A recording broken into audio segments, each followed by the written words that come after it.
So welcome to the TPC and UCLA Conference on International Tax Reform.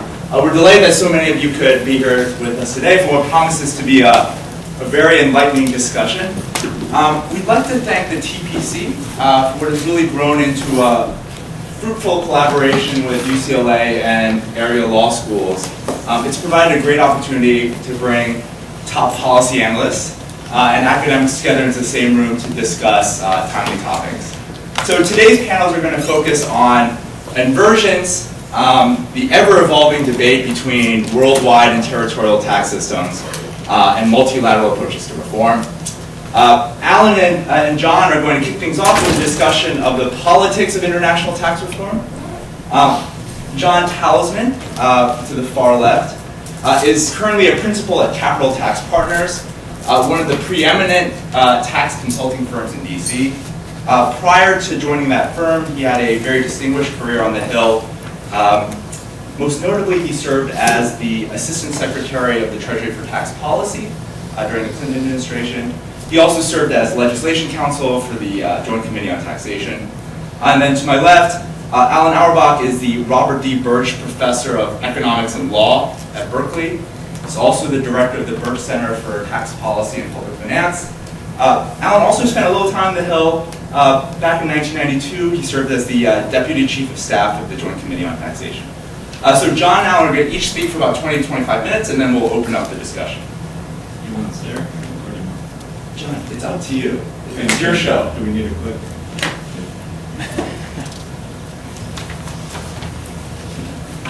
Well, good morning and good afternoon to those on the East Coast who are watching. One caveat, I learned all the economics I know from Alan Auerbach when I was at Community College, so anything I say that's incorrect from an economic standpoint is going to be.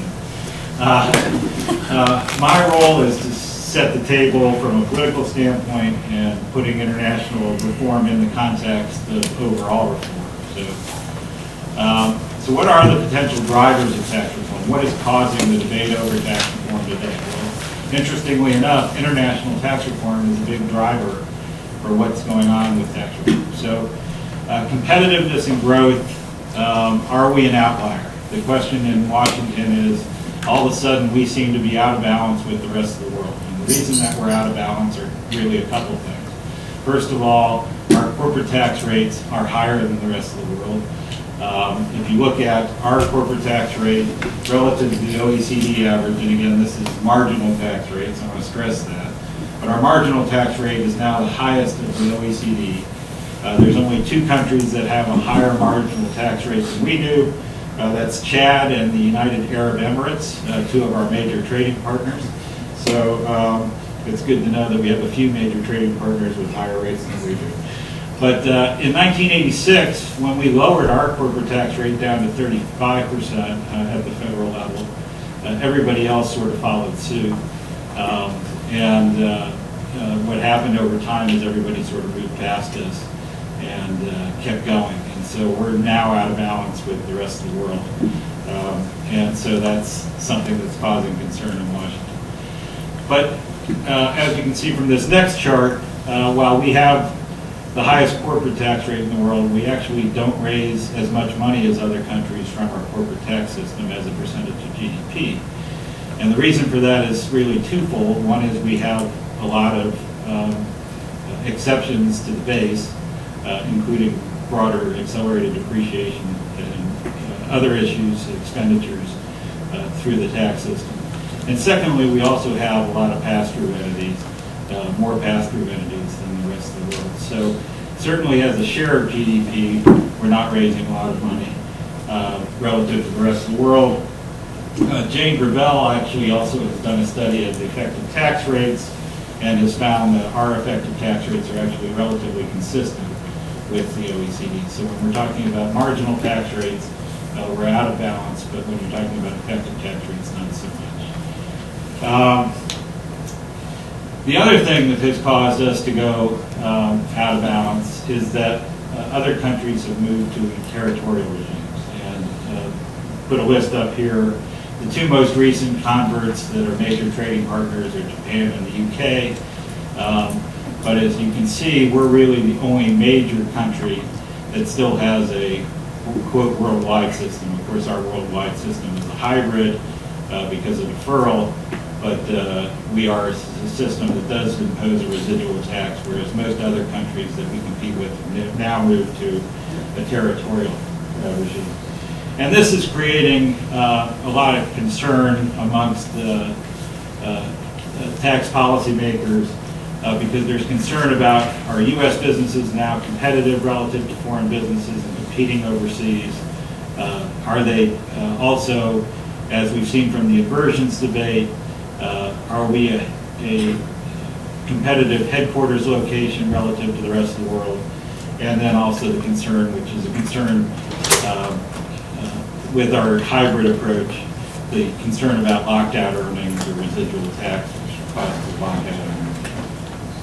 Now, one thing I want to raise, because it's not really mentioned much in the debate, but I want to raise it so we can see the picture, is that we actually, as a country, are raising relatively less money than the rest of the world as a share of GDP, and this includes state and federal taxes. So this chart shows that we're in the high 20% as far as GDP, as far as the taxes we raise, whereas most of our competitors are in the mid-30s, even heading into the 40% range. And most of the difference is made up with the fact that we do not have a federal consumption tax. We obviously have sales taxes, and our sales taxes are running around 4% of GDP. Most of the other countries in the world have value-added taxes, and their consumption taxes run anywhere from 10 to 12% of GDP. So that 6 to 8% difference is what really makes up the difference between our tax system and the rest of the world. And one of the things that's interesting is when I was on the Hill back in the 1990s, where I learned all my economics from Alan, all of the discussion was about consumption taxes. We should move to a consumption tax and replace the income tax with a consumption tax. Chairman Archer said we should rip the code out by its roots and replace it with a sales tax. That didn't happen, and now what's interesting is 10 years later we're really talking about 86 style reform, which is broadening the base and lowering the rates. And really the only person in Washington recently who's been talking about a consumption tax is Senator Cardin on the finance committee. Okay, so we've talked about all the reasons why we're an outlier. What are some of the other reasons that are driving tax reform? Well, deficit reduction is a big issue and has been a big issue in Washington. But it's actually slowing down in importance, in perceived importance, and there's going to be reasons for that. So looking at this chart, this is the most recent CBO display of the deficits. And I like this chart because it shows that the only 4 years we ever ran a surplus were the 4 years I was a treasurer. But if you look at this chart, you can see right around 2008, 2009, 2010, obviously we were running substantial deficits because of the recession. But after that, it's starting to narrow and it's gotten much better. The picture, the short-term picture, is actually getting quite good in relative terms. And the reason for that is that Congress, despite the fact that there has been gridlock, that gridlock has led to them taking certain steps, including the Budget Control Act, sequestration, and the Taxpayer Relief Act, all of which had an effect on controlling deficits, as well as obviously the effects, the short-term effects of controlling healthcare costs. So all of those items actually have had an effect in the short run. The question is really what do our deficits look like in the long run? But because of the fatigue of having dealt with deficits, I think deficits have actually become a little less important in the tax reform debate than they were, let's say, 2 or 3 years ago. And so this is a picture of what we're facing. This is a Treasury slide, so I apologize because there is some rhetoric in here, and I don't necessarily, I'm not saying they're wrong, I'm not the one who came up with it. So, but the Medicare and Medicaid number, as you can see, there's substantial growth in the out years in Medicare and Medicaid. And our healthcare spending is really going to be driving our long-term structural deficits, and that's important for us to deal with, and we need to deal with that both from a tax standpoint and probably from a healthcare spending standpoint. So that's clearly another issue that's driving tax reform, but I think of less importance than it was, let's say, 3 years ago. Okay, so moving on, structural problems is another issue that could be a driver of tax reform. Again, while there's a lot of talk about our structural problems, actually, this again is of minor import actually in Washington as far as what's actually driving the debate. People will make noise about it. You have the traditional extenders. When Steve Rosenthal and I were at the Joint Committee, I think it was about a 2-page pamphlet of extenders. Now it's about 16 pages in smaller font size. So we have the extenders that come up every year that we have to deal with. We actually extended them for a period of 9 days at the end of the year last year. And we have the... That's the last time, right? Right, last time, exactly. We reinstated PEP and Ps, which obviously has an effect on taxpayers as they calculate their taxes. Income phase-outs, which I'll play on a lot of tax issues. As we saw this week with the 5929 discussion, education incentives and discussions around education incentives and trying to simplify those areas and taxpayer confusion about which one is the best for them and those sorts of issues. And then just uncertainty. Do we actually have a tax system that actually creates complexity, confusion, and uncertainty for taxpayers, which makes tax planning that much more difficult? So this is always something that the politicians will make a lot of noise about, but in point of fact, it's not something that actually drives the debate in my opinion. Okay, so recently, interestingly enough, we have some other issues that are starting to drive the debate, and the most important one, I think, is income disparity. And the president made recent proposals to change the capital gains rate, raise it up to 28%. He also proposed to get rid of stepped-up basis of death. All of that is to address income disparity issues. Now, what's interesting, and I'm quoting the TPC, but actually I've only seen the news articles on it. I haven't had time to read it yet. But my understanding is their analysis is that most of the benefit of the president's proposals goes to the lower end and not to the middle class in their distribution tables, and it probably affects their felt, obviously, at the upper end. So, okay, so moving on to international tax reform. This may be the easiest place for us to find consensus, as of right now, at least political consensus, obviously, amongst people in the room. I would guess that there's probably a lot of different opinions, but politically we seem to be moving more to a consensus, and I think that's driven by this notion that we're an outlier. And as I said before, I think the international tax reform problem is also driving a lot of the tax reform debate, which is interesting.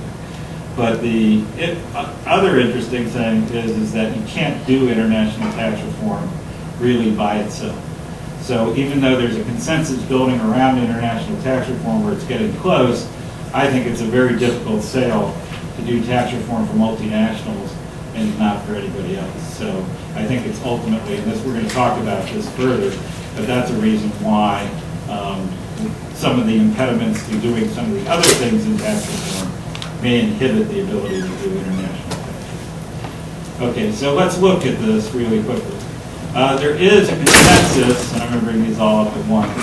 There's a consensus amongst the parties, the major players, about the need to do international tax reform. Secretary Liu gave a speech in mid-January saying we needed to lower the rates and close loopholes, but we also needed to do something to fix our backward international tax rules. Okay, so he's focused on international tax. Chairman Ryan, when he released his budget, when he was Budget Committee Chairman, also said our U.S. international system is out of sync with the standard used by the majority of other countries, and Hatch has said we can't be competitive with our current treatment of taxation of foreign source businesses. So they're all talking about our system being backwards, needing to be fixed, and out of balance with the rest of the world from a competitive standpoint. So there does seem to be relative consensus amongst the three major players in tax policy regarding the need for international tax reform. And again, what are the current criticisms? Well, we talked about this a little bit. Our worldwide base hinders U.S. multinational competitiveness.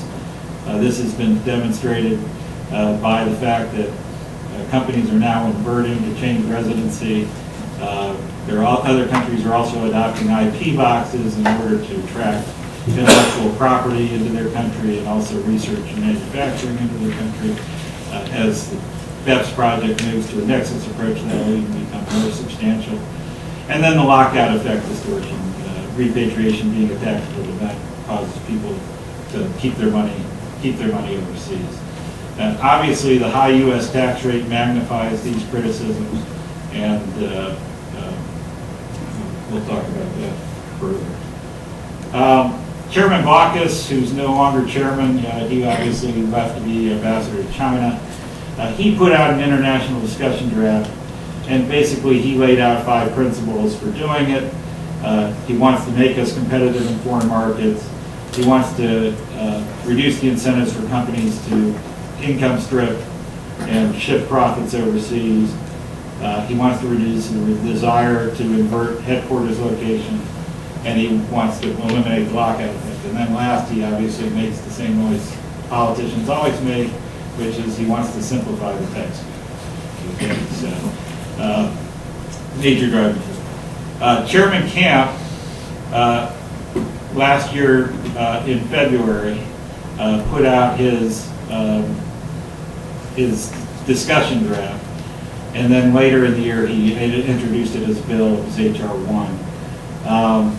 It provides a territorial regime in part, but it's more of a hybrid territorial regime. And the reason is it provides a 95% dividend exemption, so there's no residual tax except on 5%, and that's meant to substitute for expense disallowance.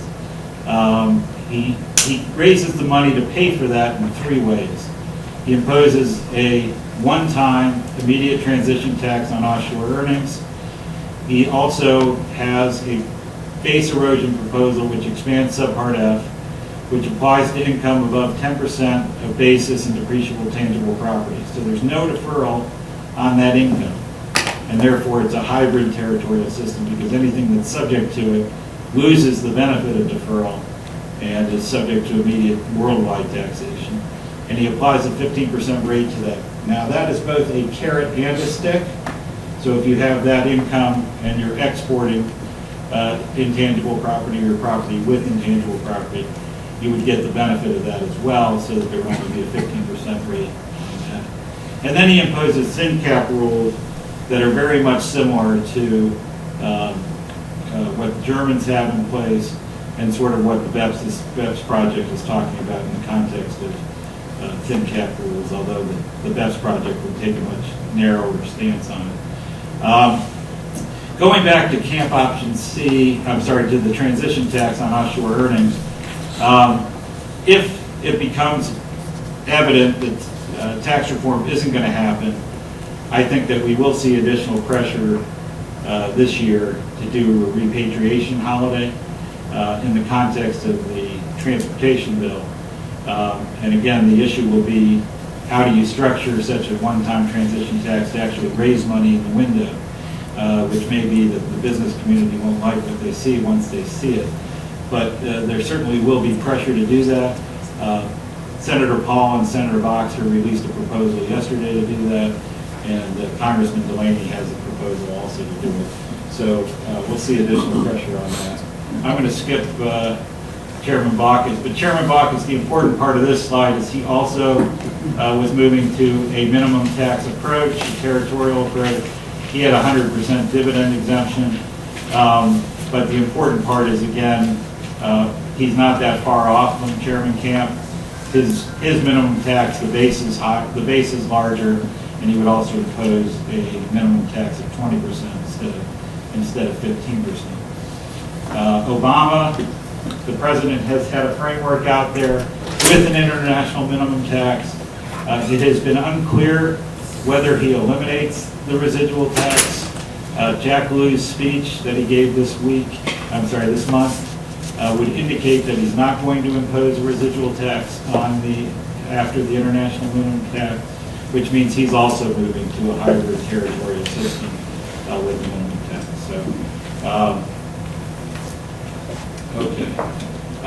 The BEPS project, and Alan's going to talk about this in more detail than I am, but the BEPS project will have an interesting element to all of this, which is as other countries move to eliminate base erosion, and if they actually do, it may make it easier politically for us to move to a territorial system.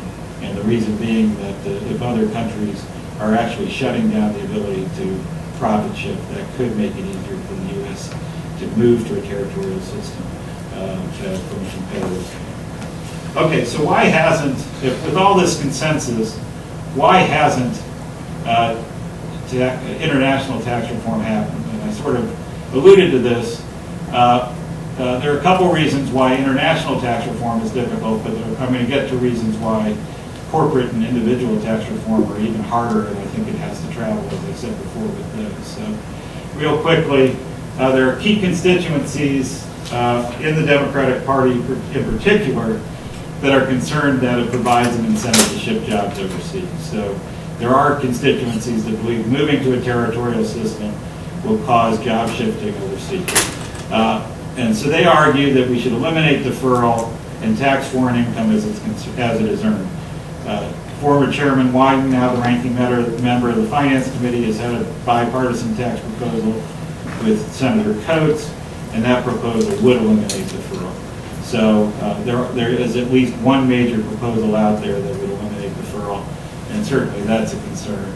And they believe that that would end the tax advantage of foreign over domestic investment. Secondly, there has been uncertainty regarding the President's proposal up to now. The President hasn't been clear as to whether he favored a territorial versus a worldwide regime, and he also hasn't talked about the need for international tax reform very much. So that really hasn't moved the ball much.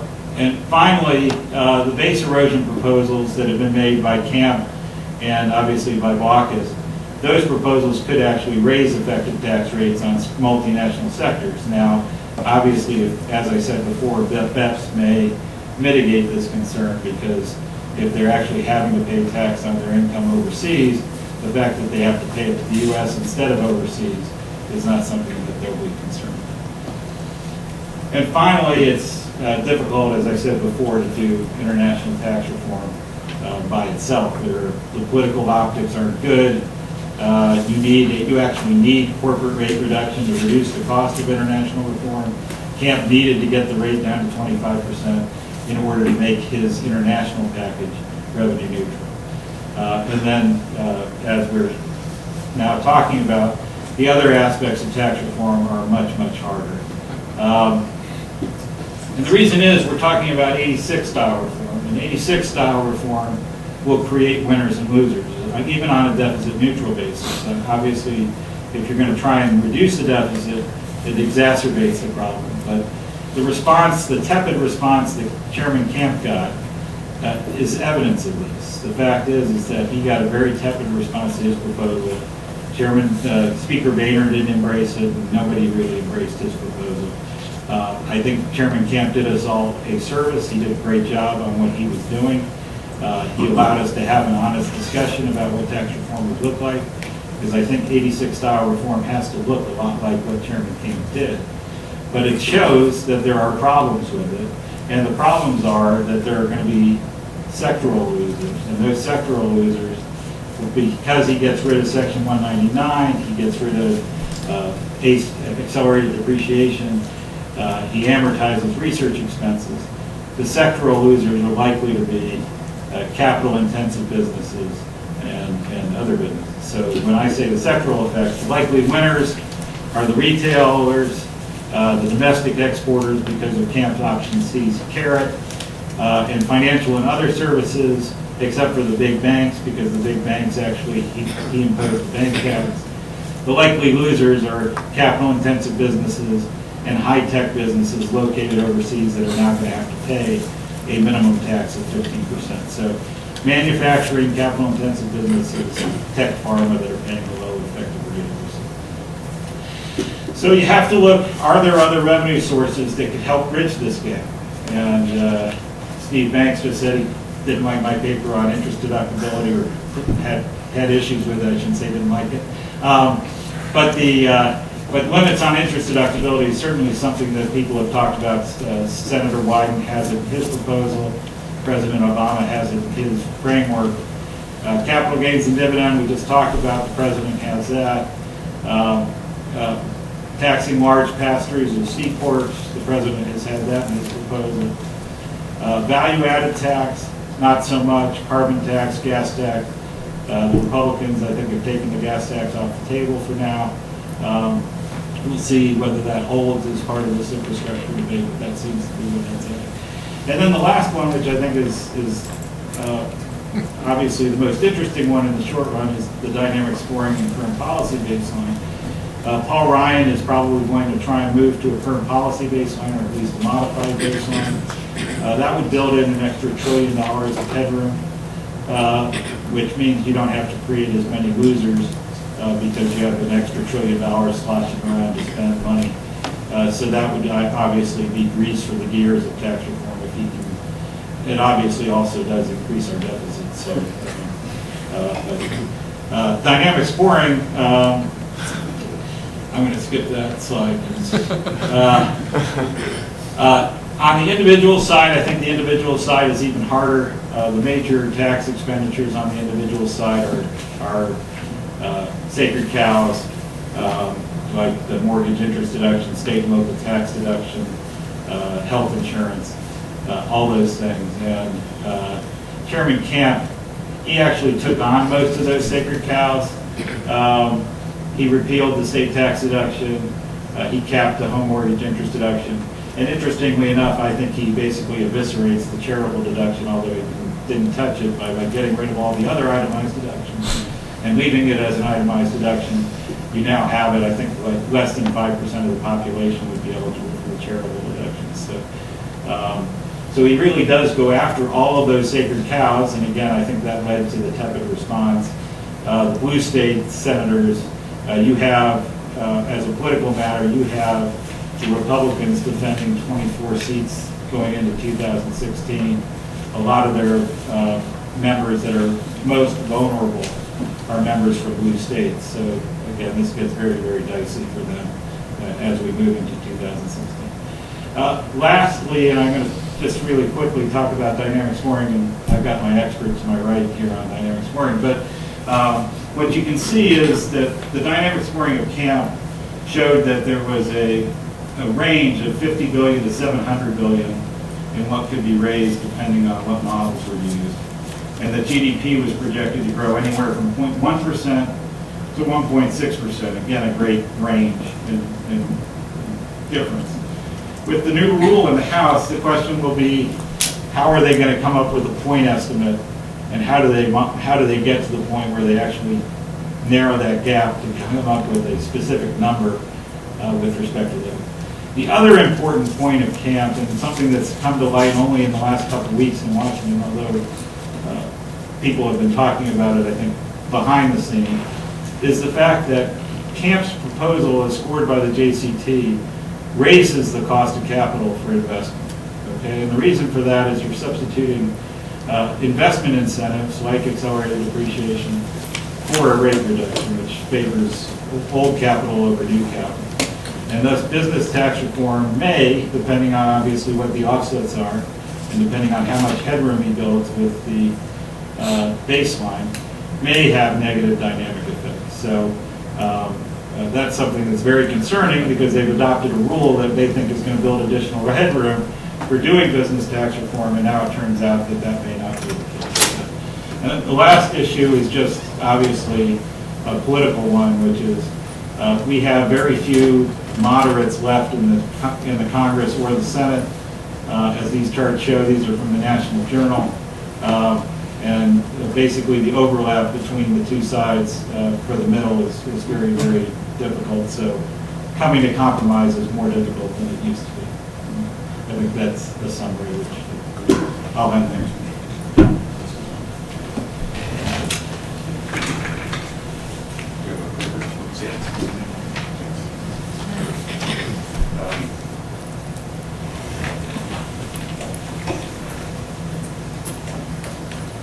I'm going to stand up and give my talk. I'm reminded of there's a scene in Mr. Cassidy and the Sundance Kid where Sundance, who's of course the best shot in the West, is hired as a security guard and asked to, before he's hired, he's asked to show that he can shoot. And of course he's in disguise, so he can't say, I'm this famous gunslinger. So he stands and he shoots at a target and misses continually. And he's quite depressed by that. And he finally realizes what's wrong, and he asks the guy who asked him to shoot, "Can I move?" And then he proceeds to, do whatever people do when they shoot, and of course he then reverts to form. So that's why I'm going to stand up instead of sitting down when I talk. See if I can hit the target. So this is a brief outline of my. I have much more Spartan slides than John does, white background. Fewer words, no pictures. Well, a few graphs, but no pictures.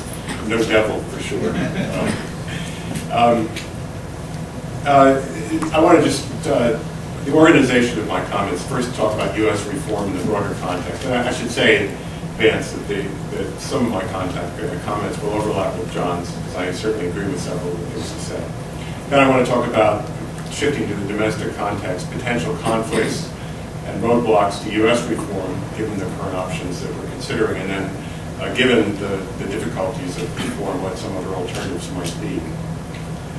So in the international context, we have this, from the U.S. perspective, the major debate for the last several years has certainly since the beginning of the Obama administration has been, before, whether to go in the direction of a territorial system or a worldwide system. And, among the proposals that John mentioned, we have things that have elements more of a territorial system or more tightening the existing so-called worldwide system that the U.S. has. Worldwide, however, the debate really isn't about that. That's sort of a past history. And it's more about trying to preserve what is the dominant form of taxation outside the United States, which is a territorial system. And that's what the BEPS project is aiming to do.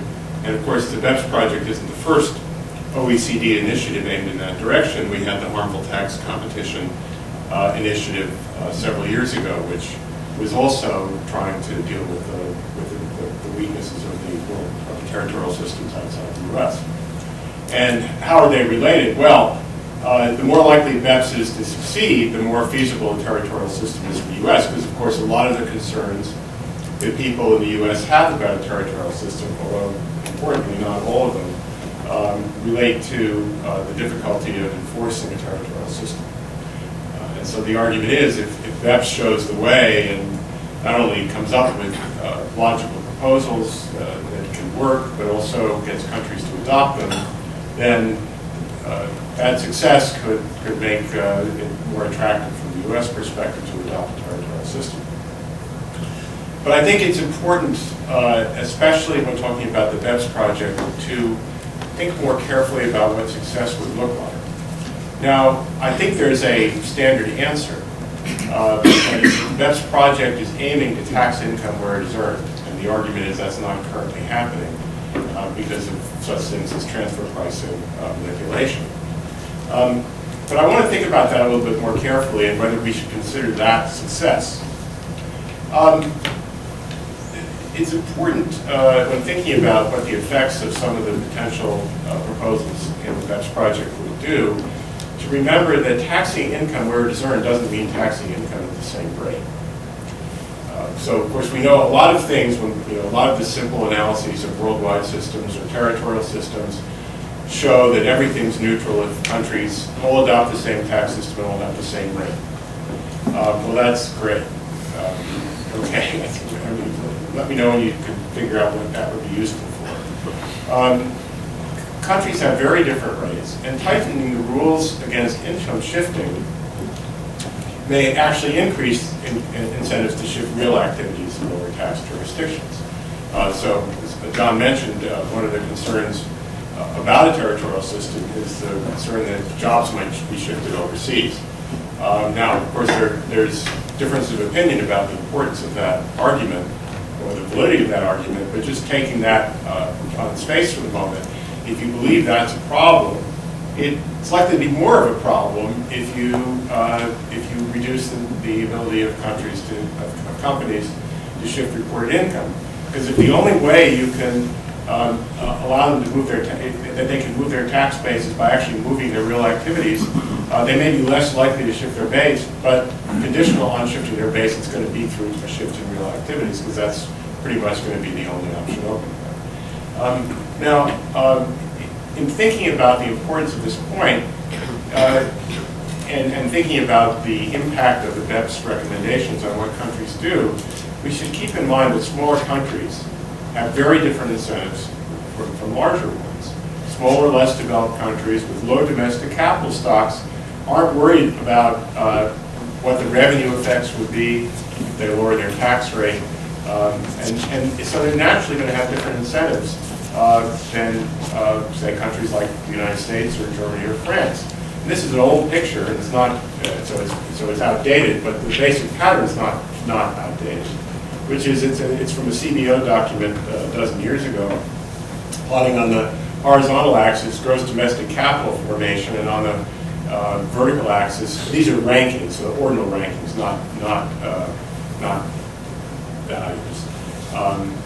The ranking of their corporate tax rates, and there's a very strong positive correlation. Basically, countries with a lot of capital have high tax rates.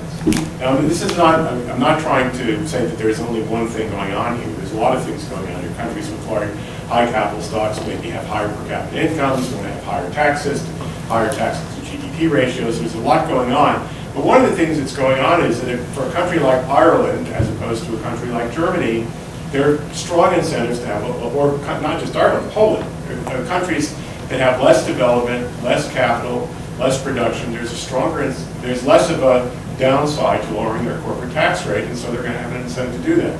This doesn't have to do with being a tax haven or hiding information or secrecy or anything like that. It's based on very fundamental economic incentives. And that's not going to change under a territorial, in a world with countries having territorial systems.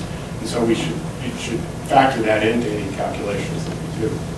The second thing to think about when thinking about success in the context of the BEPS project is that taxing income where it's earned is difficult. And it's not, I get a sense that some people say it's difficult, but we'll do it. We just need more information, and we're going to figure it out. Well, it's hard to figure it out when there actually is no, underneath it all, there is no definition. So it's not like we're searching. So it's not like we're searching for something and the right way to do it. We're going to find it. We're searching for something that, in many cases, doesn't exist. That is, there is no underlying definition or of where income is earned for some kinds of income. We have an image in our minds of circa 1900 production, where U.S. Steel produces its steel in Pittsburgh and ships to the rest of the world. We know where that U.S. Steel's income is being generated. It's being generated in Pittsburgh, and there's whatever research is being done on steel production methods is also being done in Pittsburgh, and it's all pretty simple. And that's a lot more complicated when you're thinking about Apple or Google or companies like that. Now, you may think, well, Apple and Google are taking advantage of international tax rules. Of course they are, but it's a lot easier for them to do that than it would have been for U.S. Steel, or for a lot of other companies that don't exist anymore because composition of production has changed. And what I think that means is no matter what we do, there's still going to be problems in trying to allocate income. First of all, there may be new distortions introduced by rules that say, well, the income is, we don't know, so we're going to look and see where the key personnel are, and we're going to assign income there. Well, you can do that, but of course that's going to lead to another distortion in terms of where the key personnel are located. Or alternatively, you can just only go so far, and which I think is likely to happen, and that means that the kinds of income that are difficult to allocate there's going to be a lot of pressure to keep rates on those kinds of income low, as in patent boxes and things like that. And so it's hard to conceive of a world, post-BEPS world, in which we don't continue to have these kinds of pressures, especially for the kinds of income that are difficult to allocate. So the summary is that the economic logic underlying territorial taxation, that is, tax income where it's earned, is weak. That is, it's not that we sort of have to look more carefully or calculate more carefully where income is earned. That may not be a well-defined concept.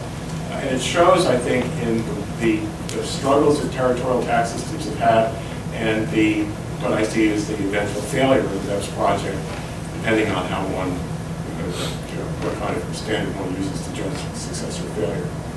Now, of course, the successive rounds of inversions we've had in the U.S. is an illustration of how the weaknesses of our worldwide tax system.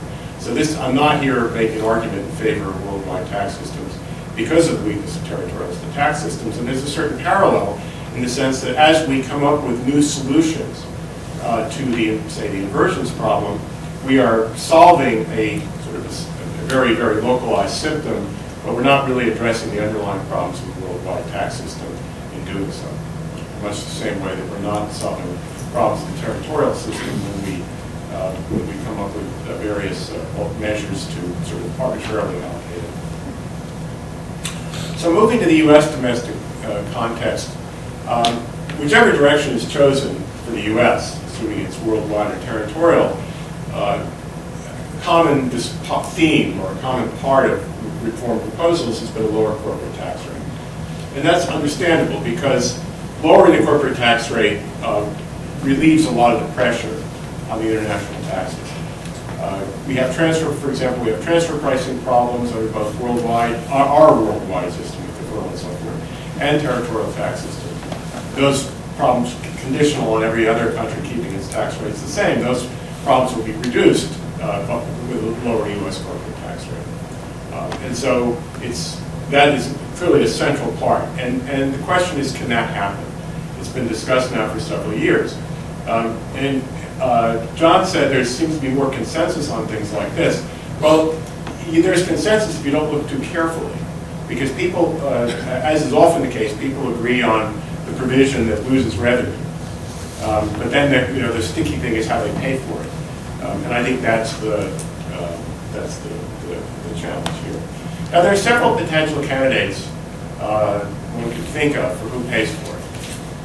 And I should say, it's in legislative terms, there may be no so-called pay for, but in logical terms, that can't be true. That is, you can't create resources simply by passing legislation.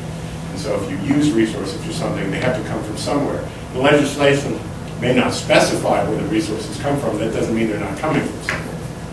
Okay, the first candidate is future generations. Now, in Washington, this is always a strong favor. Now, it doesn't require explicit, you will rarely see legislation that says this is being paid for by our grandchildren. But it doesn't require, and it doesn't even require an explicit shifting of burdens. That is, you don't have to have any legislation which shows revenue coming from the distant future to pay for tax cuts today. And there are two mechanisms that make this work. One is budget windows and temporary and timing provisions. So John mentioned possibly a new initiative for a 2004 style temporary tax holiday, which confirms, and I often, when I'm thinking about that provision in particular, it confirms an axiom I have that the truly bad ideas in Washington are the ones that have strong bipartisan support. And this is one of those. And that would be through a combination of temporary revenues and a finite budget window, which doesn't show the revenue losses in the future. Similar things were present in the Camp proposal, which had a tax on unrepatriated earnings that occurred within the budget window, which raised revenue in the short term. It wouldn't have been there in the long term. So that's one way that the future generations can be made to pay. Another way is dynamic scoring, in parentheses, done wrong. The reason I say done wrong is if it were done right, that is, if you were taking account of the actual revenue, if you were precisely measuring the revenue effects, taking everything into account, then presumably that's a more accurate answer than the way it's done now. But I don't have a lot of confidence. So I'm in favor of dynamic scoring done right. I don't know exactly how dynamic scoring will be done. I guess one could say there'll be some benefit to having the dynamic scoring done in this session of Congress, because we'll actually see how feasible it is. But concern should remain, I say it remains, it should remain about existing burdens on future generations. John talked about the improving budget picture in the short run. The last time we had a major improvement in the budget picture in the short run, the even more major one was when John did it at the Treasury, as he said.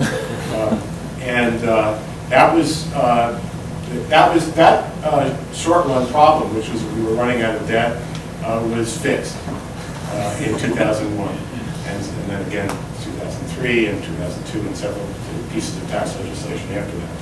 So and President Obama, among others, has recommended fixing it in his most recent proposal. These, of course, are all short-run changes, but the long-run imbalances which have been there for a long time are still there.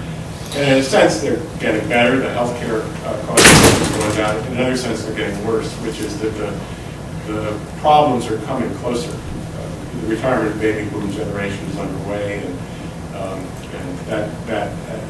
the ability of our ability to deal with the problem gets smaller economically as these generations pass into retirement, and also smaller politically as the old age dependency ratio goes up, and more importantly, the voting dependency ratio, that is the share of the voters who are very, very deeply interested in entitlement programs goes up. The second group of candidates to pay for corporate tax rate cut, are individual taxpayers. Now, this is actually a very logical approach. And if you think about one of the problems of taxing the corporate tax base being that the corporate tax base is very slippery, individuals are less mobile than a lot of individual income is less mobile than a lot of corporate income. And so, from an efficiency standpoint, it makes a lot of sense to shift the burden from corporations to individuals. This is a hard sell.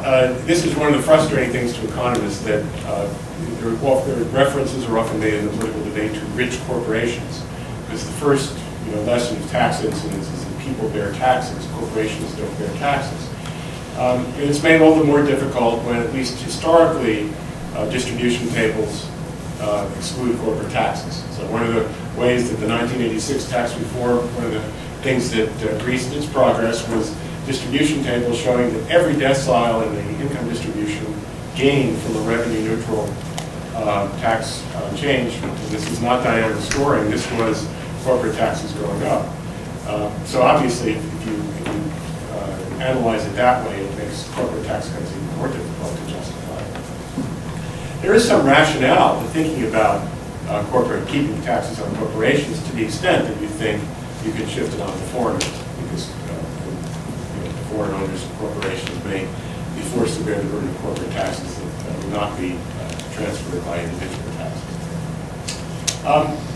Now, I should temper that pessimism about using individual taxes by pointing out that there are a few developments that may make it more feasible. The first is that distribution tables have made some progress. John could say with greater clarity than I how these things have evolved. But it's my sense that both the executive branch and JCT and CBO, when they've been doing distributional analysis, have been including corporate taxes to some extent, more than in the past. Second is that when CBO has done this sort of global distributional analysis looking at the overall tax system, they've actually made a change a couple of years ago where they now allocate 25% of the corporate tax to labor. Previously, they used the fairly standard assumption, assuming it was all borne by capital.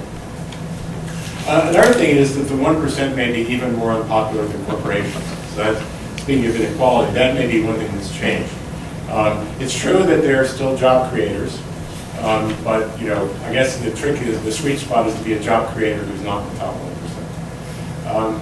And finally, to the extent that sort of financial companies are viewed as sort of evil, particularly evil corporations, real corporate activity is sort of reawakening in the corporate sector. So here's a nice picture of you. These are from the SOI data, that the fraction of, almost done, the fraction of corporate taxes picked up by finance, insurance, and real estate peaked at 25% in 2003, and it's been falling since then.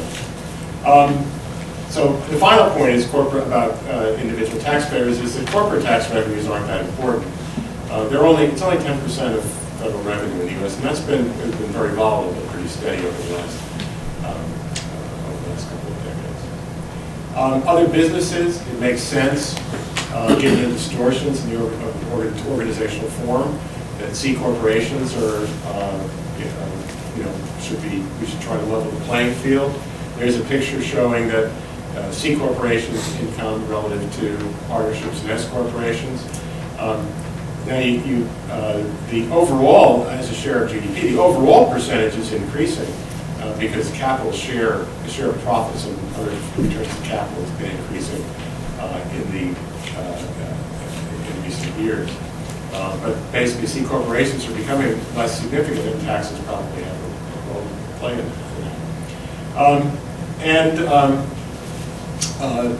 Another argument about other businesses is that, sort of going the other way, is that as C corporations become more multinational and large, so that basically where is the growth in the non-C corporate sector? It's domestic businesses, smaller businesses in earlier decades might have been C corporations, and that perhaps makes C corporations a little bit more distinct and a little bit less sympathetic from a political perspective. Corporations themselves, well, John made this point, but if you shift the tax burden from old capital to new capital, even if you have a revenue neutral change, that's going to raise the cost of capital. Now, there are, whether you do it through depreciation allowance or R&D credit, another way of raising the cost of capital would be by limiting interest deductions. Now, there are benefits to things like this, particularly changing the treatment of interest, which might offset some of the increases in the cost of capital. But these things are pretty, I think changing the treatment of interest is pretty tricky to do unless it's in the context of a very large-scale tax reform. But it's just losers. Now, is there another way? I've run over my time, so I'm just going to speak very briefly here, because I only have a couple of slides left. There's basically, just to summarize where we stand, there are basically two problems. It's hard to reach an international consensus. So the U.S. can't rely on sort of all countries going in the same way, and the U.S. just jumps along for the ride. So the idea of becoming part of an international cooperative arrangement, I think, is not very likely. So we're sort of on our own here. And second, it's hard to reduce the corporate tax rate given the need to pay for it. Now, there are difficulties in overcoming each of these obstacles, the corporate tax rate cut and the international agreement. I've already talked about that. And I think ultimately that's going to lead us in the direction of some sort of sales-based taxation, either through sales-based formula apportionment, which is what states do, or through a destination-based cash flow tax, which I and collaborators have proposed. I won't, given time, I won't go into the details of either of these, except to say that they differ substantially. I think the destination-based approach, which is based on starts from a subtraction method VAT and then modifies it in various ways, is a better way of doing it than sales apportionment taxes. And both of them have the advantage that neither the worldwide nor the territorial system have, which is that they don't discourage companies from locating their productive activities in the United States. And that means two things. First of all, that the U.S. doesn't have to wait for other countries to tighten their income allocation rules because they're irrelevant when the U.S. is not taxing the U.S. source income. And the other thing is that the U.S. doesn't need to lower its corporate tax rate because the corporate tax rate no longer plays a role in determining whether companies locate their activities in the U.S. or elsewhere. My final slide is where will U.S. policy go? Well, I think there's bad news and good news. I think there's more time needed before what I view as better ideas than the ones we're working with now will be contemplated seriously. That's the bad news. Because the good news is, I think, given the political climate, we're likely to have a lot of time. So I'll exercise the moderator's privilege and try to ask a framing question. So John and Alan, I really appreciate your remarks. And what I noticed is this idea that a lot of the challenges facing international tax reform have both a political and a technical dimension, right? So let's take the territorial versus worldwide debate. There's a political dimension to that disagreement, which is Democrats generally prefer a worldwide system, Republicans generally prefer a territorial system. John, you mentioned this. But there are also a bunch of technical challenges, and both of you alluded to several. If we move to a territorial system, we've got to fix somehow the source rules. Move to a worldwide system, we have to deal with inversions. It doesn't seem to be, at least yet, complete policy analyst agreement as to which is more efficient. And so my question to you, and the political and technical dimension, I think, appears in also the revenue neutral reform, right? How do you do that in an efficient way? How do you do it without going the wrong oxes? So how should we think about how the political dimension of these questions and the technical dimension of these questions are related? So is fixing, I guess one way to frame the question is fixing the technical question, is getting policy analyst consensus either necessary or sufficient for moving international tax reform forward? Well, I'll go first. First of all, I'm not sure you can build consensus amongst policy analysts, but it's a worthy goal. I tell the joke, I just told it down about the two economists arguing across from two separate buildings, and another economist looks up from the courtyard below and says they're never going to get together, they're arguing from different premises. I think that there's always going to be a political dynamic, and obviously to the extent you can build a strong case by policy analysts for something that helps us from a political standpoint. But I sort of go back to how we got our system in the first place. When you go back to '62, President Kennedy proposed elimination of deferral because at the point he thought that was the best system and that would actually be the best answer. And what happened was the Congress got worried about competitiveness concerns, and they decided that instead they would adopt Subpart F, and they would say, okay, there are certain types of income that we're not going to allow deferral because that's not about competitiveness, but active income in order to be competitive. So that's how we ended up with our hybrid system. I think those concerns are always going to be in place. And so I agree with Alan when he said that BEPS may at least narrow the gap. And by narrowing the gap, it may allow us to adopt a system that gets closer to where we want to be, whatever that is. And I agree with Alan that you sort of have to worry about trying to come up with a system that is what the U.S. wants out of its system, not just following what everybody else is. I think, maybe this is being too optimistic, but I do think that the disagreements in the academic and policy literature about the right way to go do play some role in making the sort of less clear what the political outcomes should be or is going to be. Obviously, there's quite a attenuated relationship between what's right or what academics view as what Congress does. My own view is that we're going to stumble along with the kinds of sort of partial measures that we've been adopting and that other countries adopt, see fairly unsatisfactory outcomes for territorial systems around the world over time, as the inability to allocate income and defend tax bases goes up, tax rates may continue to decline. There's certainly some components of corporate tax bases that can be well defined. Think of the United States energy producer. We're becoming, People often say, well, the U.S. and Saudi Arabia are the only countries that don't have VATs. Well, we're going to be the two major oil producers at some point in the future. So yeah, we know that energy production is happening in the U.S. And if we were to have, say, not a corporate tax, but a tax on cash flow tax on energy production, that'd be a pretty efficient tax.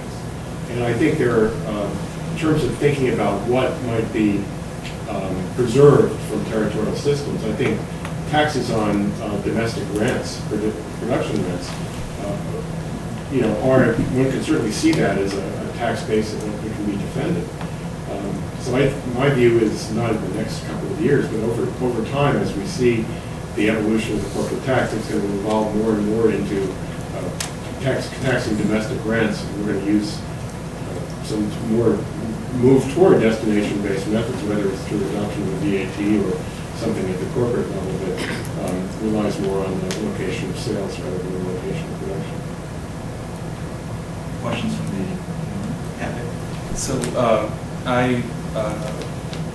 John, wanted to take the chance to ask you a more specific policy question, which is earnings stripping. So the Treasury notice last year made certain aspects of inversions less appealing, but one thing that the Treasury didn't issue was regulations addressing earnings stripping. I'm curious where that stands now. Do you think it is still on the way? Do you think it is necessary, or has enough been done to discourage inversions that it's seen as less critical? I don't know. I don't know whether that's the Treasury notice has solved the problem completely, but I do think that there are Treasury, and I don't want to speak for Treasury at all. Treasury, I think, is waiting to see whether there's legislative action on earnings stripping. They are working hard on getting the regulations out to implement the notice, and they are still talking about the potential of doing something on earnings stripping, but I think they're reticent to do so, and I think it's in part because of the question as to authority, frankly. I just think that there's a lot of questions about authority that they're concerned about, despite obviously policy arguments that people have made that they have authority. I think they're a little bit concerned about it. I was going to follow up on Jason's question, that there's potentially two different views, the political view and the policy analyst view. I disagree some with John. I think that across the range of political analysts, there's a lot more consensus about how to approach problems than you might think. At least I was always surprised by that. But the political versus analysis gap is huge. It's like thinking about climate change when the scientists say one thing and the politicians say another. And I guess I'm more, I don't know if you label this optimistic about tax reform. I think there's a good chance that something labeled tax reform will be enacted, and it will be something that the political analysts by and large thinks is an atrocious idea. But there's a lot of political gains to declaring victory and moving on. And so if we can use dynamic scorekeeping and declare victory, that a lot of different constituencies see their taxes cut without any sacred cows being hit, who's standing up against that in the political world to say that would be wrong? Is that a question? Or that is a question. We're talking political economy and dynamics. Who's standing? Why wouldn't you just declare? Well, why would the politicians have a lot of do- incentive to declare the victory?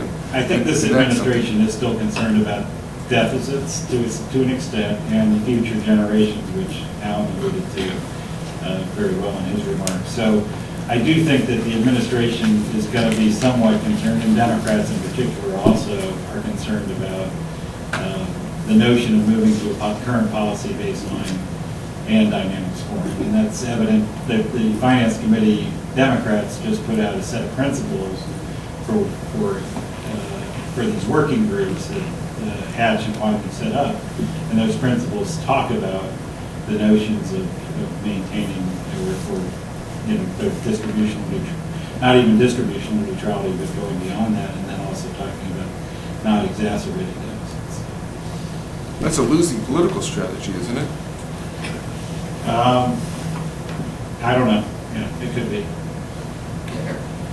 Okay, so just to ask you a hard question, I mean, if you look at the history of the last 20 years, other countries have lowered their corporate tax rates, countries have gone territorial. The U.S. has made structurally relatively few changes in policy, except our corporate behavior has changed a lot. A lot more money is moving overseas, there have been these inversions, but all kinds of adjustments.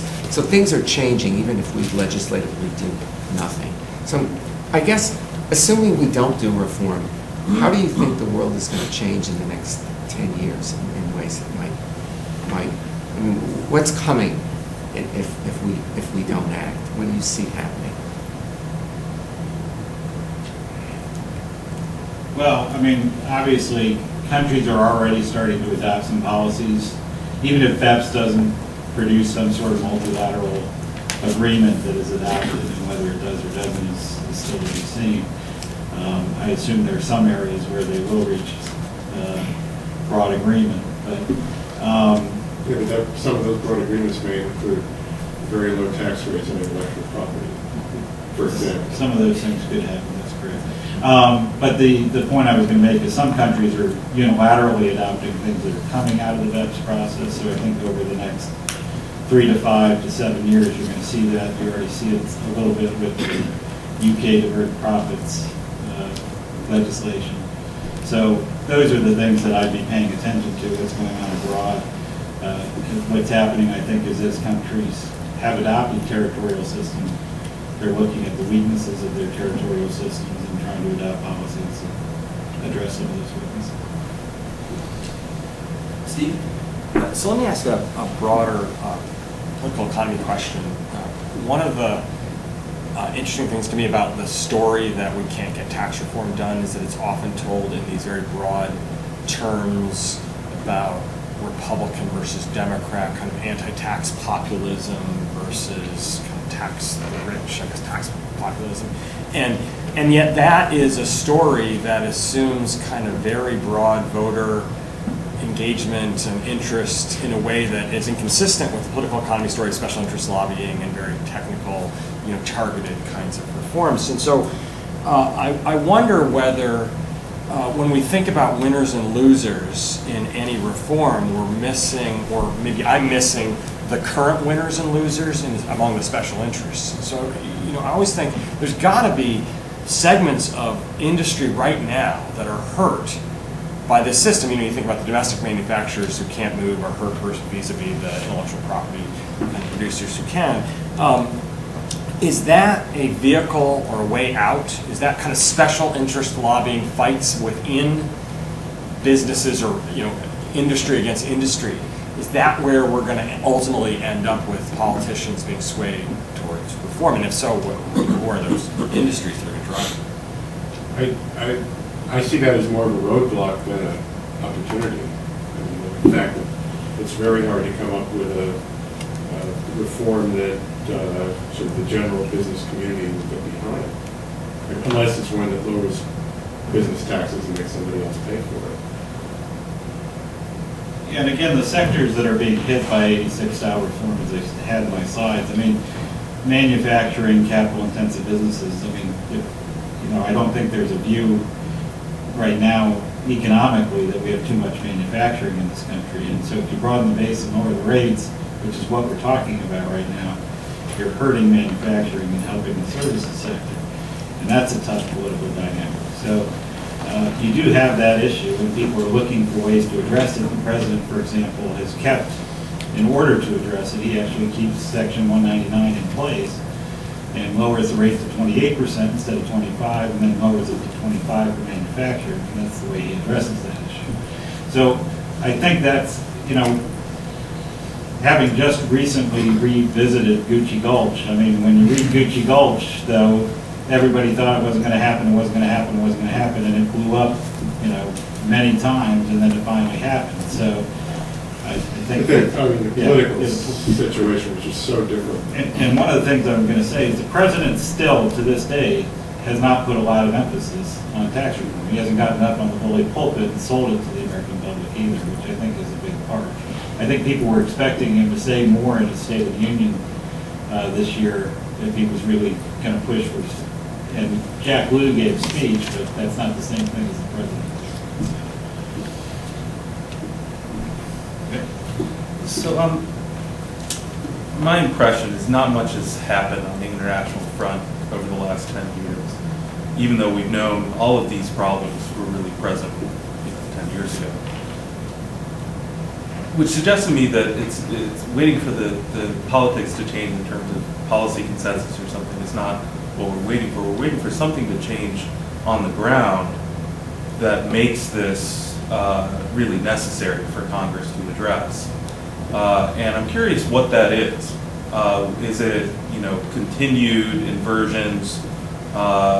Is it continued loss of jobs? Like, what is it that we're waiting for that's going to move this to the top of the agenda for Congress and for the president? I think part of it is that the problems existed, but the changing composition of the U.S. corporate sector goes on.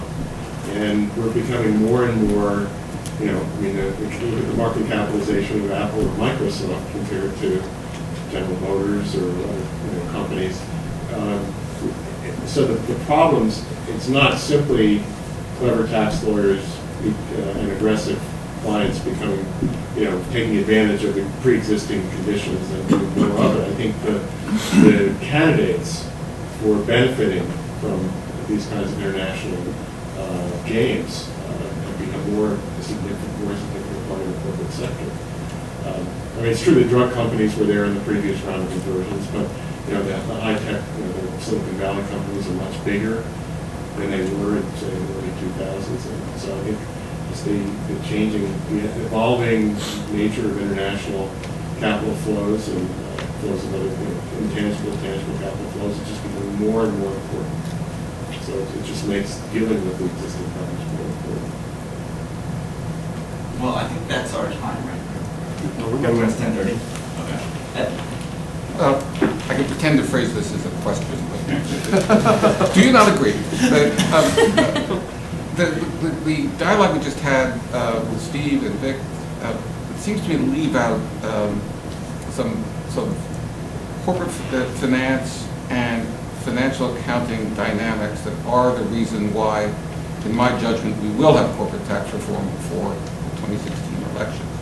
From the corporate finance side, firms are desperate. We have way over $2 trillion in permanently reinvested earnings. We have way over $1 trillion in cash. Activist shareholders are screaming for their money. Inversions are just a symptom of the actual issue, which is shareholders want their hands on these vast stockpiles of cash. Every major corporation in America, with a handful of exceptions, is in this box to one extent or another. From the other direction, my understanding is the financial accountants, even they are beginning to develop some backbone and questioning whether, in fact, earnings are permanently reinvested when they're just sitting in cash earning zero and amount to tens of billions of dollars. And in that environment, where financial accountants are putting pressure on firms on one hand and shareholders on the other, firms have no choice but to come to the table. It is for those reasons, rather than just economic efficiency reasons, that one can imagine international dragging corporate tax reform across the finish line. Do you not agree? Why, I'll phrase this really is a question. Why doesn't that make compelling the case for another temporary tax holiday? Why is that the most likely outcome? That's a simple answer. Because one of the reasons, contrary to what Vic said a minute ago, that everything is the same as it was 10 years ago, that's not true. The tax holiday broke the system. The tax holiday told firms, stop what you're doing, double down on stateless planning, income planning, because whenever Congress gives away a tax holiday and says they'll never do it again, it's only a question of how soon. Exactly. And so if you do a second, so the revenue benefit is even bigger now. No, it's not. As you know, JCT, when they scored last year, scored a repatriation holiday part 2 as a revenue loser, not a winner, because yes, you get more this year, but less in the future. And you don't think that they can come up with a way of monkeying around with the window and the timing of the provisions that will make that go away. I believe in the integrity of the joint committee on that. I'm not saying, no, I'm not talking about the joint committee, I'm talking about the design of the legislation. The problem is that it just invites further energy to be applied to that. I agree with you. And I don't know how This is, to- I'm not arguing on the basis of what's Yeah. good I'm policy. not sure I can design around that over a 10-year window, but I haven't tried, I haven't gone over to the dark side. I haven't put a lot of energy into design. Wasn't joint tax just wrong on the estimate, in the sense that if you're looking at a 10-year window, the effect that you've described is all outside the 10-year window? I thought with a stock of $2 trillion of deferred earnings, that joint tax is microscopic. What was it, something like 30 billion? Or it's orders of magnitude off, I thought, in terms of their score. And that's just The because... one from last year. Yes, Yeah. the one that they had done. And we have a systemic bias, when things get scored, too low or in one way or the other, then they're more likely to be enacted or not, depending on... I don't have. I think one way you I don't make- have a view on the I quality. think one way you make the revenue score bigger, more positive, is by spending a year talking about the fact that you're almost certain to do it the following year. But don't actually do it until you vote. Very well said. Yeah, the only, actually, going to that, the one thing that worries me a little bit is their willingness to finance things and going to pushing things on future generations. If, your notion is, well, it loses money, therefore it's not going to happen. The one-time holiday. The one-time holiday. And I mean, indeed, Hatch said so today. I know Hatch says he doesn't. Well, a lot of people don't want to do it as a one-time holiday because they want to do tax relief. And they want to use that And they to know they finance can use that. that revenue to pay for Right. international. Because these are And all. dynamic scoring could help them too. Again, But again, if you're willing to change the baseline to a current policy baseline, then you're willing to do that to finance, which means but you could also, you could imagine some dynamic analysis saying there's going to be more investment, that's going to yield more tax revenues, and therefore it's not a recommendation. Again, I don't know how they're going to implement dynamic scoring. But typically the joint committee has said if it's not permanent, it's not a raise. It's historic. So maybe I can ask a follow-up question, kind of piggybacking off something Vic asked. Do you think we're more likely to see partisan international tax reform or bipartisan tax reform? So, we've seen over the past 12 years, or let's say 15 years, we've seen periods of unified government where very partisan style tax legislation gets passed. And you can imagine a type of international tax reform that's very partisan. You move completely in one direction or the other. But you can also imagine, and I think, Alan, your suggestion at the end, you can imagine kind of much more bipartisan style international tax reform. Do you have any reason to suspect one is more likely than the other? Well, over the next 2 years, I think it's pretty unlikely we're going to have partisan tax reform. Sure. So are we more likely, I guess another way to phrase the question, are we more likely to see international tax reform in a period of unified government or divided? Would you not have a... Well, we did have unified government for a time during the Obama administration. And we didn't... And we didn't do anything. Now, as John said, that the president hasn't said, this is at the top of my agenda, we've got to do tax reform, and maybe things would have worked out differently if we had. So this begs the question, if Jeb Bush wins the election and there's a Republican both House of Congress, what do you think the prospects of tax reform would be, and what would it look like?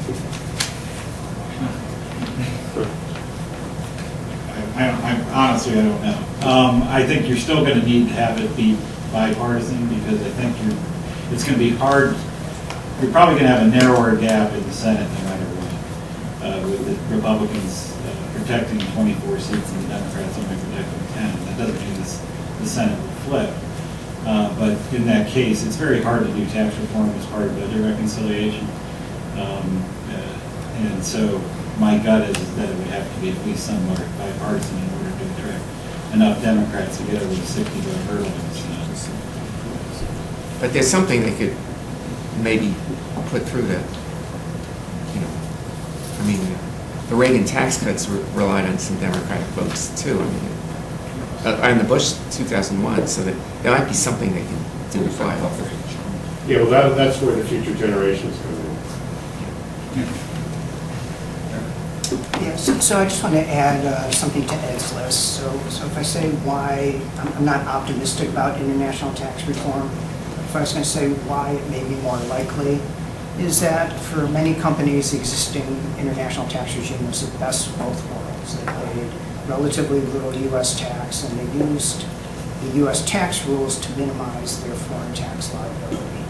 So if I believe that the BEPS project, or probably more likely, domestic legislation in many of our trading partners will no longer make the existing system preferable, then I could see more willingness to push for major changes.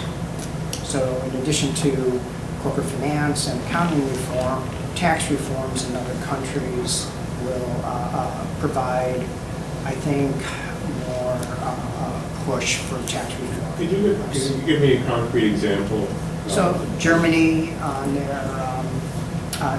their interest deduction rules. So you can come up with the UK on the diverted profits.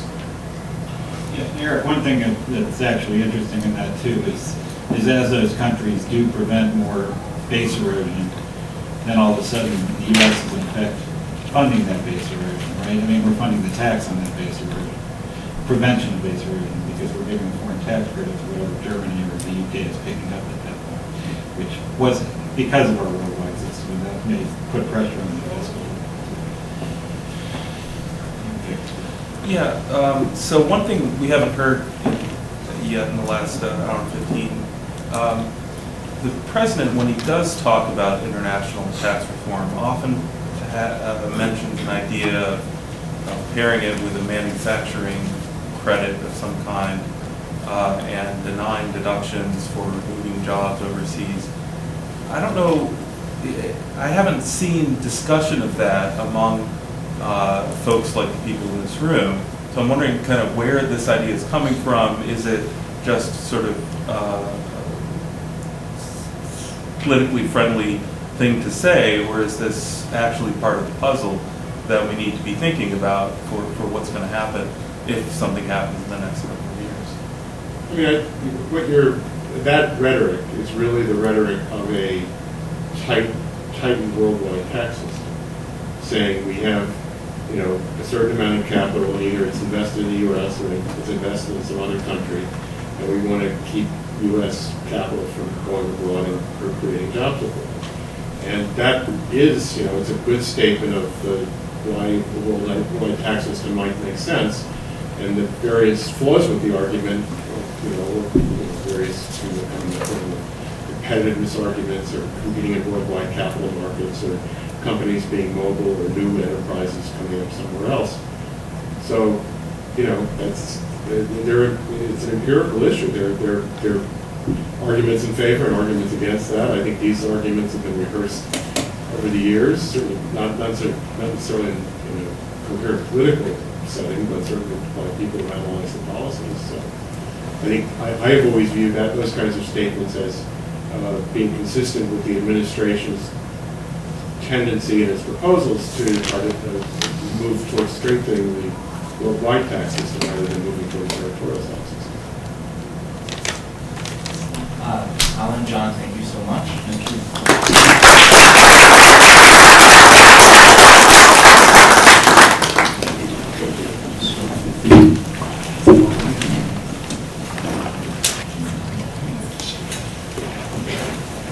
All right, welcome back. For those who don't know me, I'm Steve Bank from UCLA, and I want to welcome you all here. I'm also the faculty director of the Lowell Milken Institute for Business Law and Policy, and so on behalf of the Milken Institute, which is helping to fund this conference, I want to thank the Institute. So this next panel is on inversions. Where do we go from here? Which suggests we're somewhere and we're going somewhere. Hopefully the panelists will help us on that. So we're delighted to have a distinguished group of panelists here. We have Mihir Desai to my left, who is from Harvard Business School and Harvard Law School. I'm not sure who we put him down at business school, but law school probably claims him equally now, right? So, and Victor Fleischer, who is now at University of San Diego Law School, just to the southwest, also a I guess, our media presence here at the conference. And then we're delighted to have Larry Stein from Latham & Watkins. When constructing this panel in the conference, I looked and said, we need to have someone who actually does these things, maybe, kind of help them have that perspective. So Larry gives us a perspective of someone who's done some inversions in his day, or maybe used to before Treasury Notice came out, and then was trying to figure out what that means. So I'm going to pass it along to Eric. Great. Thanks so much. It's really a pleasure to be here, and I really appreciate the invitation. It's remarkable how this topic has re-arisen, and it's wonderful to be talking about it, hopefully for some constructive purpose. So let me just tell you what I wanted to talk about. I should say I circulated a paper, but only for some tangential reasons. So I actually took this title seriously, and I'm going to try to answer that question, which is where do we go from here? I circulated a paper which, it's not really even a paper, it's a note I wrote 2 years ago, and maybe some of you can relate to this. It has lain fallow for no particular reason other than my unwillingness to revisit it. So I thought maybe this would be an occasion to spur myself into revisiting it. But I will mention it briefly and talk about it. But really, I'm just going to walk through the slides here. So where do we go from here? I thought it would be useful just to understand where we've come from to make sure we understand where we're going to potentially go, and then ask where are we, and then try to take a shot at this question of where do we go from here by asking what the basic forces are that are propelling us. And I will tread a little bit on the territory that Alan and John went through very well, some political economy issues in that process. And then I'll ask perhaps a naive question, but how can we get to a better place, given that the answer to the where are we is not terribly good, and where we might just be going is not terribly good. I'll ask the more optimistic question, which is how we get to a better place. So, briefly, where we've come from, and some of this I think is well known to you, but I think it's probably worth just framing for our purposes here so that we understand it. So I think we should understand that, roughly speaking, we've seen this story before and before again. And so what we really have had is 3 waves of inversions. And so the way I like to think about this is, fairly straightforward, which is first we had what are just self-inversion, very simple transactions. Well, simple in one sense, largely paper transactions where firms self-inverted without a partner and simply put a parent on top of themselves that facilitated an inversion, or what was then sometimes known as an expatriation. And these are fairly straightforward transactions. And then we, post kind of 2004, we moved to a regime which was brief, but this interregnum between inversion and hysteria, where we saw continued migrations, but they were effectively relocations across, for lack of a better term, substantive jurisdictions. So this period featured moves by companies like Aon, which were able to facilitate a lot of the things that would have been done in self-inversion, but because of the significant business activity test, was only available to small companies. So that period of quiet actually did have some activity, and it had activity, but it was limited to folks who could avail themselves of it. And it's important to note that many of them availed themselves of it via Canada, which was the case in the Tim Hortons story, as well as in the context of Aon and the UK. So Canada and the UK became very important parts of the puzzle. What we've seen in the last several years, and what has driven so much attention, is, for lack of a better term, full-blown large mergers.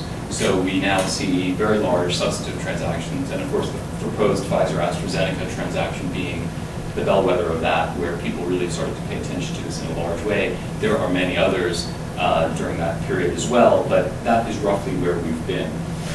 It's useful just to note that actually this has not been distributed in any even way across industries. We've seen, I think, again, 3 waves. We have a lot of oil. This is not exclusively true, but that first wave was dominated by oil services firms and to some degree some insurance firms.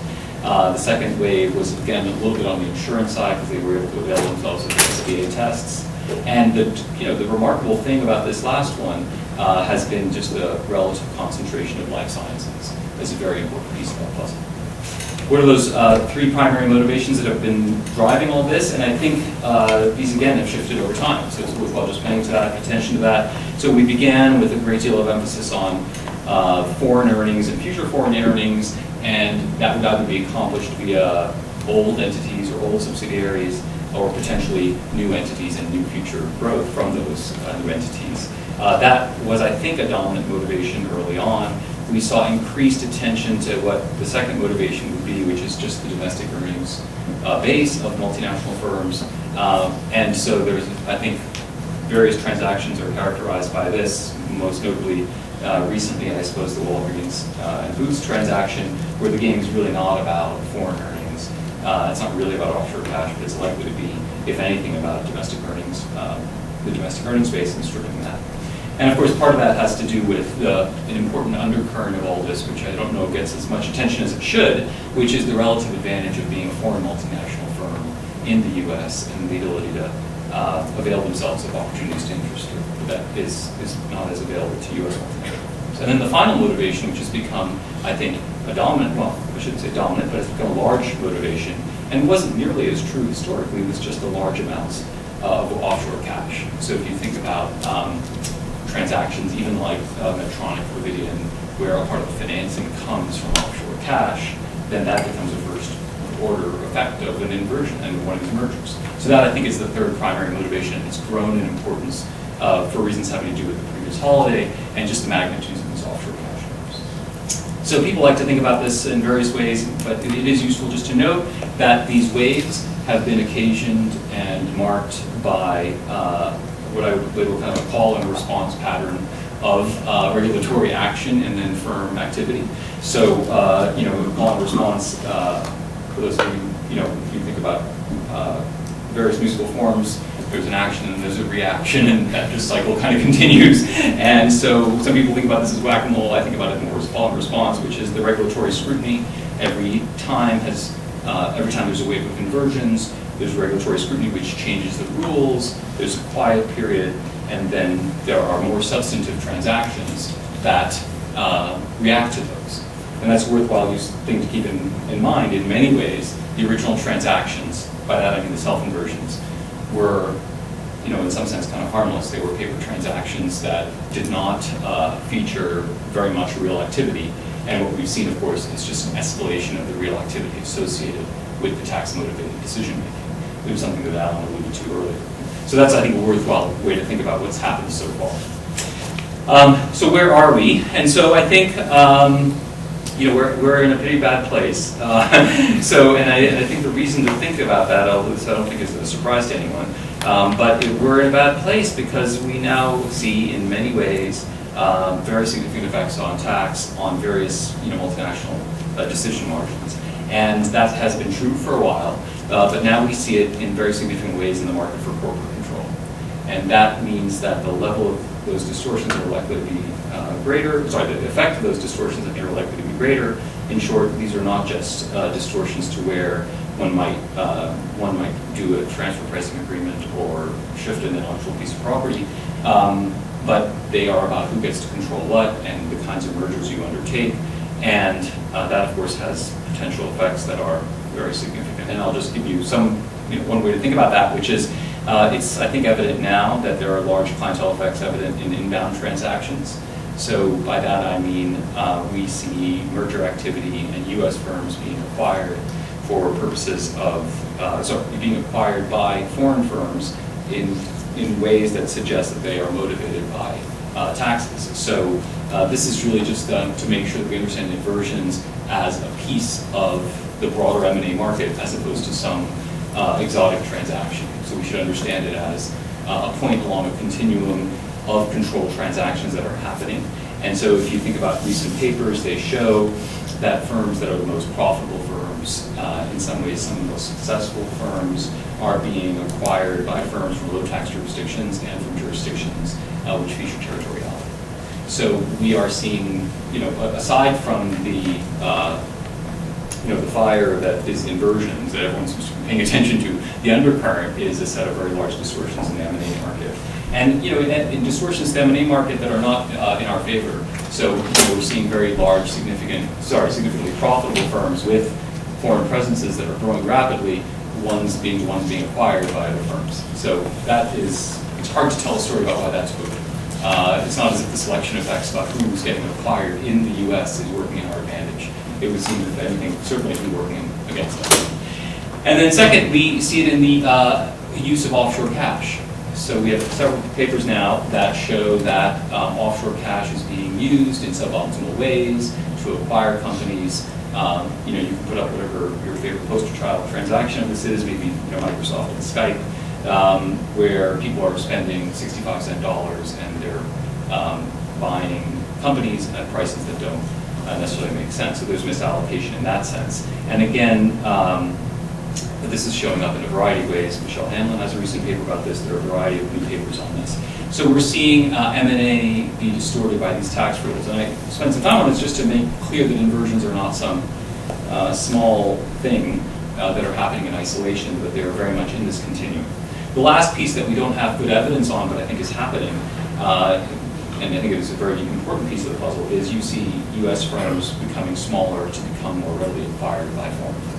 So these are spin-offs of healthcare businesses or animal health businesses in the pharma space in order to facilitate the ability to be acquired by foreign firms. And that's the final distortion that's happening in this broader M&A setting that I think is important to think about. And then, of course, we have regulatory responses, and we haven't really talked too much about the Treasury notice that came out in September, but it is useful just to identify at least one of the effects of that, which is, again, to go back to the cycle that we saw before, which is the call and response. And here we have an effort to tamp down on what is happening, but the consequence of it, in part, is going to be favoring more substantive transactions. So by shifting from 80 to 60, this is going to shift the playing field in this broader M&A setting to larger foreign multinational firms. So the winners here are Siemens and other large, Mercage and other large German and Japanese companies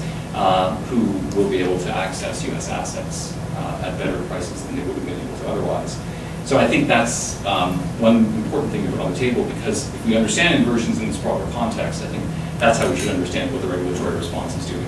So no surprise to you, in short, we're in a pretty bad place, and I think we're in a bad place not just because of inversions, but because of this, these many effects including the market, including the effects on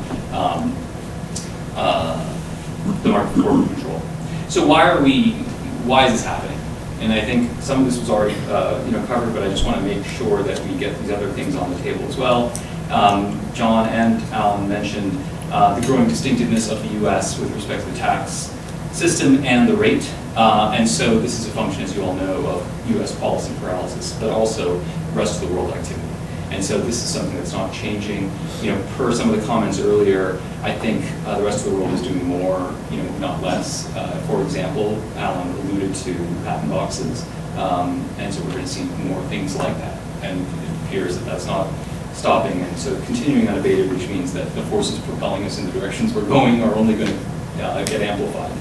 I think we have seen increasingly the ability of firms to just move activity and also, splinter headquarter activities across competing jurisdictions. And so this just happens more and more. So firms have figured out they can be headquartered for some purposes in some places and headquartered for other purposes in other places. And that is something that just wasn't true 10 or 15 years ago, and it's happening with more speed, and you can see it in a lot of different companies today. And that, again, is not stopping. Jurisdictions are becoming more competitive than ever. So the third piece that's propelling us, and I think this came up in the last panel, but I just want to identify a little more because it's political economy, which is there is a real now large issue associated with multinational tax planning. So I'll just give you a couple of examples of this. Of course, the diverted profits tax was mentioned briefly. It's really worth looking at a little bit. If you haven't looked at it, I'll just mention two things here. One is it's not a big revenue raiser, yet it has garnered, I think, according to somebody at Manchester's Treasury, it is the piece of the budget that has attracted the most popular support. So it is now political. The political gains for talking about these issues are enormous, and I think that was never true before. And so that makes this dynamic, I think, very different.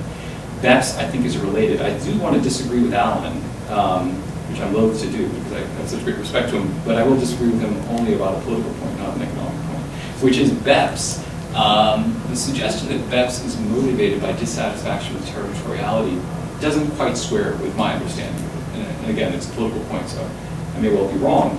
But my understanding of what's motivating BEPS and a great deal of this political dissatisfaction is not dissatisfaction with territoriality, which is I don't sense when I go to the UK or other places or Japan, I don't sense people saying we don't like what has happened with territoriality. To the contrary, we don't see people moving back, and we don't see real efforts. And in fact, we see things like patent boxes, which are going, if anything, in a more aggressive way. So I don't think that's what's happening. And I think what's happening, of course, is a remarkable thing, which is BEPS is motivated by the US tax regime more than it's motivated by any domestic tax regime in these countries. So the concern in France, the concern in the UK is about Amazon, and it's about Google, and it's about eBay, and it's about Starbucks. It's not really about their own firms. And so there is a really curious political dynamic here, which is the stasis in US policy and paralysis in US policy, and what that is causing US multinational firms to do around the world, I think is driving BEPS more than any dissatisfaction with territoriality.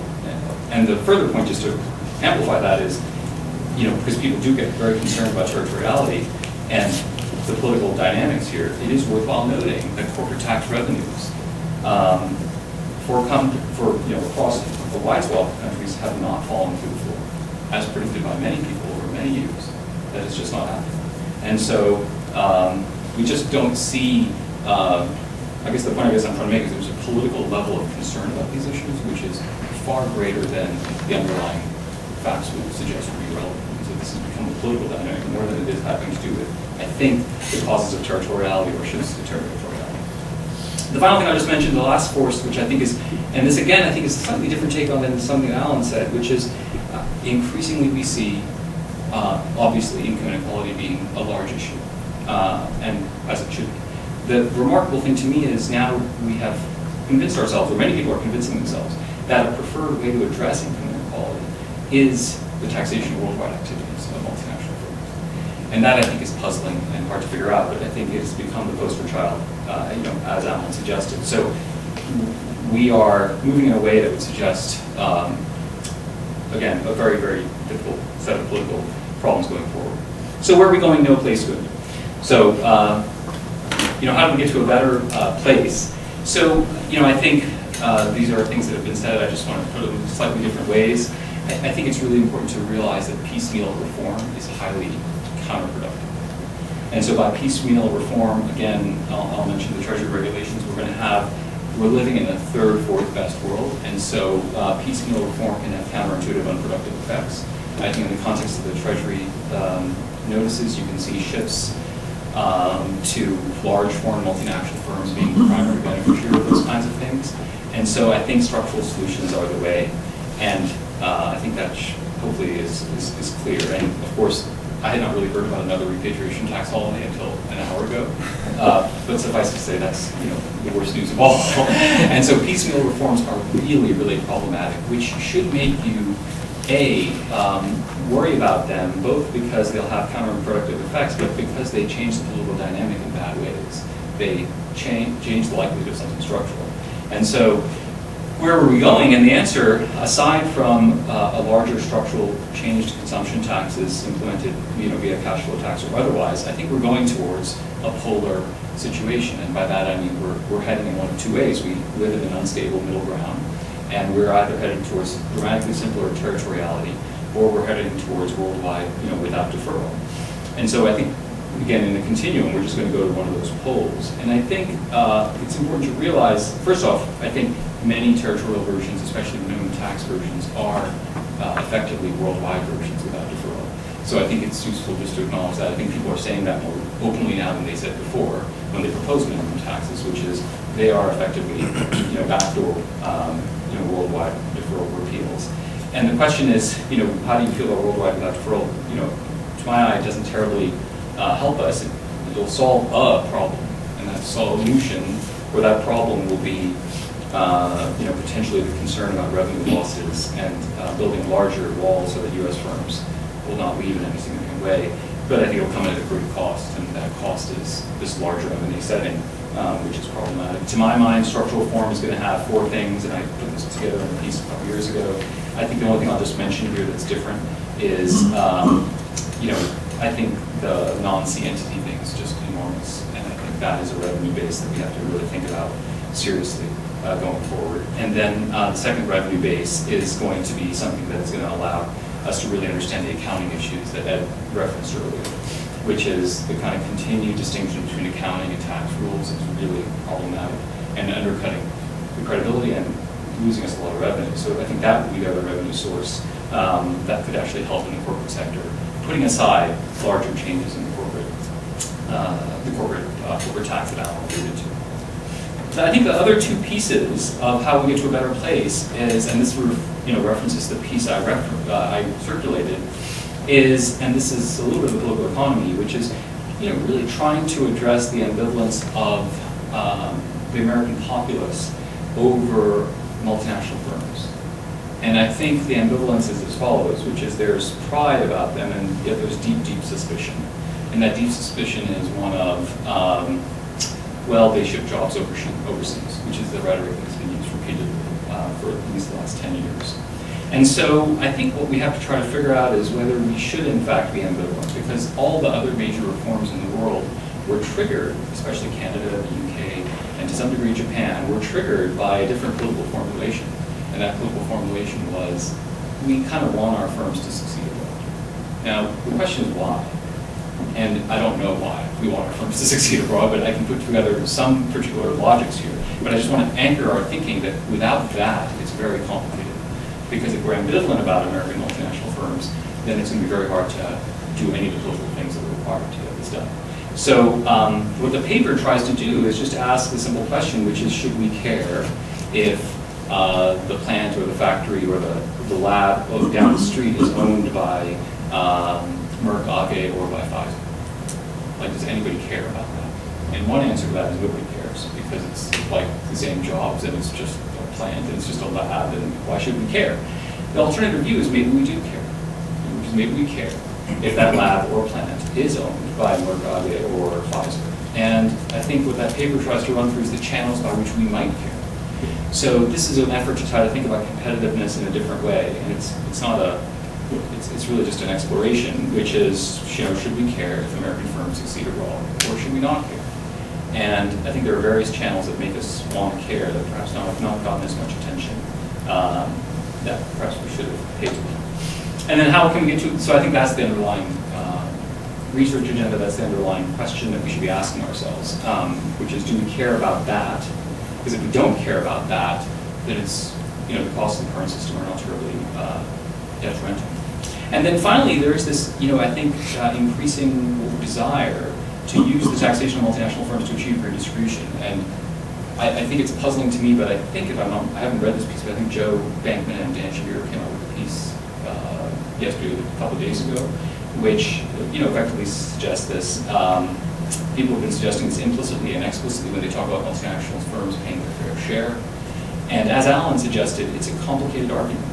And it's a complicated argument because, not just because, we tend to think that people pay taxes, but, you really have to go through a number of hoops about incidents, about shareholder bases, about competition amongst jurisdictions, about why worldwide operations would be something you want to target relative to domestic corporations to have this make sense. So this is a logic that I think we should really try to explore and make sure if it makes sense or not. Because increasingly it is a dominant logic, which is, and I think if you watched the Brookings conference last week, I think Steve and perhaps even Ed suggested this, that we should be taxing multinational firms to achieve redistribution. And I think we should be really clear about why that is it's certainly not a first best tool to do it. It's hard to imagine it's a second best or third best or fourth best or fifth best tool to do it. And so before we start thinking like that and doing that, we should make sure and understand what the conditions are, why that would make some sense when you have other tools available to you. Carry interest. There's so many that one might think of being much more relevant to trying to achieve that particular goal, to which I'm sympathetic. So, the short version is, where are we going from here? And I think the answer is look for the changes in the broader M&A market to become more pronounced. Look for the biases towards foreign multinational firms to become more pronounced. And then depending on what happens politically, look for I think these agendas to figure more largely than ever in the dynamic of the discussion, which is, do we care what the citizenship is of our companies or not? And do we really want to use foreign activities of multinational firms as a tool for redistribution? Because I think those are the two questions that are being asked increasingly that are complicated. Okay, a little bit more. Thanks.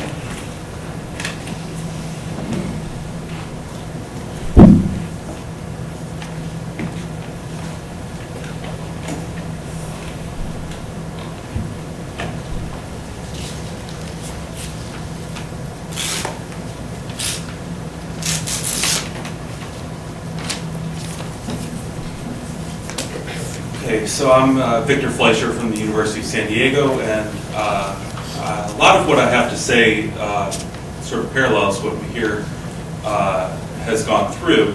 I'll try to do it with more pictures. Let's see. So I come to this from what I call the boundaries of the firm perspective, and a couple of you here, Damika and Kim, have heard me try to make sense of this before. And at a starting point, you think about why firms are organized and why they're organized the way that they are. And the beginnings of economic thinking is, well, firms are organized in order to minimize transaction costs. A typical example is the make versus buy decision. A company's going to manufacture something, let's say an iPhone, they have to make a decision. Do they want to build that inside the firm using firm employees, or do they want to contract with a supplier that's outside the firm using contract mechanisms rather than firm hierarchies? And traditional economic thinking says this is determined by things like search costs, monitoring costs, agency costs, and so forth. And I'm indebted here to Kim's insight a couple of years ago when I was first thinking about these issues, that the big distortion here that we can observe is a location distortion. So it's not so much the size of the firm that gets distorted by tax, but the location. So the traditional economic model outlined by Coase doesn't highlight the effect of tax on the boundaries of the firm. Once you introduce tax, it often becomes a first-order distortion of the boundaries of the firm. And one way that we observe that is the distortion of location, the expansion of firms overseas and their decisions about where to locate activities. We certainly see it on in the domestic level through the state tax system. Right? There's a lot more intellectual property in Delaware or Nevada than one would predict in the absence of tax. In the international through the location of especially intangible property. It would be a little bit hard to see this at the bottom. This is just a screen grab from a study that the Kauffman Foundation did. And the Kauffman study was aimed at measuring entrepreneurial activity, which they chose to measure as the creation of new firms. And so what they come up with is a list where at the very top, the most entrepreneurial economies in the world are the British Virgin Islands, the Isle of Man, Jersey, Guernsey, and not too far behind, Liechtenstein. These are obviously not the most entrepreneurial economies, but rather you see the creation of vast numbers of new firms, that is, legal entities, driven by tax rather than by real economic behavior. So I draw the conclusion from this that tax is relevant to this discussion of the boundaries of the firm, and one can really break it down into two effects: the revenue effects that the distortion of tax can cause, and the real effects. And a lot of the attention that people have paid to this question of inversions has been related to the revenue effects and the idea that this is going to further erode the U.S. corporate tax base. But equally important, or maybe even more important in the long run, are the real effects. And this is what Mihir's work has been emphasizing, is to think about how the tax system in the United States is distorting the real decisions that managers are making.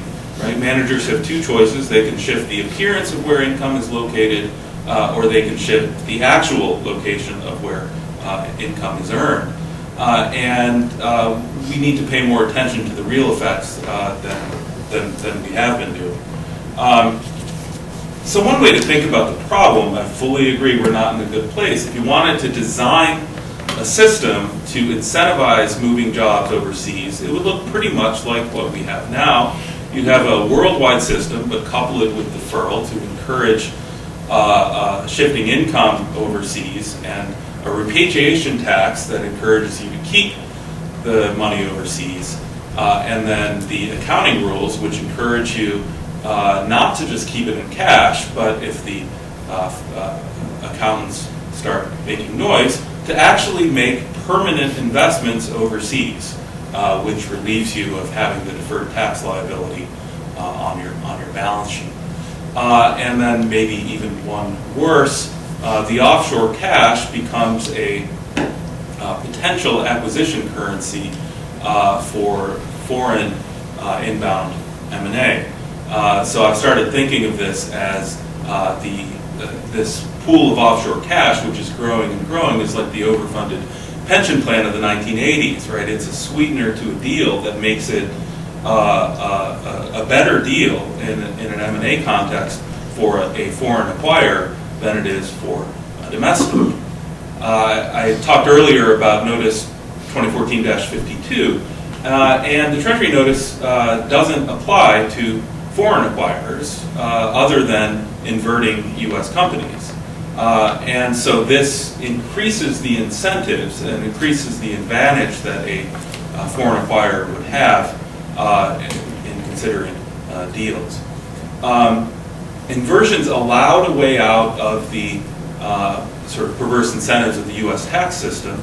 That has been largely shut down, the inversion technique. Some of the benefits of inversions have been reduced, but only for U.S. companies contemplating an inversion, not a larger foreign acquirer who might benefit from those same advantages with respect to the U.S. firm that they're acquiring. So there's a couple of examples of this. Chiquita is one. I was at a inversion panel at University of San Diego earlier this week with one of the board members from Chiquita was up there. So Chiquita was considering an inversion and was getting some pushback on various fronts, and they ended up being acquired by a Brazilian firm and investor group. So this is, I think, the next big concern going forward. A little bit of a detour. I want to talk a little bit about frictions that we are relying on to keep our U.S. worldwide system, worldwide with deferral system in place. One of the interesting things is asking yourself the question, why would anyone organize as a U.S. corporation? If you're starting a firm that may have international operations, why would you possibly, what would the rationale be for organizing as a Delaware or California corporation as opposed to, say, a Cayman Islands corporation? I think the answer, and this is coming from a paper that Susie Morse and Eric Allen at USC have done, is, it's still relatively expensive to set up a foreign corporation. It might involve, let's say, $100,000 in startup legal costs as opposed to virtually free.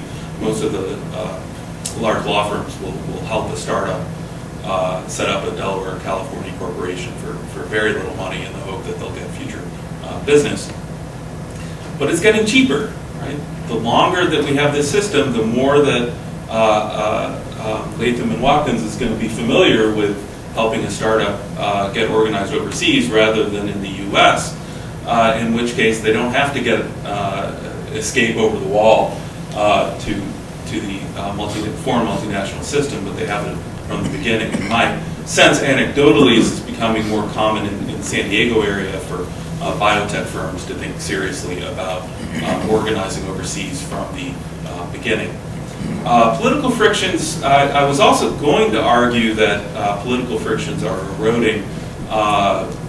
Here has a case, HBS case study that he wrote about the Stanley Works deal. which highlighted some of the political frictions as have I. And I'm not sure that firms are as afraid of the political rhetoric involved with being called a traitor. What they're afraid of, though, and what they continue to be afraid of, is the threat of a consumer boycott. So I think Walgreens was quite concerned about this when they were contemplating an inversion last year. And they're concerned about the loss of government business, right? So Walgreens has a lot of government contracts where they provide medicine to people. And so there's a political threat there that the U.S. government could. So we still have some political frictions that keep U.S. firms here in the U.S. Those frictions may be eroding. I think we need to think a little bit more about what political frictions are important and effective. So my conclusion is that the real effects matter, and we need to pay more attention to the real effects than we have been, not just the loss of tax revenue. I think we will have an uptick in foreign inbound M&A in the next 2 years because inversions are less attractive than they were. Other real effects we should think about, and here mentioned a little bit, the distortion of the market for corporate governance. Right, one of the things we think the U.S. is good at is corporate governance. We think that Delaware has a good court system, and it's interesting, and I think probably not a good development, that firms are shifting headquarters overseas where they may not be accessing our corporate governance system. Related to that, it may hurt our capital markets. We still have very strong capital markets relative to most other countries. I should say, when I say foreign inbound M&A is going to be a problem, it's not going to be a problem for Google or for Apple because they're too big. But as Mahir notes, some of the larger healthcare and oil and gas firms have been spinning off divisions to make a target that's going to be attractive. And the same investment bankers who've been pitching inversion transactions, they got to have something else to pitch. So they're just going to move on to the next thing. So I'm quite concerned about what I would predict is an uptick in inbound M&A. So that's my prediction. Right? Tax distorts the boundaries and location of the firm, and that it is often a first order, not a second order problem. As the inversion notice is made, inversions less attractive, inbound M&A becomes more attractive. And where do I go from there? So that's all descriptive. This is more of the speculation slide. What can be done? I sort of break it into short-term and long-term. Short-term being the next couple of years. Maybe we'll see a reduction in the corporate tax rate.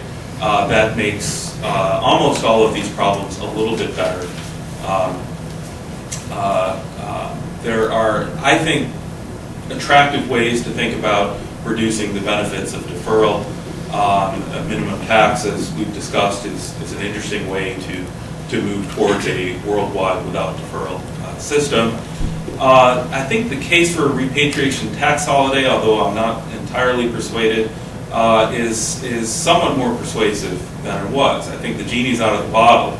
I don't think that Google and Apple are expecting to pay taxes on this deferred foreign cash, in which case you've already lost your credibility. Now you're just negotiating with the price.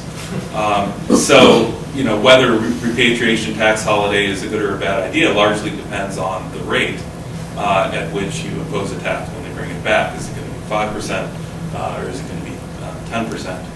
I'm also, and this is why I'm so glad that Larry is here with us, maybe he can give me an answer, can the Treasury take steps to make it harder for foreign acquirers to get trapped cash out from under? And are they taking steps to do that? My reading of the Treasury Notice 2014-52 is it doesn't make it harder for a foreign firm to engage in hopscotch or out from under transactions. I think that's kind of the critical short-term issue that needs to be looked at, but maybe Larry can give us more insight on that. Long-term, I think Alan and Mahir have it exactly right. We need to go back to think about the first principles of what we're trying to do. In which case, there's a couple of possible answers. Maybe we're trying to tax not rich corporations, but rich people, in which case we want to think about the best way to do that. And by rich people, I think what we mean is U.S. Shareholders of U.S. corporations, and figure out how to do that. Or maybe we're taxing access to the U.S. consumer markets, in which case maybe Alan's proposal for a destination-based tax really makes a lot of sense. I'm a little bit afraid of formulary apportionment for reasons I think we'll get into in the afternoon, but I really like Alan's idea there. So in the long run, meaning not in the next couple of years, I think this, as policy folks, this is what we need to be working on, is to generate more thinking about the real effects and not just the revenue effects, and first principles about what we're trying to accomplish instead of the fire that we're trying to put out. So I'll stop there and look forward to hearing Larry's comments. I'll stay seated over here, but thanks, guys. As the lonely practitioner in the room, although I guess I'll call that a recovering practitioner, but a couple of thoughts on this. I guess, Mihir said that, we're not in a good place. I would say it's worse than what he said. Because this notice that we've talked about that, got so much publicity where the president urged his treasury to come up with something to stop these evil things, and they came out with a notice in September, I wouldn't say that it has stopped inversions. Certainly AbbVie got a lot of press because that deal stopped, but Burger King's going forward, Medtronic's going forward, Mylan, there's a bunch that are still going forward. We still have clients talking about it. The way to sort of think about this notice and think about the impact it's had and why I don't think it's really stopped stuff is to just spend a minute and talk about it. It's really got two different things it's doing. It's trying to take the inversion fraction. You mentioned 80 and 60. That's kind of the key mechanic in the statute, which is the form of these is you've got a foreign acquirer acquiring a U.S. target.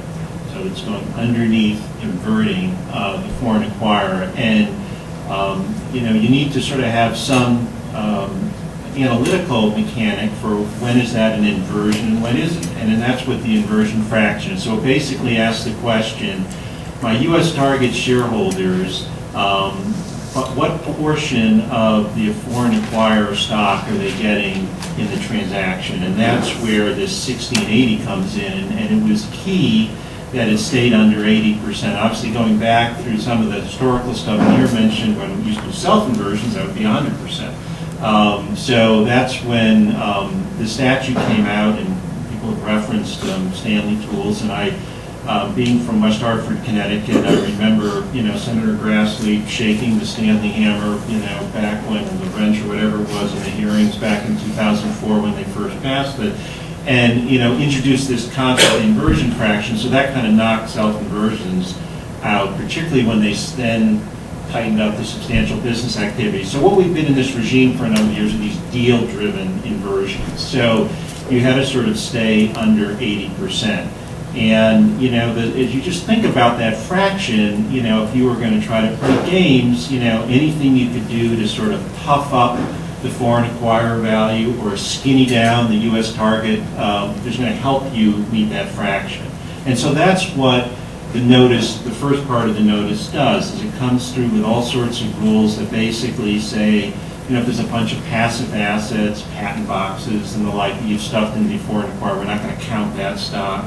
Or if you skinny down the U.S. target, we're not going to count that. And that all makes it harder to meet that fraction. What has sort of caused people and practitioners to pull out their hair a little bit at this is that it's not purpose-driven anymore like the statute was. Most of these rules are as John Merrick from the Treasury said the other day, irrebuttable presumptions. So you go back and look, for example, on these skinny down distributions, and anything out of the ordinary in the last 3 years, boom, you're in trouble.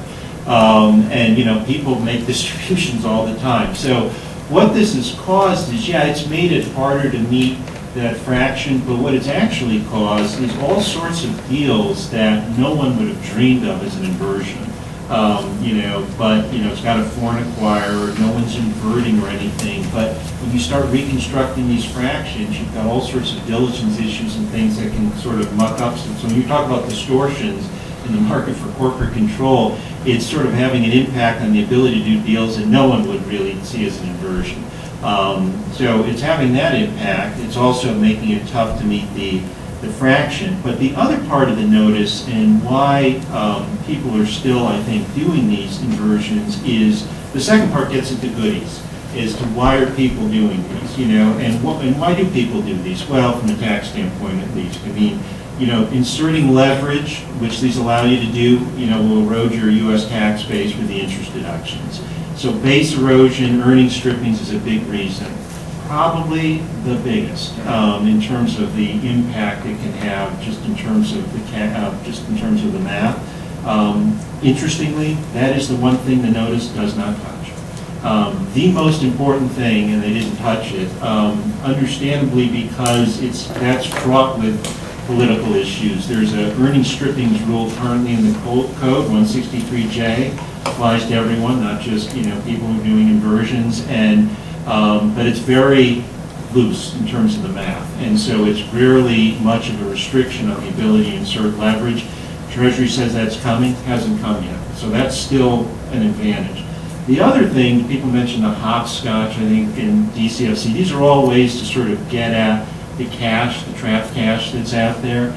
Doesn't forbid that. It just makes it only if you're north of 60. So in our tax bar parity on orange is the new black, 60 is the new 80. Because, 80 used to be what everyone would worry about. 60 you would lose some benefits, but no one would really care that much. There was some exec com stuff, so my partner Jim Barral, who's in the back, we'd call him and he'd get that fixed up. But I mean, it was really not a huge deal. But now, if you go over 60 in that inversion fraction, you'll lose the ability to hopscotch, you'll lose the ability to DCFC or CFCs. And so it doesn't mean you don't want to invert, it just means there's a lot more at stake staying under 60 than there used to be.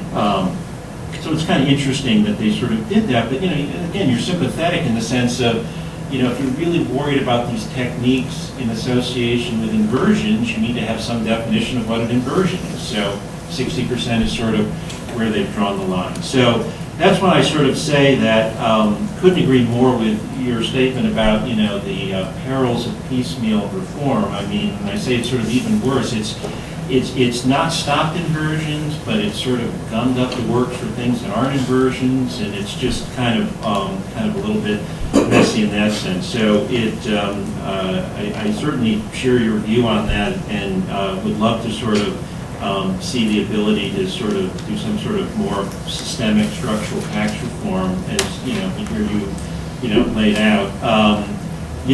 Some of the points you mentioned, agree. I mean, and you echoed a lot of those points. The real effects are really the important ones. You do see the distortions, and you're quite right. I mean, we do have a fairly large startup practice, including the life sciences area in North County, San Diego, down in your neck of the woods, and people do ask those questions. I mean, it doesn't happen as much because of all the PFIC rules and other things about startups, and but they ask that question because there's no doubt about it that if you were ever going to go overseas, there's no time like the beginning. So you don't have everything I just talked about is irrelevant because you start life as a non-U.S. entity. So it definitely is something that gets talked about. And then finally, I completely agree. The engine on all of this is the corporate tax rate in terms of the size of it, and lowering rates is always going to take the air out of these tires and make it less of an incentive to do all those things. But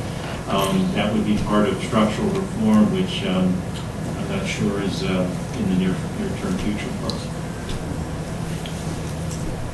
All right, great. Questions? So this is a great presentation by everybody, and just a quick observation about the repatriation holiday, but my principal question is from here. There's a world of difference of behavioral consequences between doing a repatriation holiday as a standalone thing and doing it as part of a transition to a new system. as part of a transition to a new system, it's the only time we here in this room will see a genuinely efficient tax, because it's a tax on the past. And so, whatever the rate is, there'll be a political discussion, but it stands on a completely different footing from a repatriation holiday by itself, which has profound behavioral consequences going forward. So, my question or observation really is from here.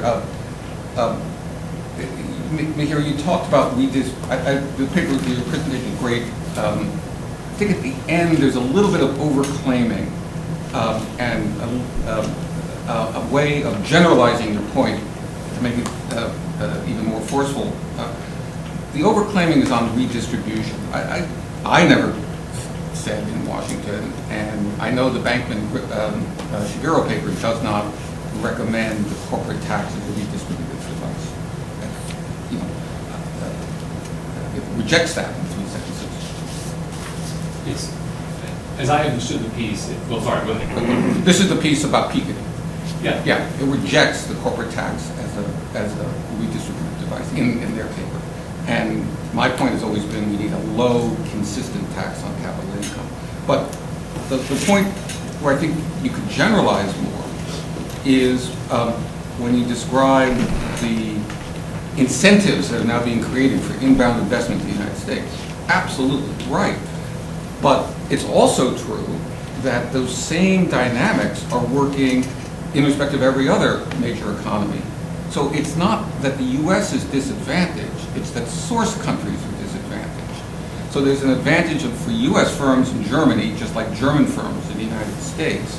And the result is what we see in BEPS, for example, and what we see in the inversion notice, in a small, overly targeted way, is a revolt of the source countries. That's what's going on. I think that's what Alan meant when he talked about BEPS. And so it's all over the world, source countries are revolting and saying things aren't working for us. And the most amusing example, of course, is the UK, which simultaneously makes that point and has a diverted profits tax, and on the other hand says, come on board, we want to be the headquarters of all your diversion activity. So you could take your observations about distortions in the M&A market and make it a global observation. It's not just the U.S. that's getting bored. So I didn't mean to mischaracterize what you said, and I apologize. I know somebody on that panel very clearly said it, and it was... Well, it has to be shared. Yeah. I dozed off. I apologize for that, but I certainly didn't mean to mischaracterize it. And I guess, I've only read the script because it came out 2 days ago, which is that my understanding of that other piece, which again, I apologize if I mischaracterized, is they list several alternatives to the global wealth tax that Piketty proposes, and then talks about which are preferred. I think they suggest that there may be problems with it, but they listed a tax on large multinational firms as one of the specific alternatives. They listed it and rejected it. It's 3 sentences. Okay. That's my own point. Yeah. Just want to be fair to them. They reject a lot of things. And I think the only point I meant to mention is this is now part of the debate. Income redistribution is what this question is becoming, and the fair share of multinational firms is what this is becoming. And I think that is a broad point, and I didn't mean to misattribute anything to anybody. But I think it's true that in a way that has never been true, multinational firms are viewed as a piece of that puzzle, and it's not clear to me why, and it's not clear to me how we We're in complete agreement. Yeah, on that. I guess I agree with you generally that the source countries are upset, but I do think it's not about territoriality. It's about, it has this really weird reverse dynamic, which is American multinational firms and the way they're behaving because of a worldwide system of deferral is triggering a lot of behavior around the world, which is actually getting people really angry. So if you think about BEPS and free workers, right, it's about searching, French people searching, and Amazon capitalizing on it, or Google capitalizing on that. And so it has a lot to do, I think, with American multinational firms, more than it has to do with some dissatisfaction with territoriality. So that was, I guess, the only point I was trying to make there. But yeah, I think it's, so yeah, I agree, I think we agree a fair amount. I think it is, the question I was trying to address. Can I just ask a clarification on the point? I agree with what you just said, that it's about American multinational firms, but you seem to say during your comments it was about the American tax system? Well, I think it's about some of that behavior that American multinational firms are undertaking is an artifact of the way the American tax system works. In what way? Well, so I think they have lots of incentives to keep to structure an Irish operation and have all their worldwide operations put profits in Ireland. Wouldn't that and be then true keep for it the U.S. permanent. in a territorial system? Wouldn't they be better off having their profits in Ireland than the U.S.? It may well be. I guess worldwide without deferral. So the current status quo is there's a big incentive to have all their foreign profits in Ireland and keep them there. And so they are scooping profits out of every other jurisdiction and putting them in Ireland. That is the concern. And under territoriality, would they have? Under territoriality, they still wouldn't have an incentive to have earnings in the U.S. They have the same extent. I think that's fair. All I was suggesting is that that's not a reaction to territoriality in Germany or in the UK or Japan. It's a reaction, I don't think it has to do with discontent there. Well, when you say discontent with the way that, not with territoriality per se, but with the way the system is working. Another But way, not the way their systems are working, the way the US system is working. And the way US actors are acting, maybe. Well, those are Sorry, you're right. yeah. So you're absolutely right. It's the way US actors are acting. Fair enough. Fair enough. I mean, here perhaps another way of saying it would be that Germany isn't troubled by the word territoriality is applied, to outbound German activity.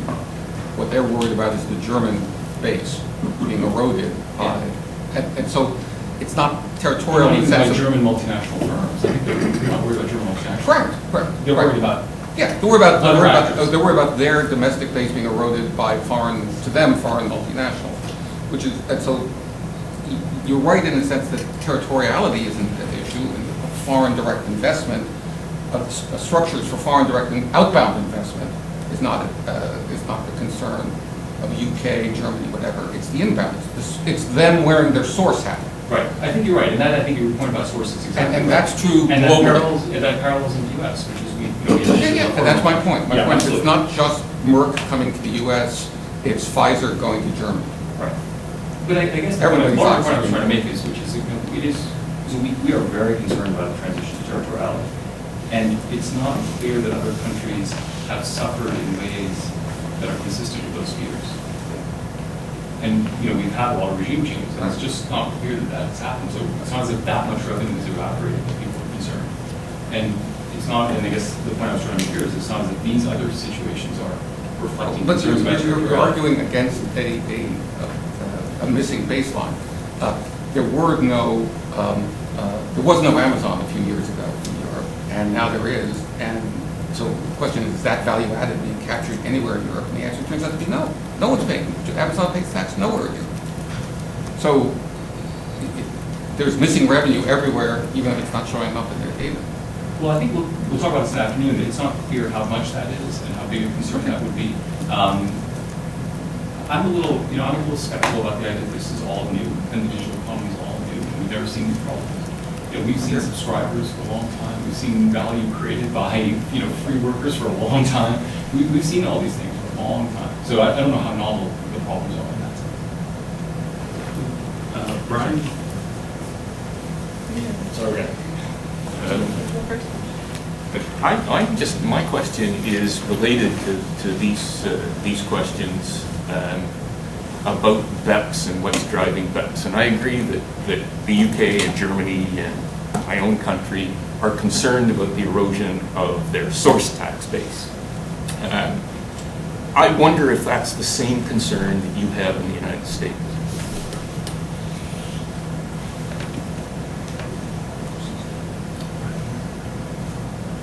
I think partly the answer to that is yes.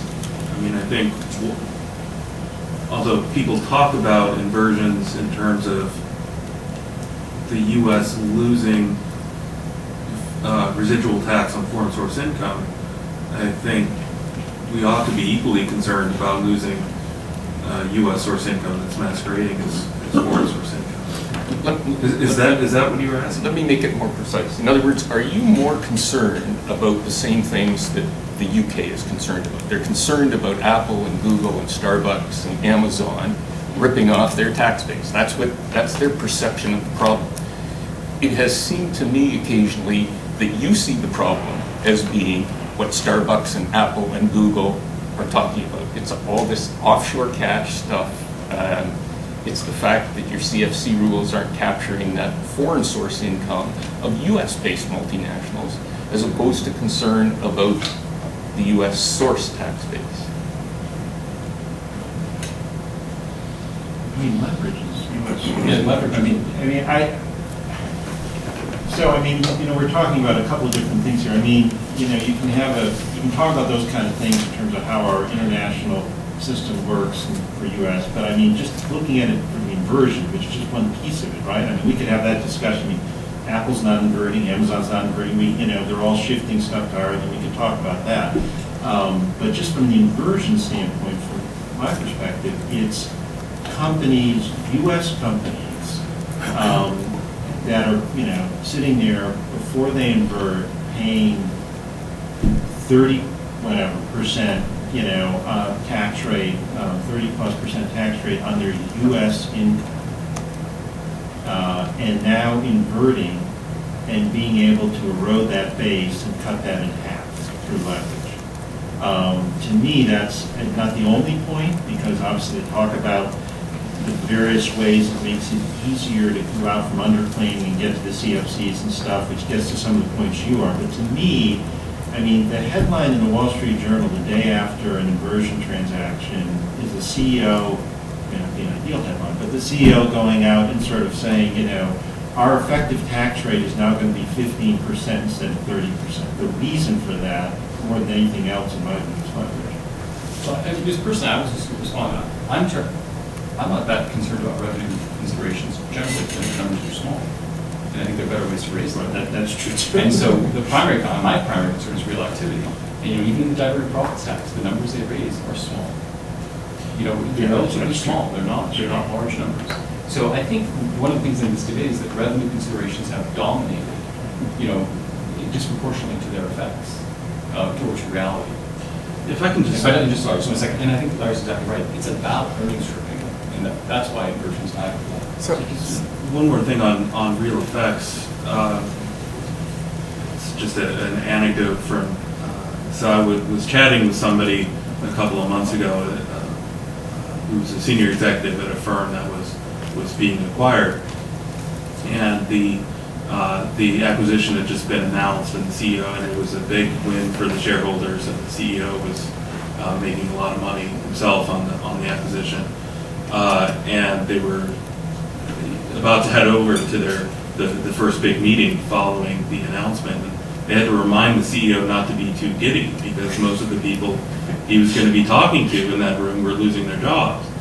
This was a domestic acquisition, but it becomes even more so when you have a foreign acquisition. I think one of the things you asked me here was, do we care about the foreign ownership versus U.S. ownership of a business that's located in the United States? One of the reasons is that the jobs, certain types of the jobs tend to follow headquarters, and that problem gets worse. You think about the things that we're good at comparatively, we tend to be pretty good at executive level jobs, good bankers and lawyers and so forth. Those management jobs are the ones that could be moving more overseas.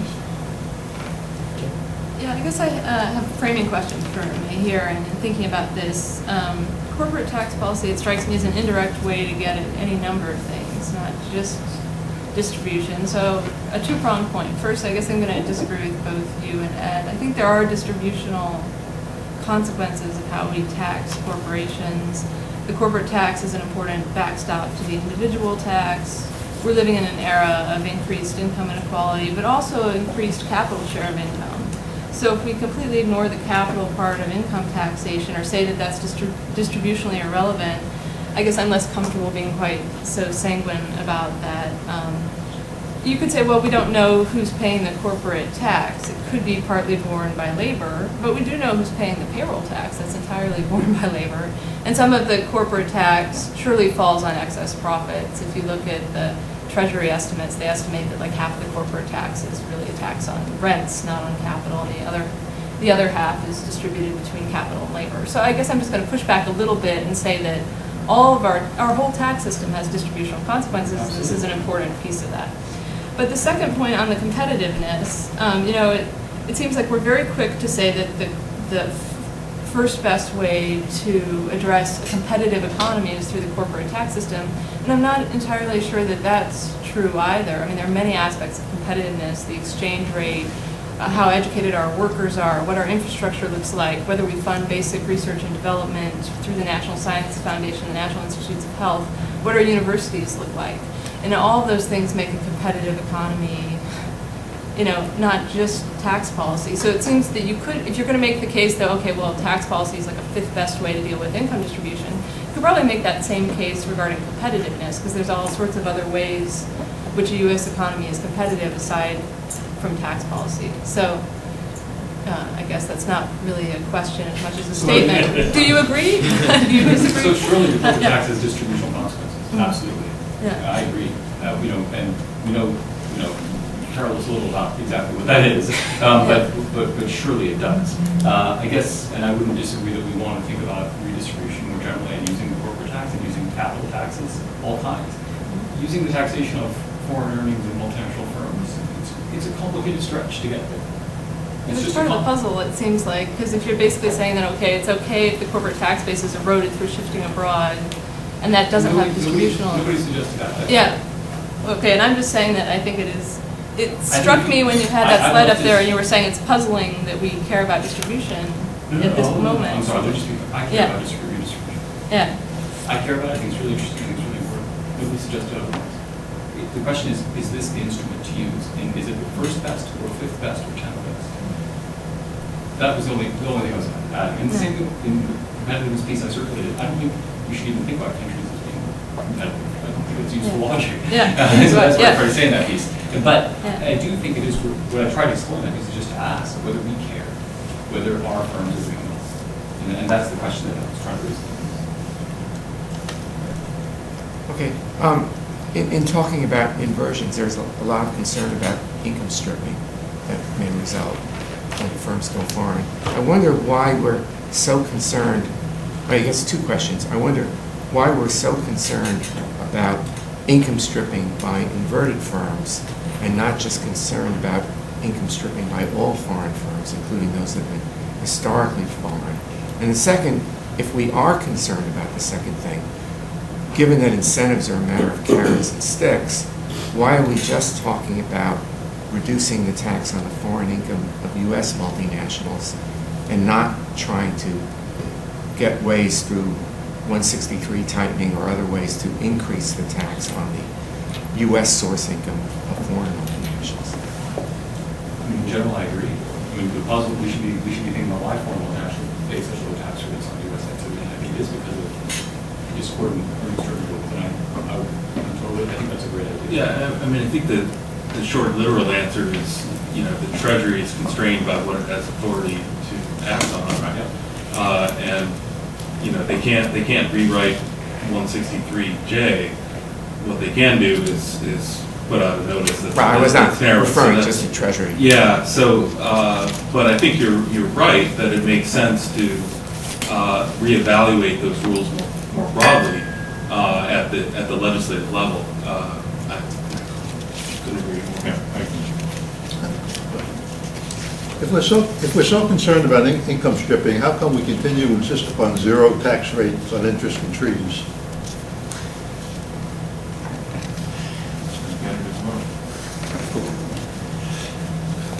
That's a fair question. I mean, you wouldn't be able to obviously do it without it, or without a very low rate. If it was all 30% across the board, you wouldn't be seeing all that leverage, that's for sure. And secondly,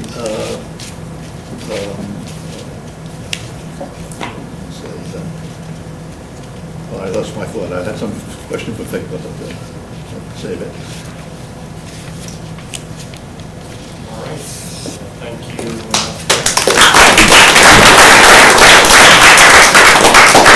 So we are now at lunch, and I believe we have box lunches outside this room, and then we're gonna, I think the weather is looking acceptable maybe to our East Coast folks, right? Just enough that we can eat outside, right? We have, in the courtyard, there's some metal tables that you can eat at. Not the ones with the tablecloths, I think that's not ours. Different conference. We're not about tablecloths, we can eat on the actual building. Name it, so you can pick up the lunch and head out to the grocery. We'll reconvene at 1.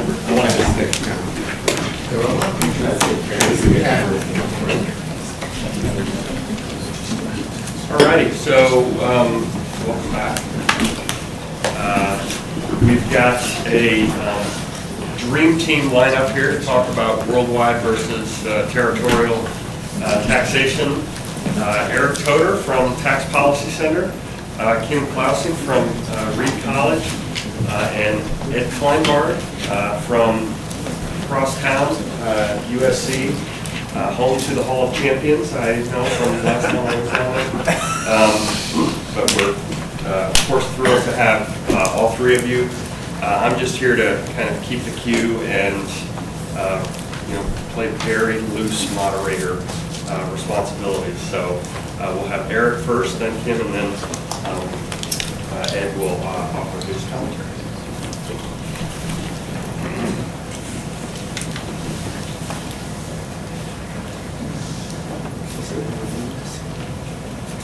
I see it there. Oh, it's that?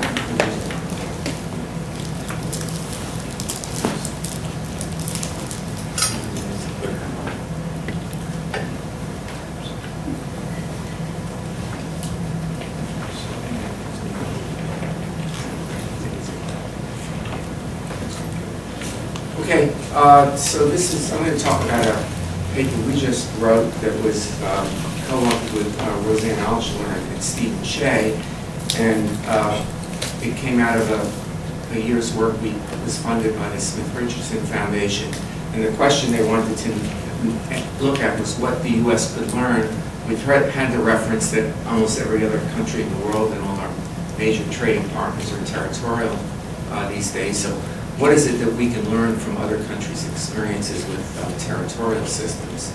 So that's what this effort was. We had a conference last year. We had a number of people. Brian Arnold was there, and a number of people from overseas. Alan was there. Maybe some others in this room were there that I don't remember. Were you there, Steve? No. So Steve just had to walk down the hall. So I think in some sense this is a little bit unusual project for me to be involved in, because while it did involve reading literature and it did involve looking at data and certainly involved some thinking of the standard economic concepts, a big part of the story of my understanding about this is based on anecdotes, which is not always terribly satisfying, but in this world what's going on in private practice is often really a key to what's actually going on, and other than by talking to lawyers and talking to practitioners, you don't learn that, and you hope someday you'll have data that will validate that in a way that's more academically satisfying. You don't always get that, so there's going to be part of that in this conversation as well. So first of all, the question is what makes a system territorial, and of course we wrestled with the definition, and according to the standard definition that people uses, those systems that are territorial are systems that basically exempt the active foreign income of their multinational corporations, and the way they do that is when they pay them back as dividends, they're either exempting all or 95% of the dividends. The 95% is really a 5% haircut some countries give as an adjustment for the fact that they don't properly allocate deductions between domestic and foreign income. So it's really meant to be conceptually 100% exemption. In contrast, the worldwide systems will tax foreign source income as accrued, or either as accrued or when repatriated. In the case of active income, it's in all cases that I'm aware of. I think somebody said Brazil is different, but that the taxes on repatriation, they have deferral. As an aside, New Zealand used to have an accrual-based tax, but they abandoned that some years after. By this standard definition, though, most of the countries of the world, all of the G7 except for the USA, are territorial. But of course, these differences are exaggerated. So to say that some systems tax foreign income because they're worldwide, and some systems don't tax it because they're territorial is a vast oversimplification. Most worldwide systems, as has been said, allow deferral, and that, of course, means sometimes these taxes are deferred for a long time or perhaps permanently. So that substantially reduces the effective tax rate on that income, although it will create some issue with the incentive to lock out and the incentive to repatriate. Both systems tax some foreign, all the countries tax some foreign income as accrued. They've all developed CFC rules of some kind or another, and there are vastly different details among countries. Brian has written a lot about this, about how tough some countries' rules are and how generous others are. Apparently, from what I understand, Brian can correct me, the United States is toward the tougher end of that, but not necessarily always on all dimensions. And of course, we are a check-the-box rules, which are a major hole in our CFC rules. A third point to be made is that the difference between worldwide and territorial is not such a bright line as in the conversations about income stripping that have gone on, at least with respect to your own residential multinationals. One way of preventing them from stripping income is to have taxes on foreign source income, and that means if they strip income out of the United States, they still get taxed. So in some sense, the CFC rules or the other elements of a worldwide tax we have can be thought in part as ways to buttress or support having a source-based U.S. tax or protecting the source base. So you can't really think of these two systems as totally independent. Finally, although we were talking about corporations, all of the countries tax their individual residents on their worldwide income. And so that's kind of with appropriate adjustments of foreign taxes, foreign tax credits. So if I get dividends from a foreign country, that's taxable under the U.S. Foreign company. That's taxable under the U.S. System. So we do have a residence-based tax or worldwide tax from the point of view of the treatment of individuals. Okay, so in our study we looked at 5 different countries, one of them the United States obviously, but 4 others, 2 which have had long-standing territorial systems, and 2 which have recently gone territorial, the latter 2 being Japan and the United Kingdom. We picked them, we wanted to pick Germany as one that was typical of countries, maybe not, at least representative, not typical of countries that are in the EU, which are among the major countries in that regard. And we picked Australia because it was an outlier and someplace else and a little bit different. So, and I'll talk about how. So, as the chart shows, both Japan and the UK enacted dividend exemption in 2009. They had worldwide systems before then, at least formally. And Germany has been territorial basically since the end of the Second World War, maybe before then, and Australia all the time except for a brief period when they were worldwide in the late 80s. So these countries are different in various ways. I'll go through some of the differences between them because these inform them. They're different economies, they have different general tax rules, and they have different reasons why they chose to be territorial or not. So I'll go through those. I think sort of the thing that's different about my presentation is I'm focusing on what other countries are doing as opposed to general theory. So if you look at, well, I don't have GDP on this chart. The U.S. Way outstrips those because it's a much larger country and a much larger economy. But that is one fact that's relevant in looking at us versus other countries we always have to think of, which affects our tax policy. We're not as big an elephant as we are, but we're still the biggest elephant in the room, as we used to be, rather. GDP per capita, we are richer than all these others, but we're all talking in all cases about high-income countries, and the differences aren't really spectacular. Germany is higher than Japan, and Japan and the UK are at the bottom. I suppose if we had done this 20 years ago, Japan would have been higher up on this comparison chart. Oh wait, let me go back because there are other things here that are important. I didn't put exports and imports on the chart for reason of space. There are differences in trade balances, but basically the story with imports would have been the same, and that's a measure of the exposure to trade.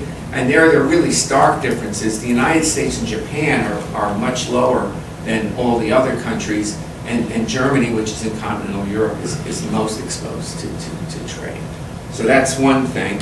Another measure is how much outbound foreign domestic investment do they have. And by the way, this is not the flow, this is the stock of assets. And the U.S. is somewhere in the middle of that. Japan is the lowest, and Germany, the U.K. is the highest in that regard. And as far as capital flows generally, Australia is the outlier here. They have actually, they're capital importing countries. All the others have outbound FDI, and some of them have outbound FDI and inbound portfolio. In some sense, what that means, I guess, with U.S. being outbound FDI and inbound portfolio is we're getting money from the rest of the world, countries that were borrowing money or buying our equity, I guess mostly borrowing from other countries. But our multinationals are investing more in other countries than other multinationals are coming here. So we still have outbound direct FDI. Australia, as I said, is different, partly because of their large mining sector. They tend to be a capital importing country. And finally, I just threw in manufacturing, because everybody talks about manufacturing. Germany and Japan is way above the UK, US, and Australia in terms of manufacturing as a share of the economy. The English-speaking countries seem to have moved more toward high-tech and finance. And actually, the US also has a very large healthcare sector, which is part of the story. But that's not the subject of this talk. So in terms of tax policy, it's been stated before, the United States is a low-tax country. Japan is also a low-tax country, not quite as low as us.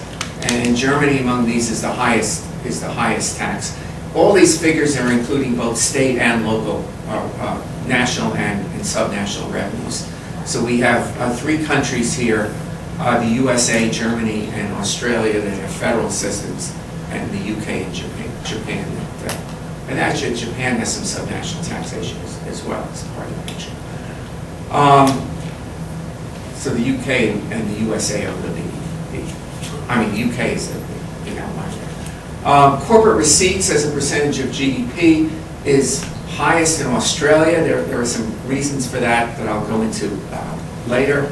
And lowest in Germany and the United States. And there are reasons for that, which I will also go into in the next slide.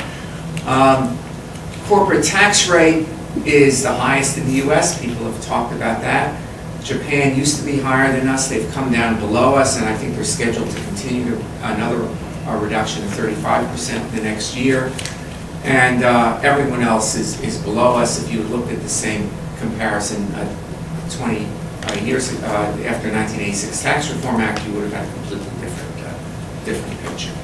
And finally, the last column, which is kind of relevant to this revenue story, is the share of business profits that are subject to corporate tax. I admit this data is a little flaky. There's no OECD data, so I had to go to each country and try to tease this out. But the interesting, striking thing here is the US is much lower than everybody else, and Germany actually is very low too, and that's a measure of the amount of income that goes through organizations that are tax disclosures. And so that's a very, very significant part of our tax system relative to these other countries.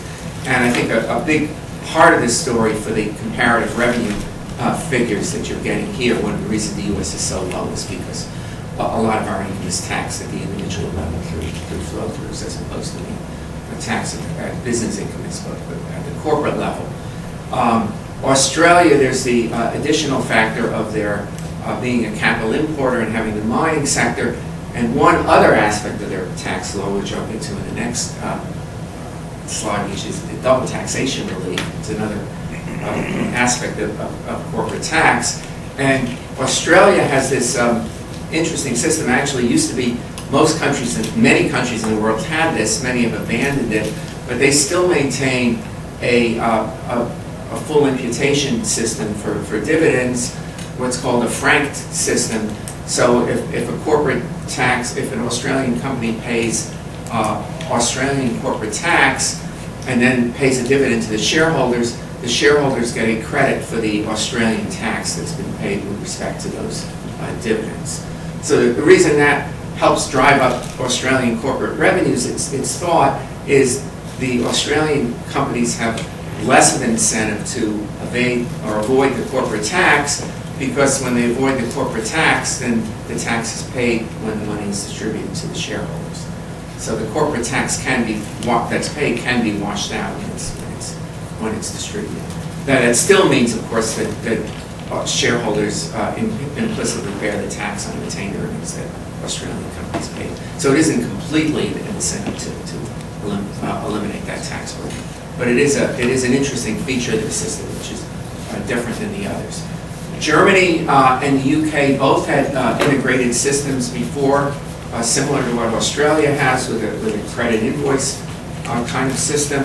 Both of them have been repealed, and that's largely was due to rules in the EU. The credit invoice systems as they existed would not allow credits to be paid to foreign shareholders. They were only paid to domestic shareholders, and that was viewed within the EU context as discriminatory. And so since the countries didn't want to have to pay credits of their corporate tax to foreign shareholders, they just simply eliminated the systems. So basically, everybody's kind of moved back to a classical system, just about. There are a few exceptions. The U.S. has discussed corporate integration for many years. We've never enacted it. We did, however, in 2003 reduce the tax on dividends and capital gains to 15%. So we had a very deep preference for dividends. It's not quite as deep anymore. The rate's up to 23.8%, the top rate. But it is a point to note that that's not really integration, because that preference to dividends is being given irrespective of whether any corporate level tax is being paid. So it's a reduction in the corporate double tax in cases where there is a double tax, and just a tax rate where there isn't. There are other unique features of the tax system, and we go through in some detail in the paper. I'm just summarizing some of the things I found most interesting. As I said, in Australia, the unique feature is their imputation system, and also their very large mining sector. So a lot of the corporate tax is really picking up the rents from the investors in the mines, many of which are foreign companies. So there is a sort of a different instinct there, and the Australians are less concerned about the outbounding, capturing the outbounding of Australian companies. Germany, from what I understand, from what was discussed at the conference, has fairly tough rules on the tax avoidance by their resident multinationals. So they actually do a reasonably good job of policing their domestic tax base through their CFC rules. What the Germans were complaining about was Amazon and other U.S. companies that are stripping the German tax base. And apparently, due to provisions in the EU and the use of Luxembourg and other things, it's difficult for Germany to get at that. So the Germans were really quite upset. By the way, I would say as a parenthetical, to everybody, the ideal tax system would be one that taxed the foreign income of foreign residents. But that, of course, is sort of out of the cards. But if we could figure out a way to do that, that would be the solution. Finally, in Japan, the interesting thing was not so much about their tax rules, but about their tax culture. And what everybody was saying, that basically they have a compliant tax culture, and Japanese companies are not availing themselves of the type of opportunities that U.S. corporations or UK or German corporations are trying to avail themselves of, which is an interesting, very interesting commentary, so that the Japanese companies, if you give them a tax holiday, they'll take it. If you give them favorable depreciation rules, they'll use it. So they'll use all of those incentives that are there, but they're not going out there setting up places to hold their high tech in Ireland or other places. And they seem to think it's a patriotic duty to pay taxes to their government. I only raised that as I found that part of the conference probably the most interesting part, and all I have on this is anecdotal, other than the fact that it was verified by a number of people. It wasn't just the one speaker from Japan who made that comment. It was an American who worked in Japan. But I guess I had the feeling that we might think twice. It's probably something I shouldn't say because it would rule me out of the profession of both economics and lawyers, but we shouldn't be so easy to say that anything that companies can do to legally avoid tax should be thought of as okay. I mean, I think there is some aspect of culture that's important, and the fact that we have the tax culture that we have is a problem. But I guess that's something, again, saying that rules me out of the fraternity of both lawyers and economists, so I'm a little bit careful of how far I push that. The UK, they have a low rate, and that's since the reforms. And the kind of interesting thing about the reforms, and I'll get to that in the next slide, was not so much the exemption of dividends, but other things they did, in particularly loosening the CFC rules. And in the U.S., we have all kinds of ways we're different. We have the highest rate, we have a repatriation tax, we don't have a VAT. Our important factor is that we've been the leader of the world in developing certain sectors in high tech and biotech, and not the only company with pharmaceutical companies. We have a lot of big pharma too. And so relative to other countries, we have a lot more intangible capital in our multinationals. So the opportunities for the kind of tax avoidance and base shifting that's seen are probably bigger for U.S. companies than they are on average for other companies. So that may be one of the reasons why there's so much focusing on the U.S. as nature of our business sector and what we do. And finally, the other thing is with regard to profit shifting. Harry Gruber's written a paper, and others have written a paper showing how the share of U.S. Foreign income, reported foreign income, has grown much faster of reported foreign income than any other indices of foreign activity, such as employment, investment, and so forth. And so we've got these papers that have shown evidence of income shifting. At least at the time when we did this study, there seemed to be a lot less evidence of income shifting going on by multinationals of other countries. And our conclusion, Steve and I believe, that's not because it isn't happening, it's because we're not measuring it. So I think one of the important aspects of BEPS will be to try to get better measurement or better data on what's going on. So in some sense, in some of the reaction against the U.S. multinationals is based on the fact of looking for the key under the lamppost. This is what you can see, and then there's other stuff going on that's less visible. Except again, anecdotally, I'm told by tax lawyers who work on deals that there's an awful lot of this shifting going on outside of the U.S. Income out by foreign-based multinationals. Okay, so why do they go territorial? A lot of possible reasons. One is lockout of funds. Well, the Japanese were a bit concerned about that, and I think, but partly because they felt that the money came back, more of it would be invested in Japan. That was their main concern, not so much revenue. And Japan has experienced 20 years of slow growth, and they were trying to actually encourage more domestic investment. In the U.S., the lockout was the lockout was relatively important. They didn't have whatever code section that is 956, Steve. There's some section that we have that that stops firms from disguising intercompany, getting around the dividend tax through intercompany loans. But the UK didn't have such rules. So actually, a good tax planner could have gotten the money back to the UK tax-free before 2009. So this was not really that big a change, we were told, in the way of doing business there.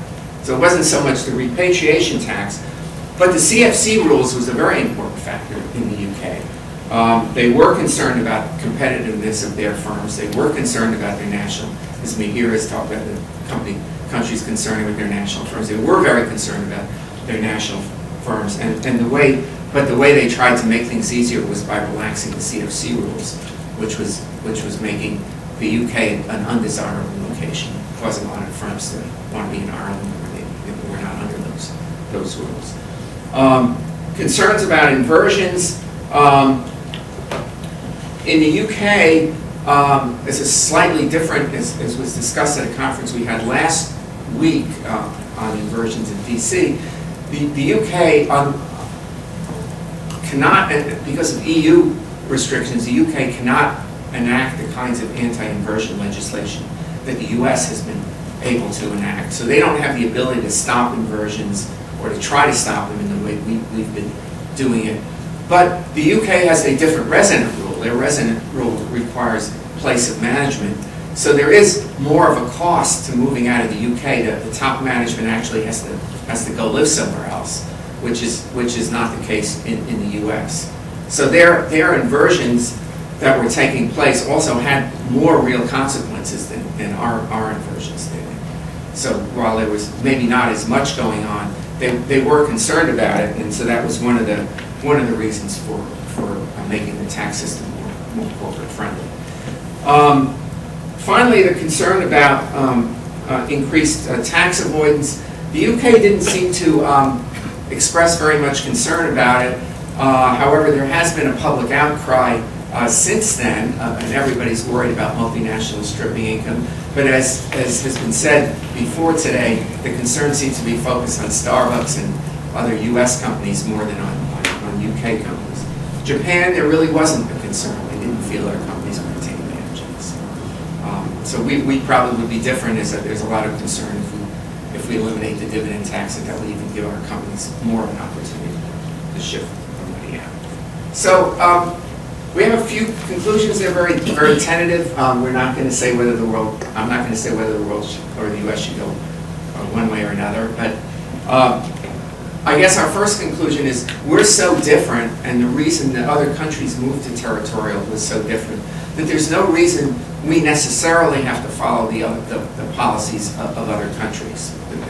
It's true that we do need to be concerned about competition, and so that's going to affect our rules, but we don't necessarily have to come up with the same solutions. The second is the territorial definition is not the same story. We saw that actually in the camp legislation, which was a territorial tax, but with such an increased anti-avoidance rules, which meant really toughening our CFC rules, that while it was territorial, it was also moving partly toward worldwide, although more on an accrual basis. So the way we do a territorial, whether it's tough territorial, light territorial, really makes a difference. So a third thing is we know a lot more about the multinational shifting of US multinationals, but others may do as much, and that's something, so we can't just be different than that. A fourth conclusion is that our ability to retain higher rates and tougher rules on foreign income, while we have the ability to do that because we're the big gorilla and a lot of companies will want to be US resident and a lot of will want to invest in the United States no matter what we do, our ability to maintain those differences is declining over time. And so we do need to start thinking about how we need to adjust to that. We're not denying that. And finally, given this race to the bottom that's going on, particularly in terms of income shifting and changing residence, we do think that ultimately we came out of the conference feeling very pessimistic about the possibility of any unilateral solution to this problem. And we do think that more international cooperation is needed to prevent erosion of the corporate base, and so that kind of leads into the next session as well. But Kim is up next.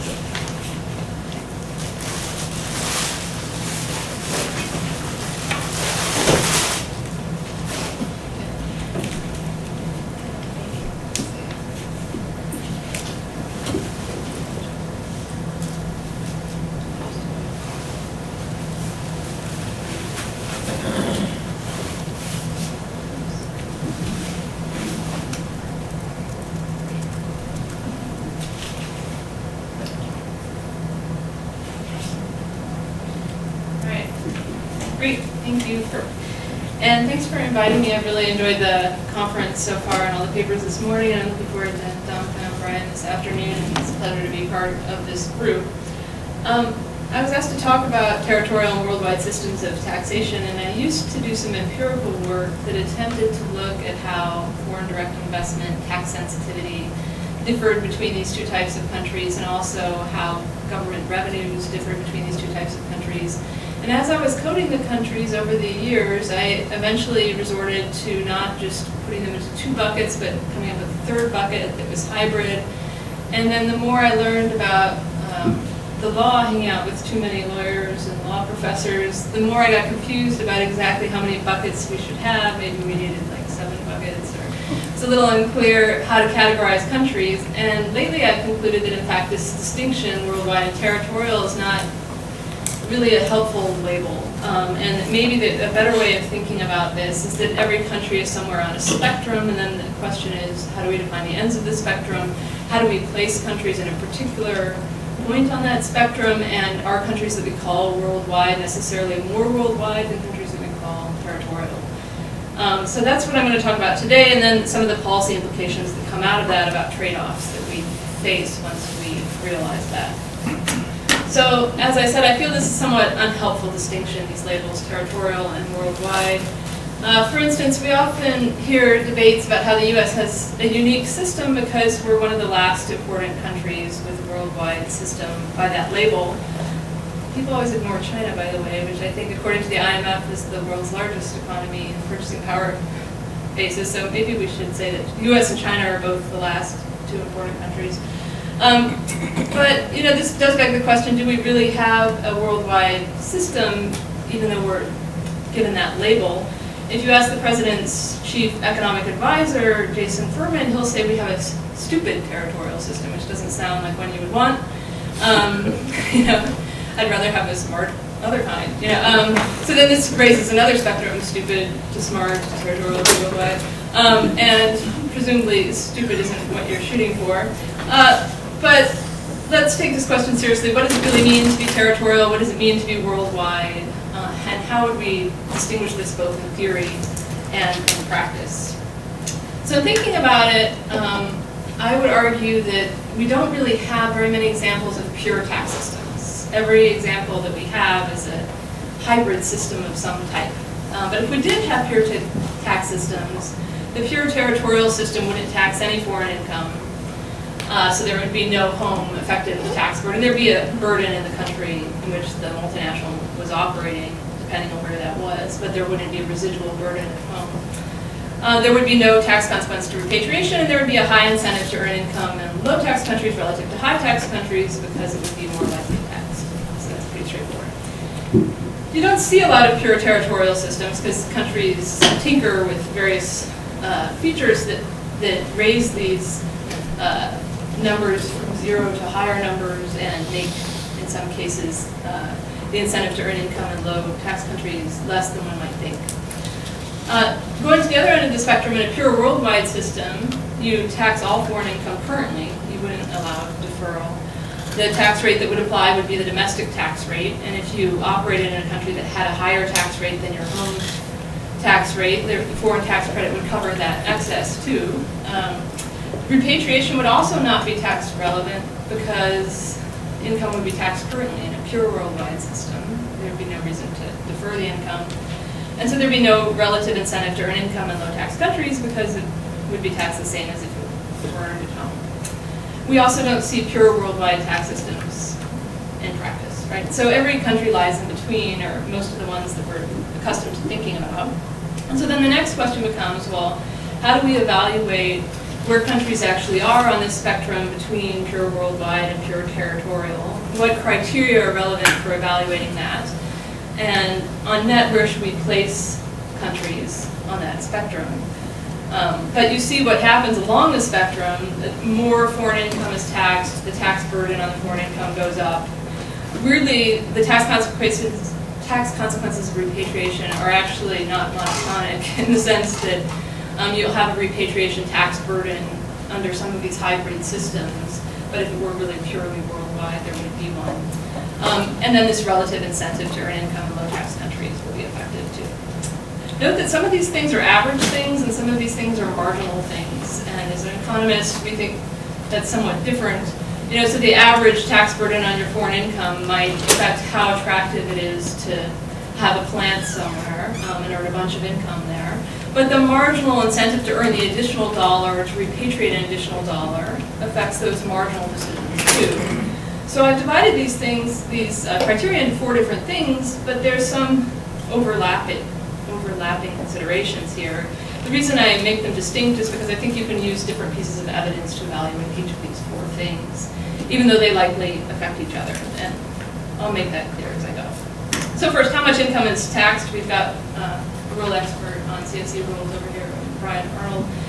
The JCT has also done a report comparing the CFC rules across countries, with a number of countries that they include as well. One thing I found so helpful about the Arnold work is he notes that the point of these rules is to really distinguish good and bad income. So different countries have different judgments about what is good and what is bad. So the passive-active distinction is one, but some CFC rules tax active income too. There are examples from France, Germany, Italy, and Japan where some active income will fall into the CFC rules and be taxed there. So it's not just passive versus active, it's good versus bad in the judgment of the countries in question.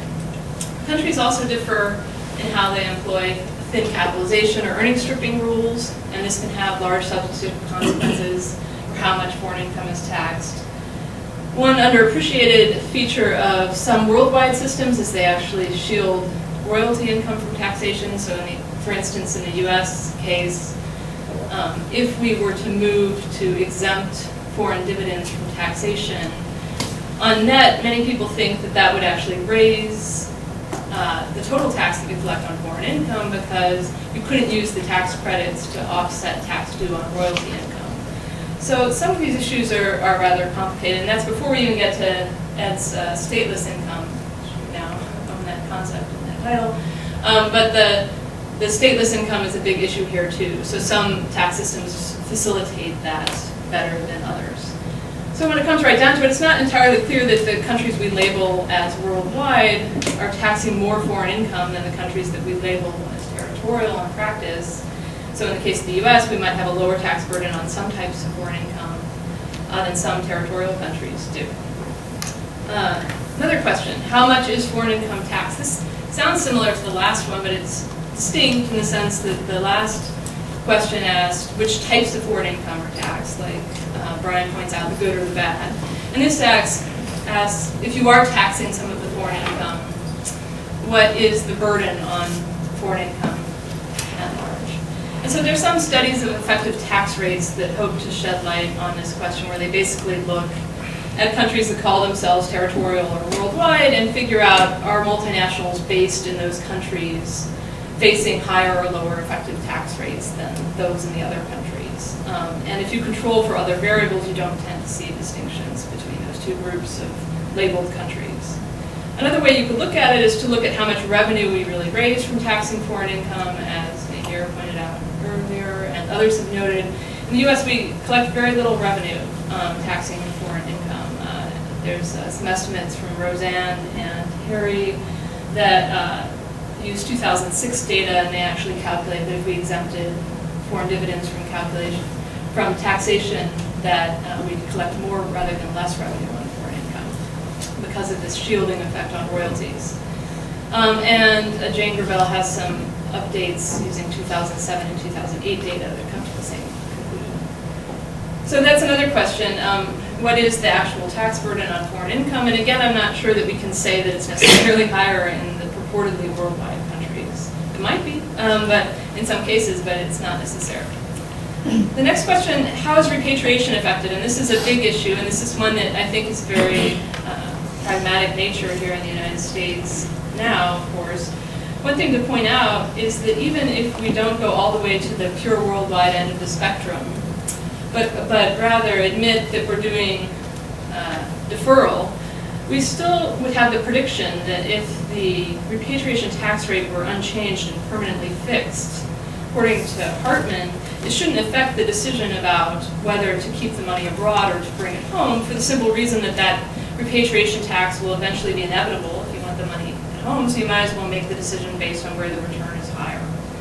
Now that result doesn't hold if the firm isn't mature, and most importantly, it doesn't hold if we're constantly tinkering with these holidays, which I think sort of help earn the title of stupid system if you're going to give out random holidays here and there. That certainly is going to make this a different situation, because then of course firms will want to repatriate in the years when it's cheap to do so, when it's on sale. And that's what we found with the American Jobs Creation Act repatriation holiday. There were huge surge in repatriations in that year, but less repatriation both before and after. And various studies have looked at that. A final marginal incentive is the question of whether earning income in low tax countries is incentivized. And here I think the literature, and I review a lot of it in the paper, comes to some difficulty in reaching a clear consensus, partly because of this difficulty in classification. So we're calling some countries territorial and some worldwide, but they both have features of the other. So some studies find that foreign direct investment is more tax sensitive in territorial countries, and some studies do not. Meta-analyses that look at the studies writ large often conclude that, well, the studies that use worldwide data seem to have a somewhat higher tax responsiveness than those that use territorial data, again, classified according to the labels. So, I think that's a little bit of an open question, but there's some evidence that on the margin, foreign direct investment might be more tax sensitive. And some of the early evidence from the UK seems to suggest that. There's both a paper by a few authors at the IMF and a paper by Lee Blue that both suggest that UK investors became more tax sensitive after the transition to territorial. Headquarters evidence is mixed. I think the papers that have sort of looked at the data haven't necessarily found big impacts of tax systems on the location of headquarters, including the Morse-Allen paper and the one that I wrote. But we do have fears about this inversion incentive that's being created in the case of the U.S. because in part of this repatriation issue. Income shifting, there's very little evidence comparing the income shifting behavior across different tax system labels. What there is a paper by Kevin Markle and another paper by him and a co-author that attempt to look at this using financial accounting data, and they conclude that firms based in territorial countries shift more income if they are financially constrained, but not in all cases. So we could look at the case study approach, and I think Eric has done a good job talking about some particular countries like Japan and the UK. One thing you learn right away, and I had the luxury of reading Eric's paper before writing my own, was that those cases are very distinct. So even if you want to say, okay, well, these are two countries that used to be worldwide and are now territorial, so we can understand them as a type, they're very different from each other. Japan has this unique tax compliance culture. Japan has much tougher CFC laws than what happened to the UK laws as they got watered down. And so I would expect different things to come of those experiments. And just looking at a quick squint at the revenue numbers, just looking at corporate tax revenues to GDP, you do also see different experiences there. Japan is the purple line up top, and you see that they have high corporate revenues, which kind of goes with the tax culture point Eric was making earlier. And everybody's kind of dipped before the Great Recession and then recover somewhat. Japan's recover sharply, as do the French revenues, and both of those countries have pretty tough CFC laws. The UK revenues actually dipped down a little bit in the last couple of years relative to earlier years. They're the green dashed line. OECD is relatively flat, and then the US and Germany have modest increases. I don't think you can make anything of any particular piece of data, but I think it is interesting, given what you were saying about Japan and the UK, to actually sort of look at what happened to their revenue experience. And I think the difference between the purple and the green line sort of goes with your stories about those countries and what has been happening there. So it's kind of an interesting thing. So where does that leave us? We've got countries that we admit are hybrids that are neither purely territorial nor purely worldwide. There's a question of how to classify them along this spectrum.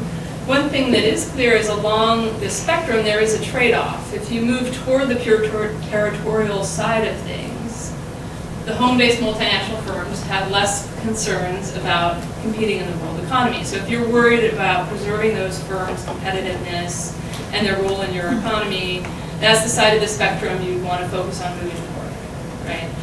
Whereas on the pure worldwide side of the spectrum, you have fewer concerns about tax-based erosion and some of the attendant effects on capital distortions between low-tax and high-tax countries.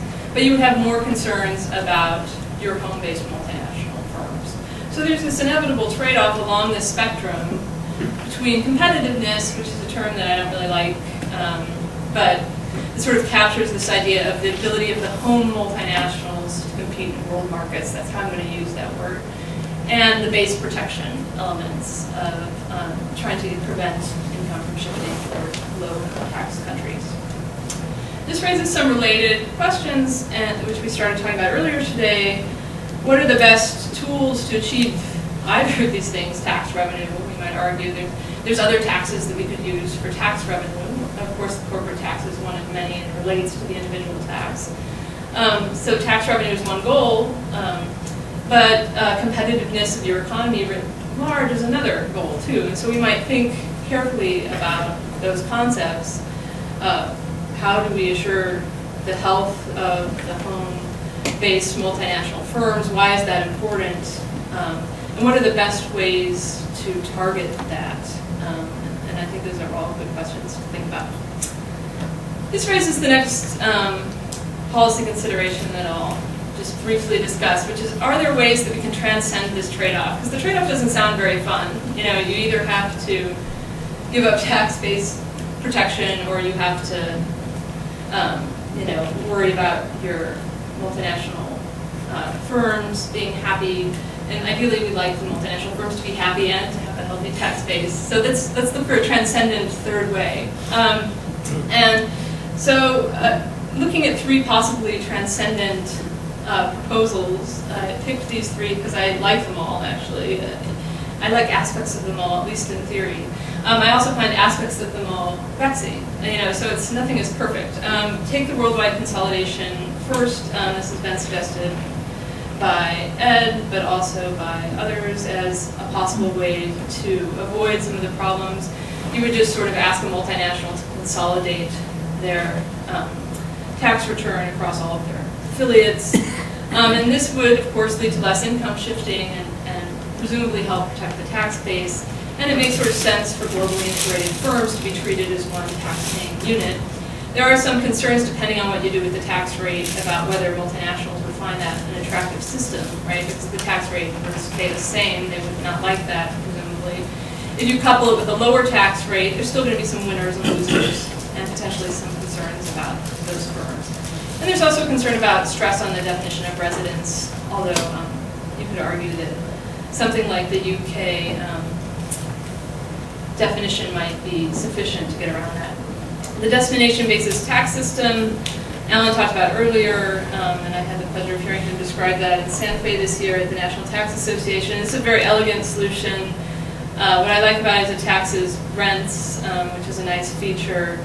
It doesn't distort the location of production, so that's good. The revenue projections that Alan put out in one of his papers accompanying this look good, so it helps with the tax base too. So that seems sort of like a transcendent proposal in the sense that maybe you can avoid the trade-offs along the spectrum.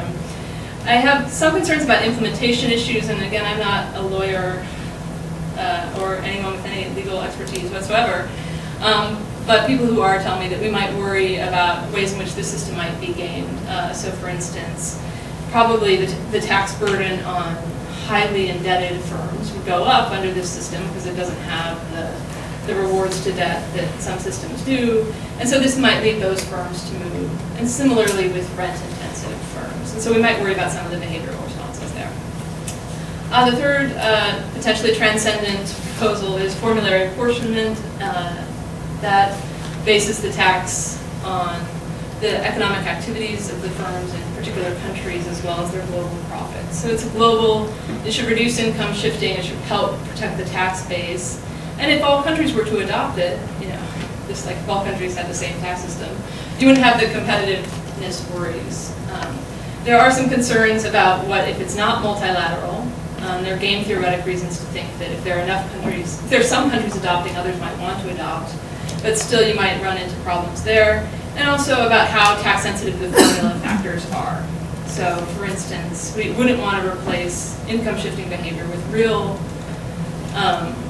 shifting, and if the formula includes things like employment or assets, we'd be particularly worried about that.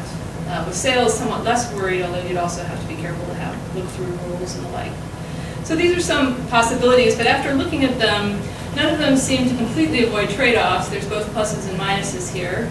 And one thing they all have in common is that politically in the short and medium run, I don't see any of them happening. So this leaves us with BEPS, which I had an enlightening moment when I realized that BEPS was actually baby steps with some of the letters removed. That was also one of my Santa Fe realizations. I thought there's got to be a way we can use it. So these sort of baby steps, could we take baby steps through the BEPS process to make things better? And we might argue that this is a reasonable thing to do because we've got a lot of governments that are very concerned about tax-based erosion. Now, I think if we left the next steps up to the multinational community, they would probably say, this moves us towards the worldwide end of that spectrum. We'd rather move toward the pure territorial end of that spectrum, which doesn't necessarily mean the label territorial, but means lighter taxation of foreign income, and this seems like heavier. So you're still going to have that trade-off alive and well with the BEPS process. Anything that makes the tax base more protected is going to raise concerns by multinational firms that are disadvantaged by that. So that trade-off is still going to live on. One possible concern, which I think, I'm losing track of who made this point earlier, but I think it was Alan. One possible concern with this process is that maybe by clamping down on the financial side of tax avoidance, we then worsen the real part of tax avoidance. And I think that that's a serious concern, but I also think that that's an area that we should investigate more.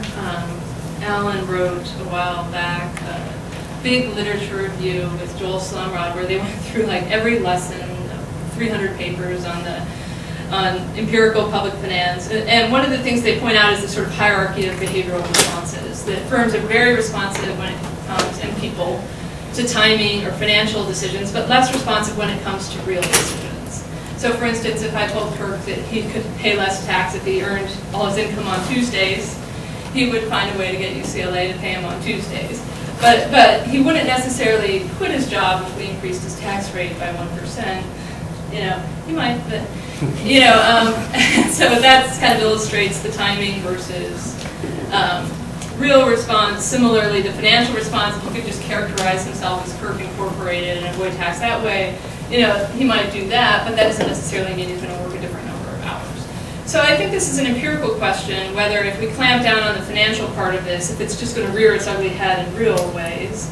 But I'm a little less worried about that than some because of this vast literature in public economics that suggests that the real elasticities tend to be much smaller than these financial ones. So that's where I'll leave it. Thank you so much.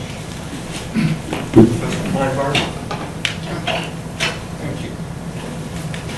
So this has been a terrific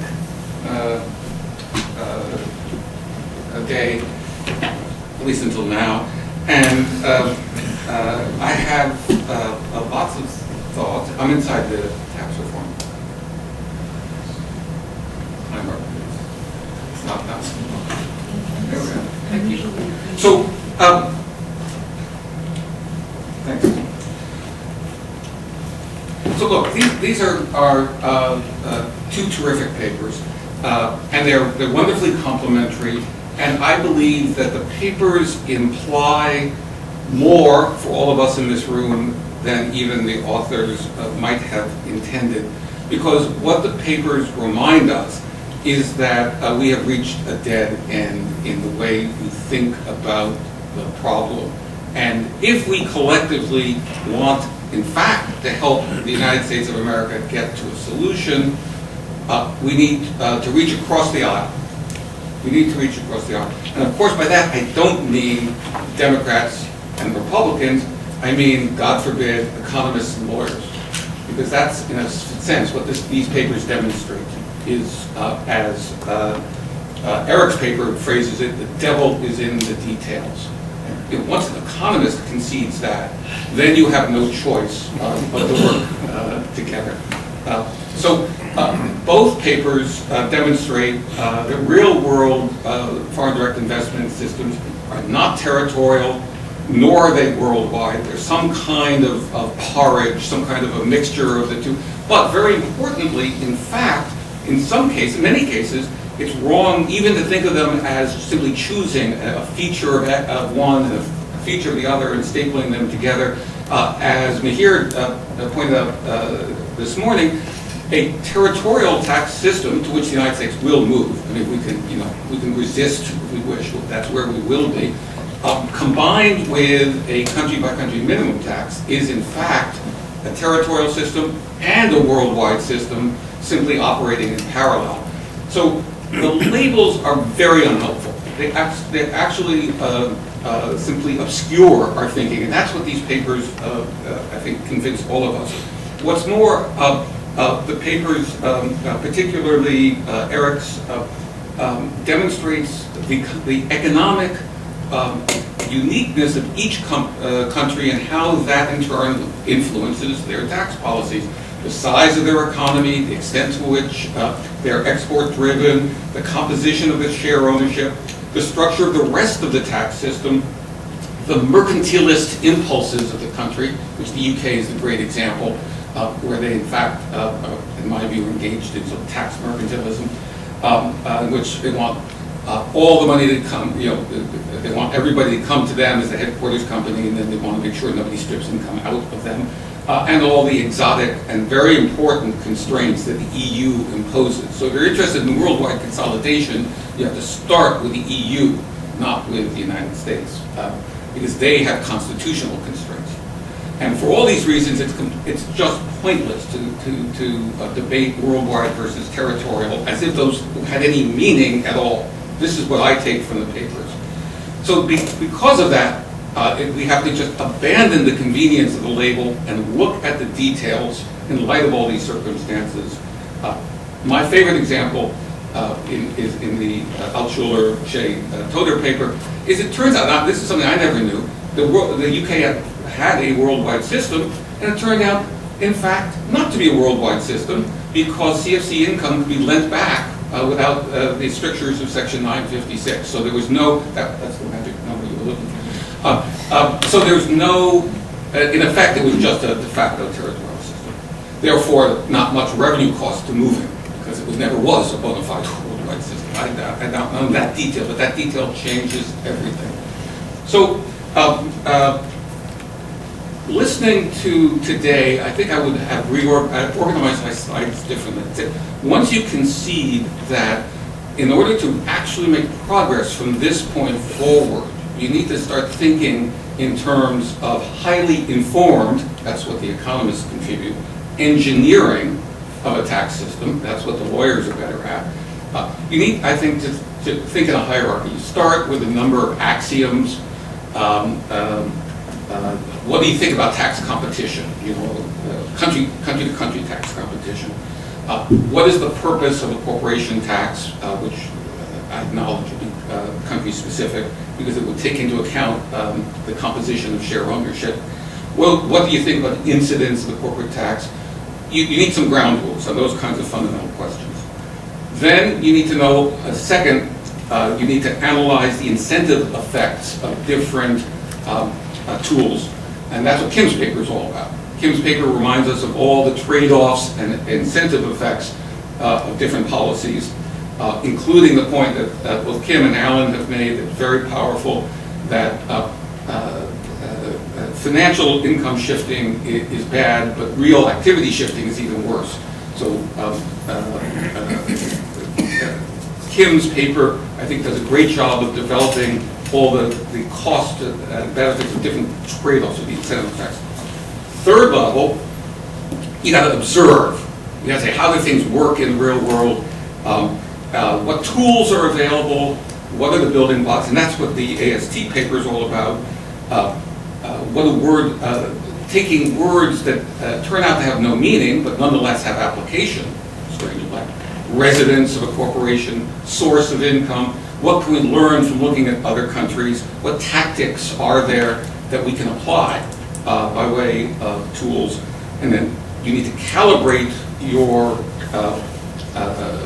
results and your proposals in light of the circumstances of the country and the interactive effects, of course, of all of those different tools as they interact with each other. And from that, you come out with a term sheet.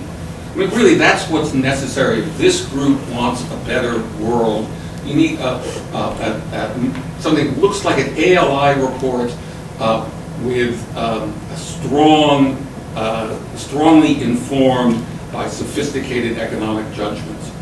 That's the only way I think we'll see progress, and that's what I take from the two papers. So, as I say, they work very well together. They dissipate all this fuzzy thinking about worldwide, no territory, worldwide, no territory, and say, well, we have to just forget those terms. And they also say, we need to focus on us, not the other guys. The United States is different from Ireland. It's different in profound ways. It is different from Australia. It's different from Germany. And so in each case, what we really know, we can look to others for tools or tactics or experience from which we can borrow, but we can't look to them for answers because our circumstances are so different. In turn, if you find that kind of a project interesting, there are lots of ways we could push these same ideas forward. We really need to engage with the financial accounting because that's, in fact, the lens through which the world looks at companies. And that has a lot to do with their actual behavior. So if you care about incentive effects, you need to think about that. We need to think, I think, a great deal more about debt and thin capitalization statutes in respect of their implications. I would argue, in turn, that as you're developing analytical tools, you need probably to divide things into in several buckets. We need to think about domestic base erosion through income shifting, through transfer pricing, domestic base erosion through essentially stateless income type financial planning, and the same abroad. We need to think about foreign direct investment from the perspective of transfer pricing from one country to another, and we also need to think about stateless income shifting from one to another. And finally, we need to think about how portfolio investment fits in the picture. Today, U.S. individuals who ultimately pay the tax, we learned that this morning, U.S. individuals have full territorial systems available to them. They just buy Royal Dutch Shell shares instead of Exxon shares. So we need to ask, what is it we're doing with portfolio, and how does that relate to direct investment? So these are all things, extensions of the points in the paper. One little place where I would, where Eric, I think, might have slipped on the terminology, we do not have a worldwide system with deferral. That really, we should just abandon saying that. We have an air-sacs territorial system. It's one that has the advantages of territorial. It also has, as Kim pointed out, the advantage that you can shelter royalty and interest income, foreign source from U.S. tax. And of course, we have the pernicious lockout effect. The result is hideously complex. We have huge sums of caught by the lockout effect with all the distortions that Mihir pointed out this morning. We have U.S. domestic base erosion because firms, even without regard to inversions, leave their interest expense here and their equity investment in foreign subs. These problems are so deep and so structural that we need to think very hard as we prepare this collective term sheet. We need, as I said before, to think not just about transfer pricing or stateless income, but both. We need to analytically separate them because although they're related in effect, they are different in cause, and therefore the tools to address each would be different. In my view, the fundamental problem is this idea that we treat each member of what is clearly a single unitary group as a lone wolf hunting on its own, rather than a member of the wolf pack. Each little subsidiary is treated as having a separate capital structure, separate appetite for risk. That's a great idea, home office, but I think not. That's actually a poor way of making progress inside multinational corporate hierarchy. You will not have a brilliant career if you say that. Separate, as if they had separate agendas, and as if there were no groups in those. The BEPS project accepts all of those false premises, and therefore the BEPS project is doomed. It's holding back the sea with a broom. The consequence of that, just to be clear, is not that anything goes. It's the Wild West of every source country fighting for its own, and 100 diverted profits taxes, not none. All of them in competition with each other because taxing foreign multinationals is the only thing that everyone can agree on. So we want the BEPS project to succeed, but it's analytically based on the terribly flawed premises. So we can all agree that things are screwed up right now. Hearing no objection, I move on. There are only three problems. One is we have no idea what the word residence of a corporation means. The other is that the source of income is conceptually even harder.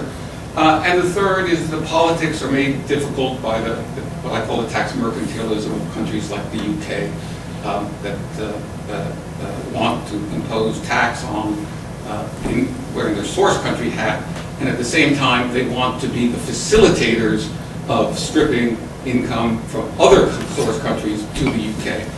So we have lots of work to do as a group, and I would argue that, as I said before, that it's very important that we have some axioms to which we agree, including, what is our theory of a corporate tax,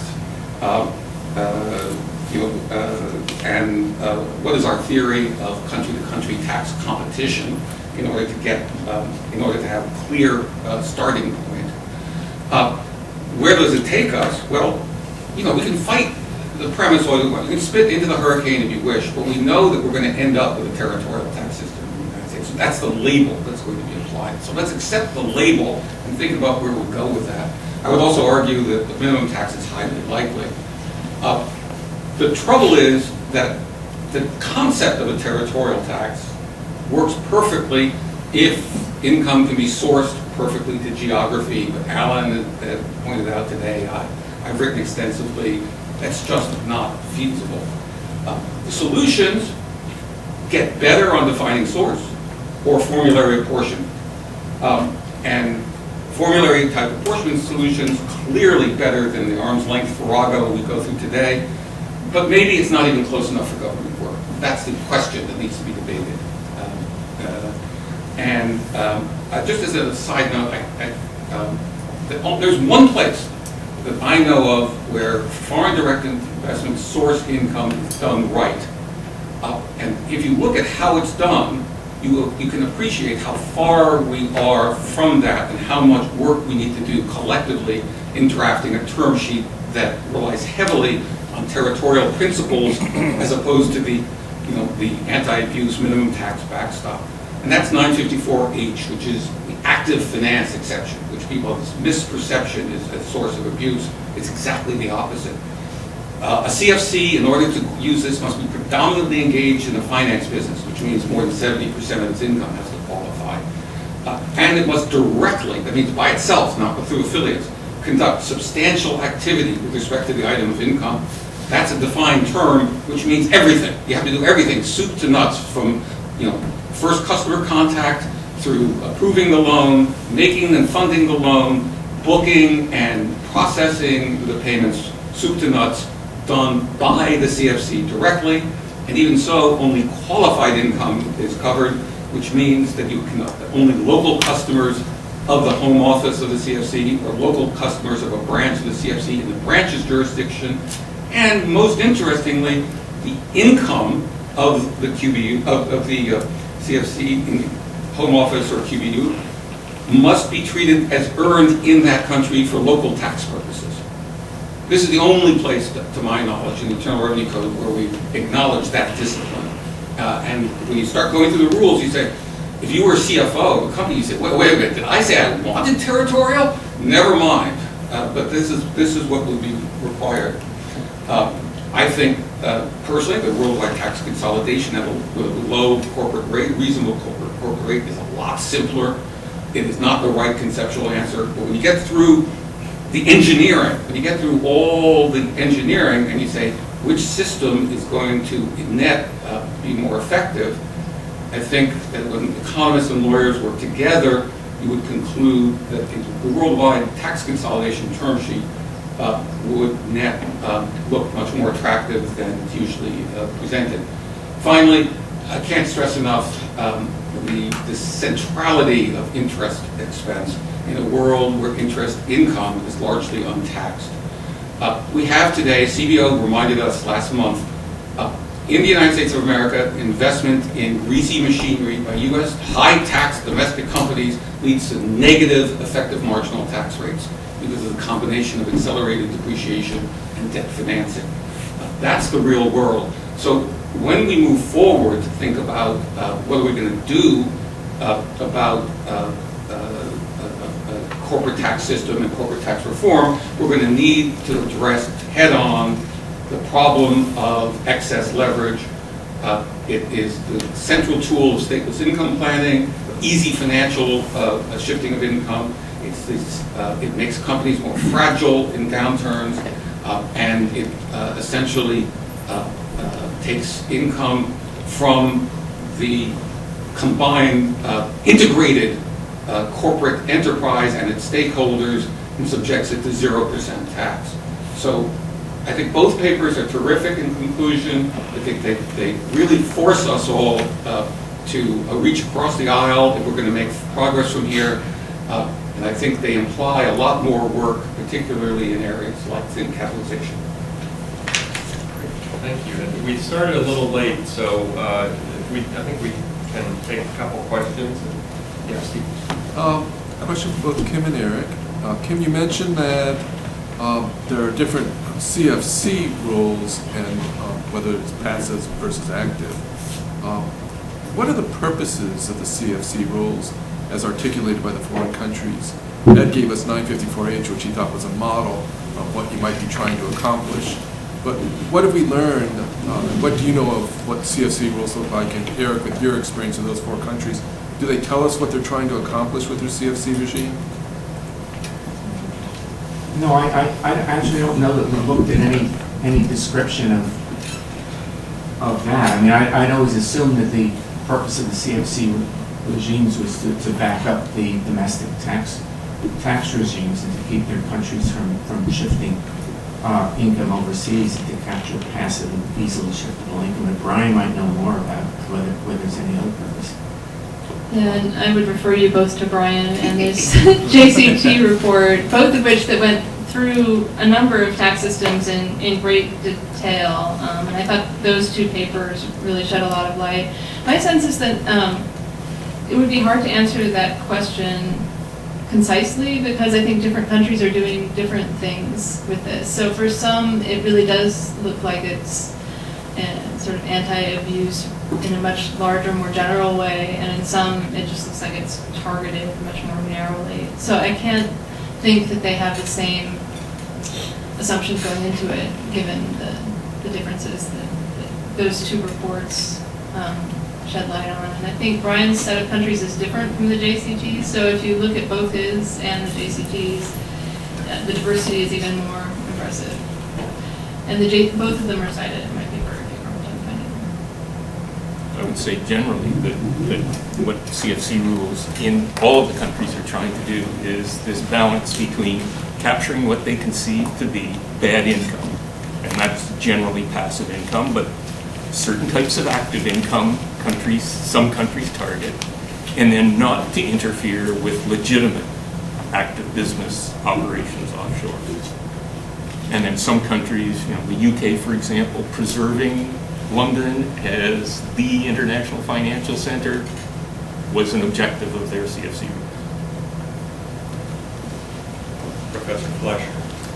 One thing we haven't talked about yet is possibility of a real seat rule. So in the United States, your residence is determined by your legal location, and I gather some other countries take more of a real seat approach, looking at different factors.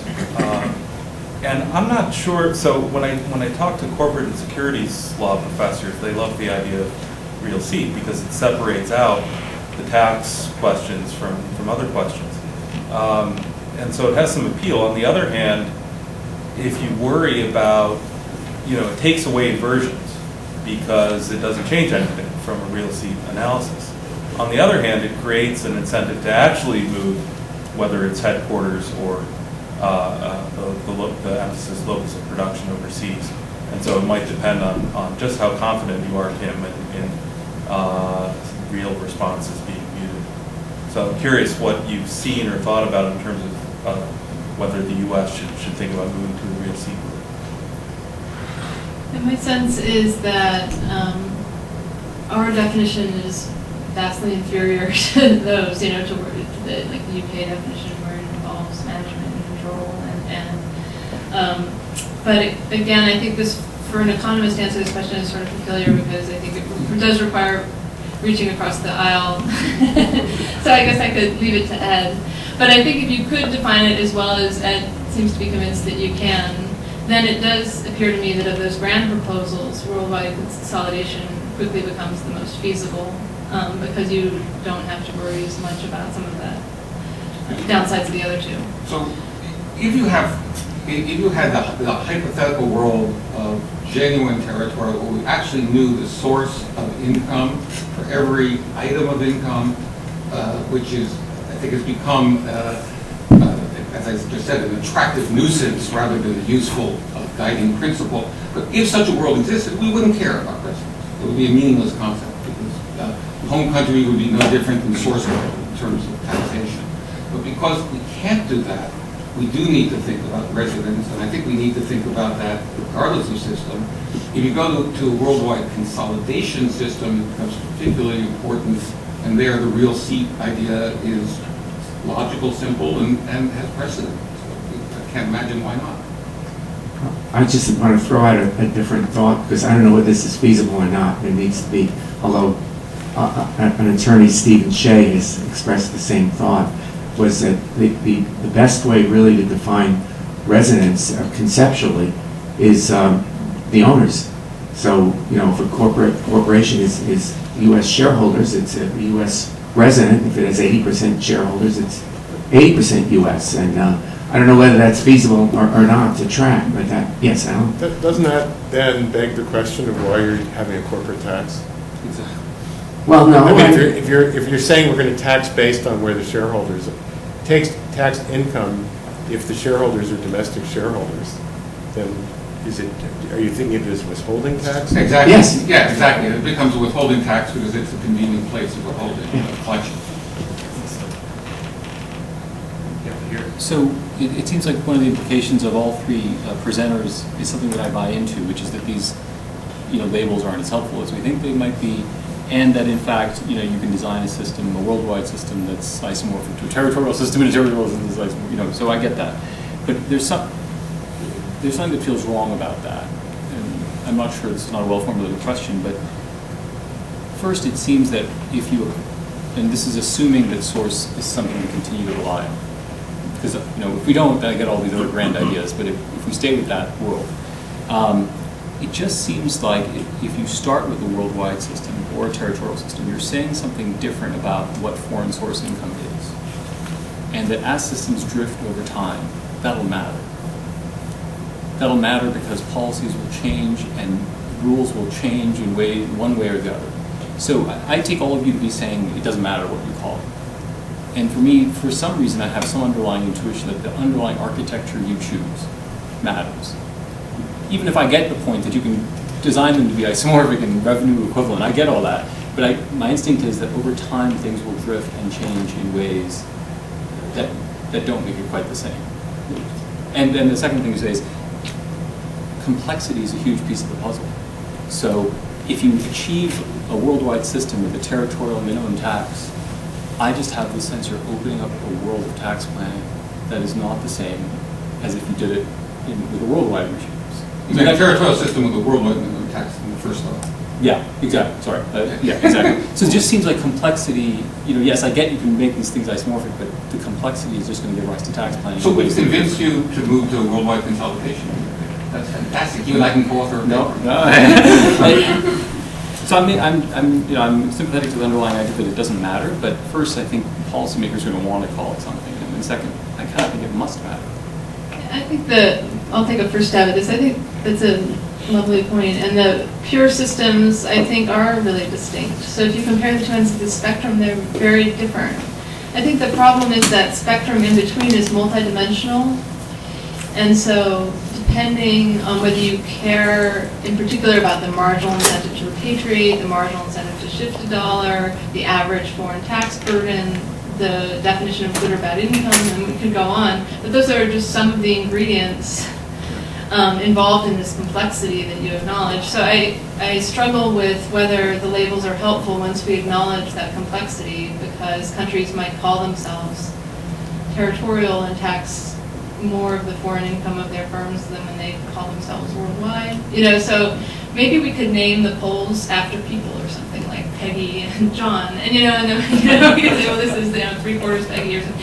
Because in a way, it almost seems like tempting to do that, because the labels themselves have become so unhelpful in really distinguishing the multidimensionality that I often find it sets back thinking rather than promotes it, in my case at least.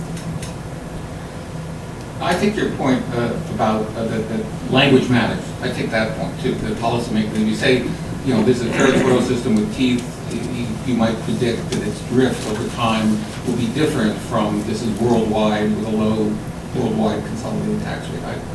That's a very good, very elegant point. As to which is more complicated, absolutely right. That's why I keep saying the deliverable here should not be another paper. It should be a term sheet. That should be what people in our position work towards and say, here is the best we can deliver, and then the political process does what it does.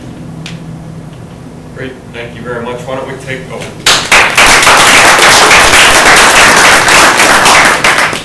why don't we take a 7-minute break? Can we do 10-minute break? 10 minutes. Can we spend 2 minutes talking about it? I don't like to defer my senior colleague, Barely.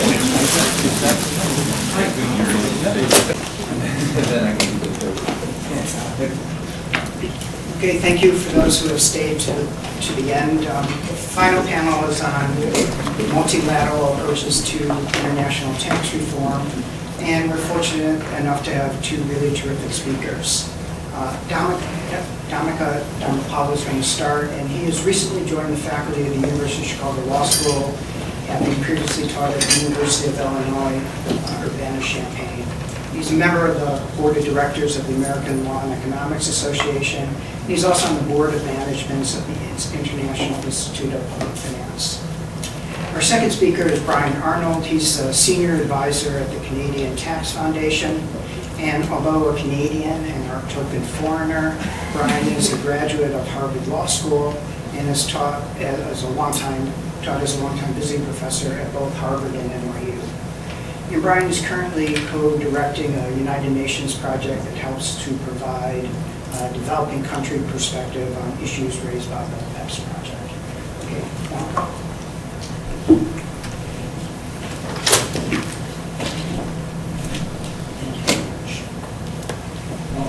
Thank you very much, Eric, for inviting me, and it's a pleasure to be here, and thank you to everyone who's stayed around for the end.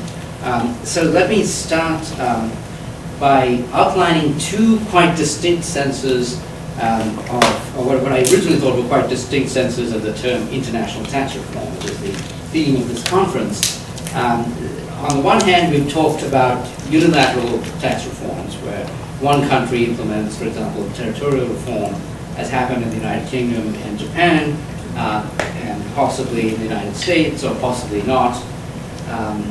But the other sense is the sense of multilateral international tax reform, as in the BEPS initiative. And that's what this presentation is going to focus on. But bear in mind that as we've heard in the discussion today, there may be some links between them. For example, we've heard the claim that the BEPS initiative may potentially make unilateral territorial tax reform in the United States more likely or more palatable. So the aim of what I'm going to do is to provide a very simple example, conceptual framework that tries to clarify when multilateral reform of the BEPS type may promote national welfare. I will base that part of the talk on the paper that was circulated, and then talk a little bit more broadly about multilateral tax reform. So the background, I think we're all quite familiar with, but the issue that I want to focus on is the incentives for governments within the multilateral tax reform process. You'll recall that in 2012, when the G20 issued a communique endorsing the BEPS project, they referred to what is the apparently self-evident need to prevent BEPS. However, governments have not acted, or perhaps they're beginning to. They in general not acted unilaterally on this. And what in its reports on produced as part of the BEPS initiative, the OECD highlights unintended interactions among different countries' tax laws as in the hybrid mismatch problem. And what I want to do is complement that discussion by highlighting the incentives of governments to act unilaterally and multilaterally in this context. And so in doing that, I think it might be helpful to walk through a very simple example where we have two countries, country A and country B, that are both residents and source countries, and they can each impose a CFC rule or not, where I'm going to use this term CFC rule very loosely as just a shorthand for any residence country rules that discourage foreign tax planning. Suppose that each of them have a 20% tax rate, and suppose that neither has CFC rules, then firm A is what we're going to call the multinational that's based in country A, and that also operates in country B. There's also firm B out there that's resident in country B and operates also in country A. So firm A is going to earn $50 in each country, and we'll assume that it spends $4 in tax planning costs to shift all of the income out to a tax haven. Firm B behaves exactly symmetrically. And let's define, we can discuss the why later on if you wish, but let's define the national welfare of country A as the tax revenue collected by country A from all sources, plus the after-tax profits of the multinational that's resident in firm A, the worldwide after-tax profit. And so that's going to be this $100 that the firm owns minus the real cost that it expends on tax planning. So we end up in this right-hand corner here, where neither country has a CFC rule, or in other words, neither country deters foreign tax planning by its own multinational firm, it's easy to see that neither country has an incentive to unilaterally introduce CFC rule. If country A does so, then the result is going to be that firm A will no longer shift income out, they'll no longer expend the $4 of tax planning costs. So far, so good, but what that means is that then they'll pay $10 of tax to country A and $10 of tax to country B.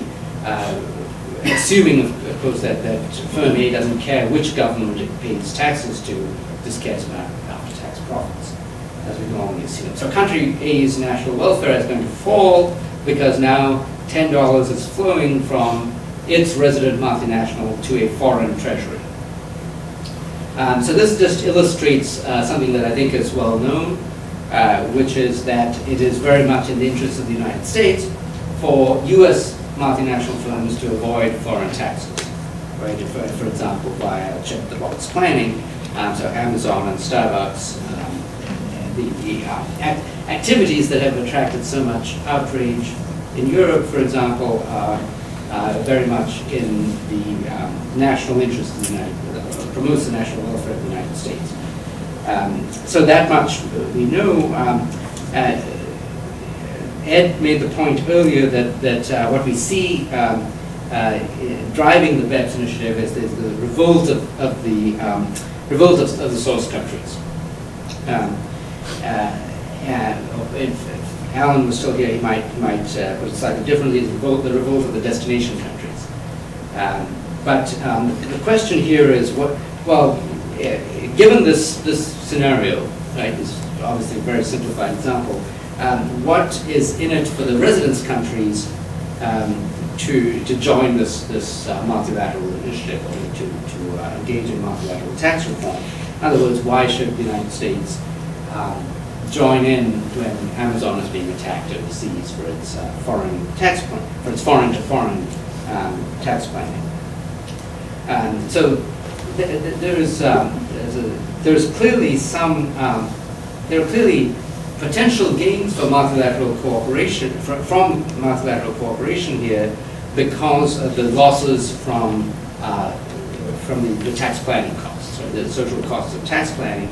How should we think about those costs? Well, I would tend to think of them mostly as taking the form of a misallocation of talent, where people who might have engaged in other activities are engaged in tax planning that involves some real costs.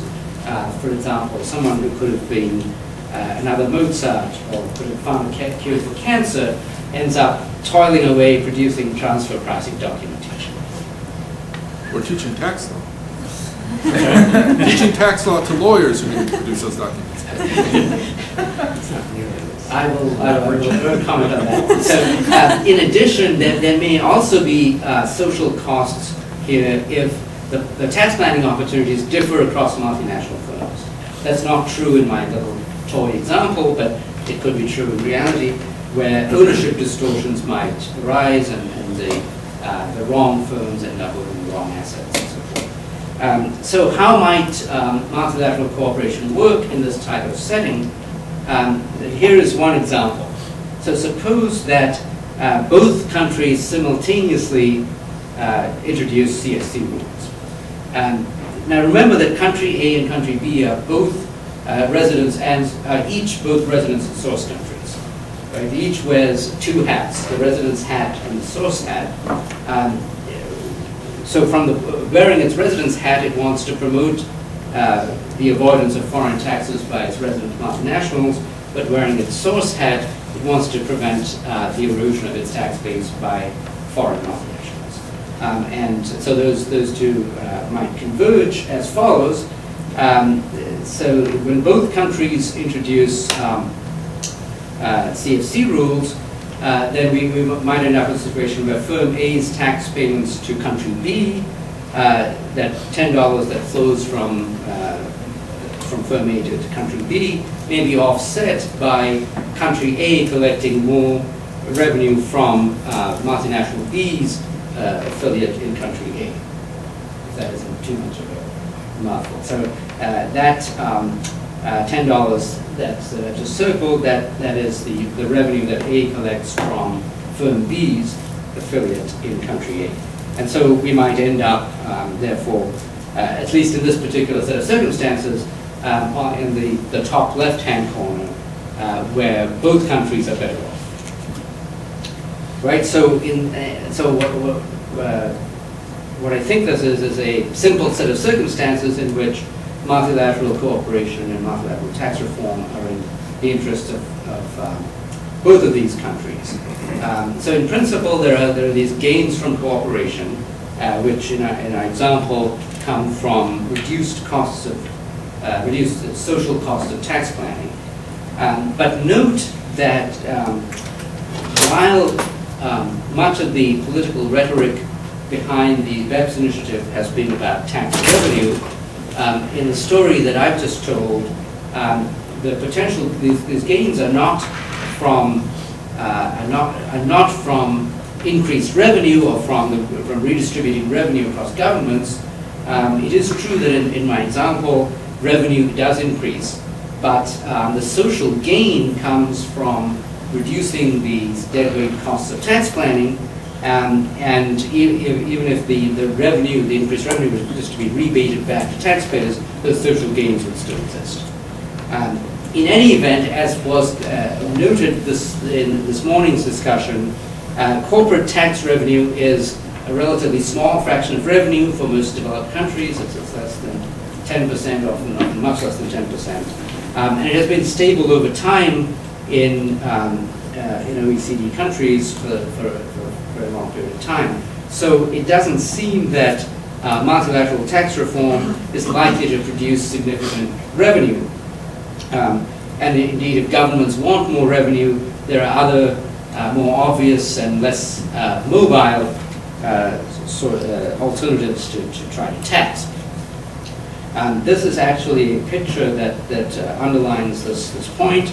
It's from the OECD's own BEPS report from 2013, and what it shows is taxes on corporate income as a percentage of GDP for the countries of the OECD, and we see that this has been quite stable over time, with, of course, a decline during the Great Recession, but that has well-attested causes that are probably unrelated to BEPS activity.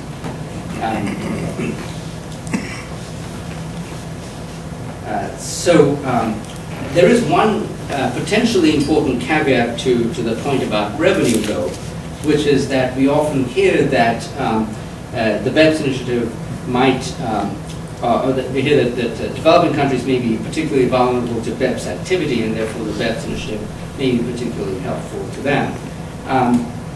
It is true that corporate tax revenue is more important to developing countries than to developed countries, and also that alternative revenue sources may be more difficult to come by.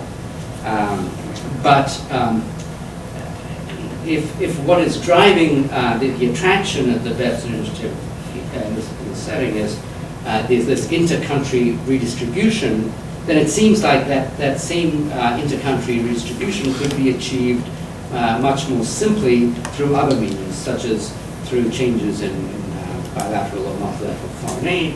Now you might say that's not politically feasible, but then one would have to explain why the same redistribution is feasible via the BEPS initiative, but not in some more direct form. Having now laid out a set of conditions under which multilateral tax reform may be beneficial, I want to now add a note of caution, if I might. These potential gains from multilateral tax reform do exist, but it should be something we should bear in mind is that the magnitude of BEPS activity, of income shifting activity within multinational firms, as estimated in the empirical academic literature, turns out to be relatively modest. And here I'm drawing on a survey of the empirical literature on BEPS that was published recently in the Journal of Fiscal Studies. Consistent with this first point, and as was previously noted, corporate tax revenue has remained stable, notwithstanding BEPS activity. And thirdly, and here I'm drawing not so much on my own work, but on a couple of recent contributions by Devereux and Bella and by Jim Hines, there are potential unintended consequences of multilateral tax reform. One that they highlight is that it may actually intensify tax competition among countries over corporate tax rates. Of course, Alan highlighted another potential unintended consequence this morning, which was an increased shifting of real activity if BEPS activity is in fact successfully constrained. So let me take a couple of these points in turn, starting with the empirical evidence on BEPS. So the question that this empirical literature addresses is the following in highly simplified form. Suppose we have a parent located in a high-tax country and an affiliate located in a low-tax country. How much income can we estimate how much income is shifted? In particular, suppose that the tax rate in the country of the affiliate falls by 1 percentage point. Then how much more income will be reported as a result by this affiliate? And this question has been addressed using a variety of different data sources, starting with anecdotes, as Eric was saying earlier, but also moving towards data, which people say is the plural of anecdote. For instance, in particular, there's a significant body of literature that uses what's known as the Amadeus data set, which has nothing to do with Mozart, but is a data set produced primarily of European firms produced by the Bureau van Dijk. And this literature has converged, I think, on a consensus estimate of what economists term a semi-elasticity of 0.8. And what that means in simpler terms is that if there's a 10 percentage point decrease in a country's tax rate, for instance, from 35% to 25%, that will be associated with an 8% increase in reported income. For example, if initially reported income was $100,000, it would go up to $108,000, which is not trivial, but is also not something we would think of as huge in magnitude. This is a summary of some of the key studies on the magnitude of BEPS, starting with Hines and Rice in 1994.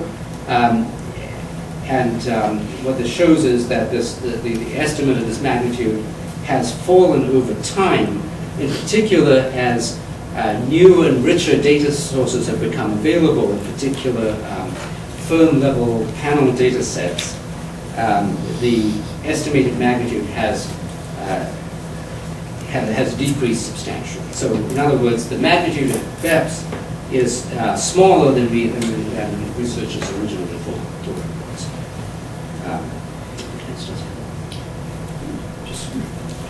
So I'm going to then skip, in the interest of time, this next point I was going to make, which is about how this magnitude relates to the fraction of income that's reported in tax havens by U.S. multinationals. And I'm going to just skip to this quickly, this point about potential unintended consequences. So there is this price discrimination view of BEPS activity that Jim Hines and others have suggested, which is that BEPS activity by multinational firms lowers tax burdens for more mobile firms relative to less mobile firms, the domestic-only firms, and it thereby mutes tax competition. Therefore, if you adopt that view, then curtailing BEPS activity may actually increase pressure for reduced general corporate tax rates, because now these highly mobile multinational firms are faced with faced with greater tax burdens. This draws on this claim, which is not mine, but has appeared in the literature, draws on this very insightful analysis of targeted versus general tax competition by McKean. The irony of this potentially is that if these conditions do hold, then we may end up with lower corporate tax rates as a result of intensified tax competition and lower tax revenue, which would essentially transfer inframarginal rents to these less mobile domestic firms. So let me then conclude very quickly with following. So firstly, unilateral responses to BEPS activity are possible, but as a general matter, they're unlikely to promote national welfare, because if they did, we'd see governments already doing them. Just as a general matter. And as I've said in the talk, multilateral responses to BEPS activity may well promote national welfare in certain circumstances, but we should bear a number of caveats in mind. In particular, BEPS activity does not appear to be as large in magnitude as we used to think, and there may be these unintended consequences. Thank you very much.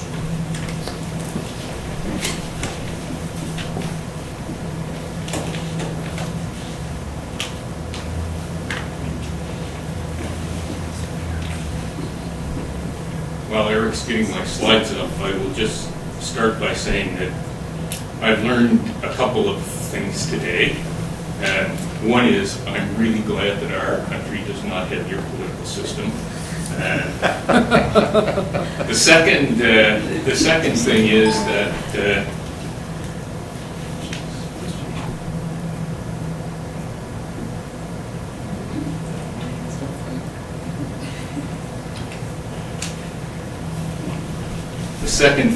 that this kind of discussion that you've had today just doesn't take place in town. And it's such a shame, because it really is very enlightening and exists at a very high level. Okay, so when I was preparing for this, I just happened to be reading that new book by the Israeli historian Yariv Noah Harari called Sapiens. And he suggests that human beings have become the dominant species basically because of our ability to cooperate flexibly in large numbers. So there are animals like wolves and chimpanzees, for example, that can cooperate flexibly, but they can't do it in large numbers. And there are species like ants and bees that cooperate in large numbers, but they can't do it flexibly. But we're able to do this, and he suggests that we're able to do it because we create myths. Myths like religion, human rights, myths that are based on things that don't exist in reality. And one of the examples he gives is that we assume the existence of a corporation as a separate legal entity. Right? And another example we could use is the income tax. So this ability that we have to cooperate, it would seem that dealing with base erosion and profit shifting should be pretty easy for us to deal with. And so far, right, that really seems to be the case. I mean, if you follow the information that has been coming out of the OECD G20 on the BEPS initiative, you will see that all 40 countries involved in that process have agreed to everything that we've seen. And that includes the OECD action plan that came out. It includes the 7 deliverables that came out in September of last year. It includes all the drafts that we've seen between September and now. And indeed, the G20 leaders have declared multilateralism is of even greater importance in the current climate and remains our best asset to resolve the global economy's difficulties. Unilateralism, unilateral actions, the G20 says, will lead to chaos. Now, if you sense that there's a but coming here, you're right. I'm skeptical about this facade of multilateral agreement on BEPS issues.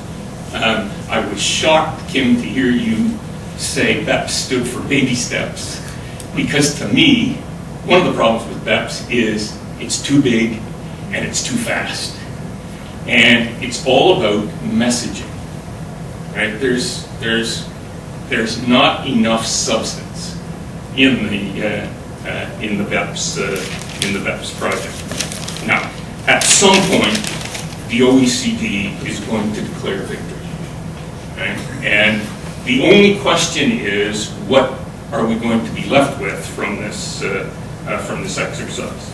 So I'm sort of just, I feel badly about it, but I sort of feel like I'm a spectator at a car race. I'm just waiting for the crash to happen and to see how big it is. The heading of my presentation, Two's Company, Three's a Crowd, is a reference to the fact that we live in a world of bilateral tax treaties. That's how international relations between countries are governed, and not a multilateral world. But the OECD's mantra right now is, where there's a will to do something, there's a way to do it. So we've got these two things, these two tensions applying.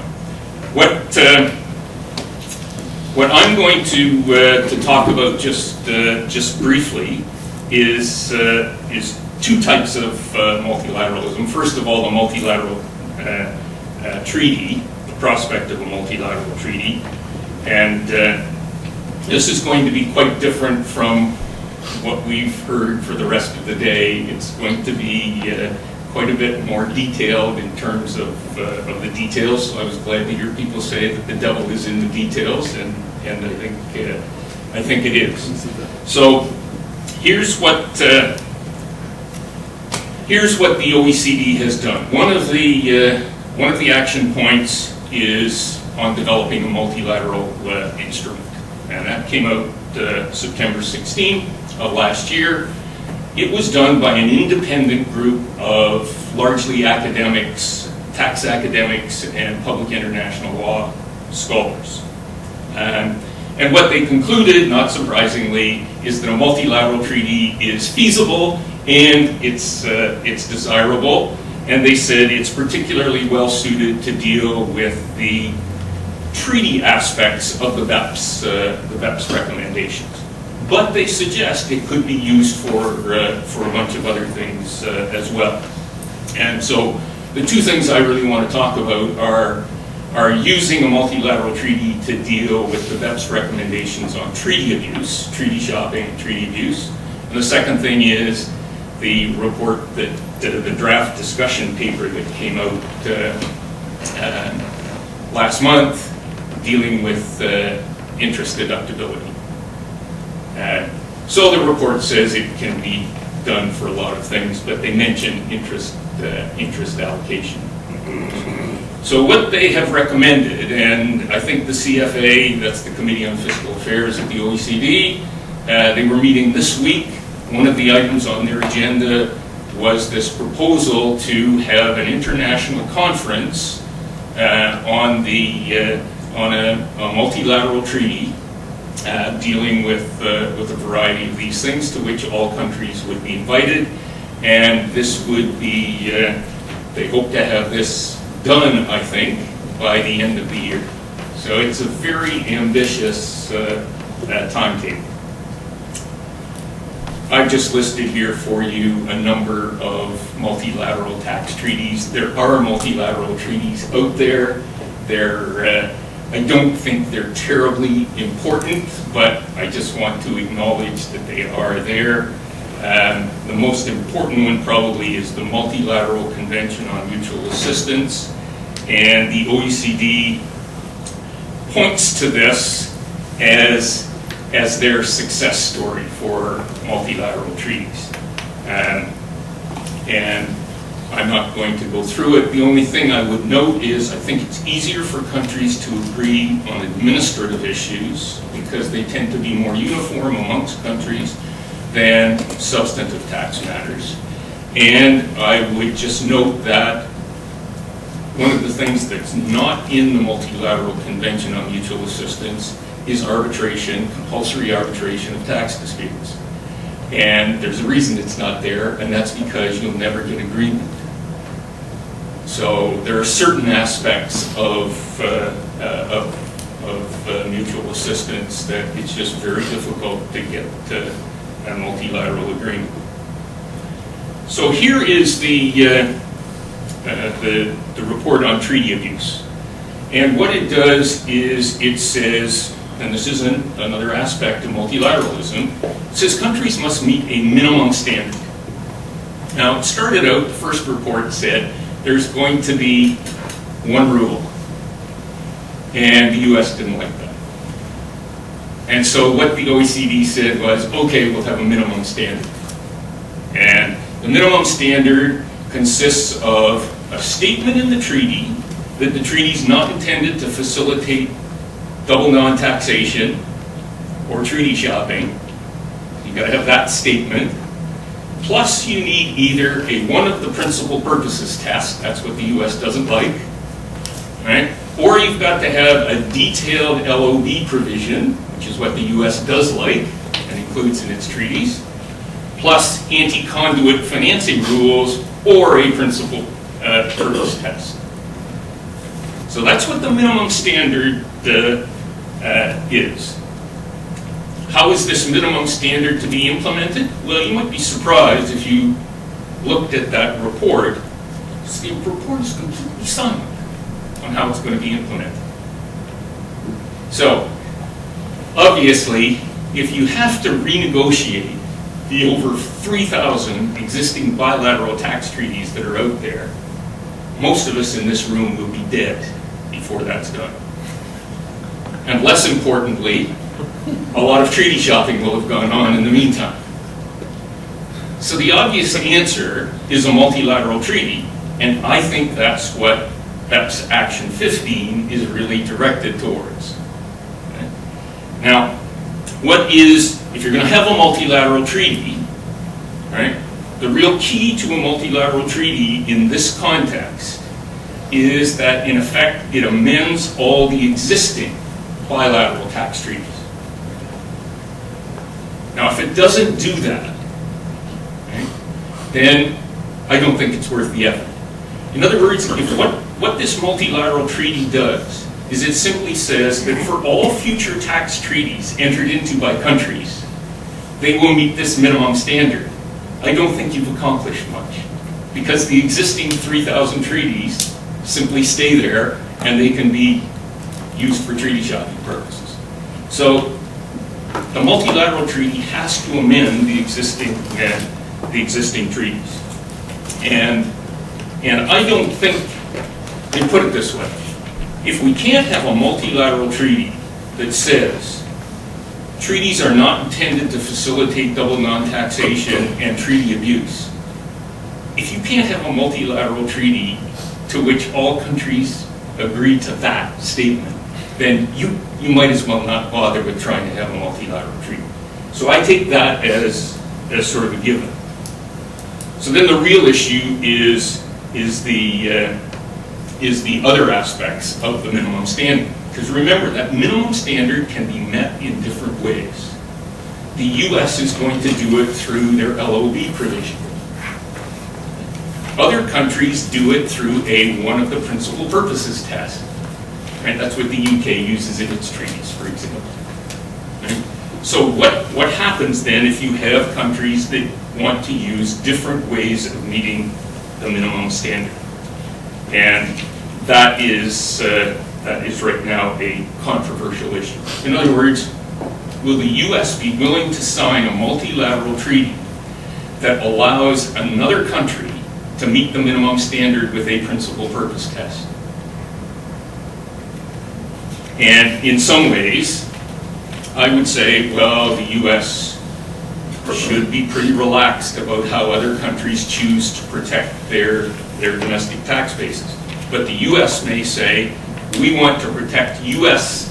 investors in other countries by not having those countries apply a principal purpose test to them because it's just too subjective. To me, the crucial issue here is what about the countries that are traditionally used for treaty shopping purposes? Those are the ones that I think are critical here. I mean, I don't think the U.S. is used too much for treaty shopping, and so I'm not too concerned about that. But I am concerned about the countries that I've got on the slide here. If they will only sign with respect to their future tax treaties, then I don't think this has been a successful enterprise. They need to be required to sign. As I say, they've all agreed to all of this BEPS material, so I think their feet should be held to the fire, and they should be required to sign. Just a note there that the principal purpose test that's in this minimum standard is already in the commentary on the OECD model treaty.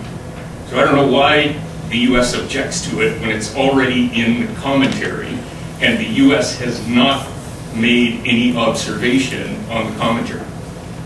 Those countries that I had on the prior slide, they have made observations on the commentary.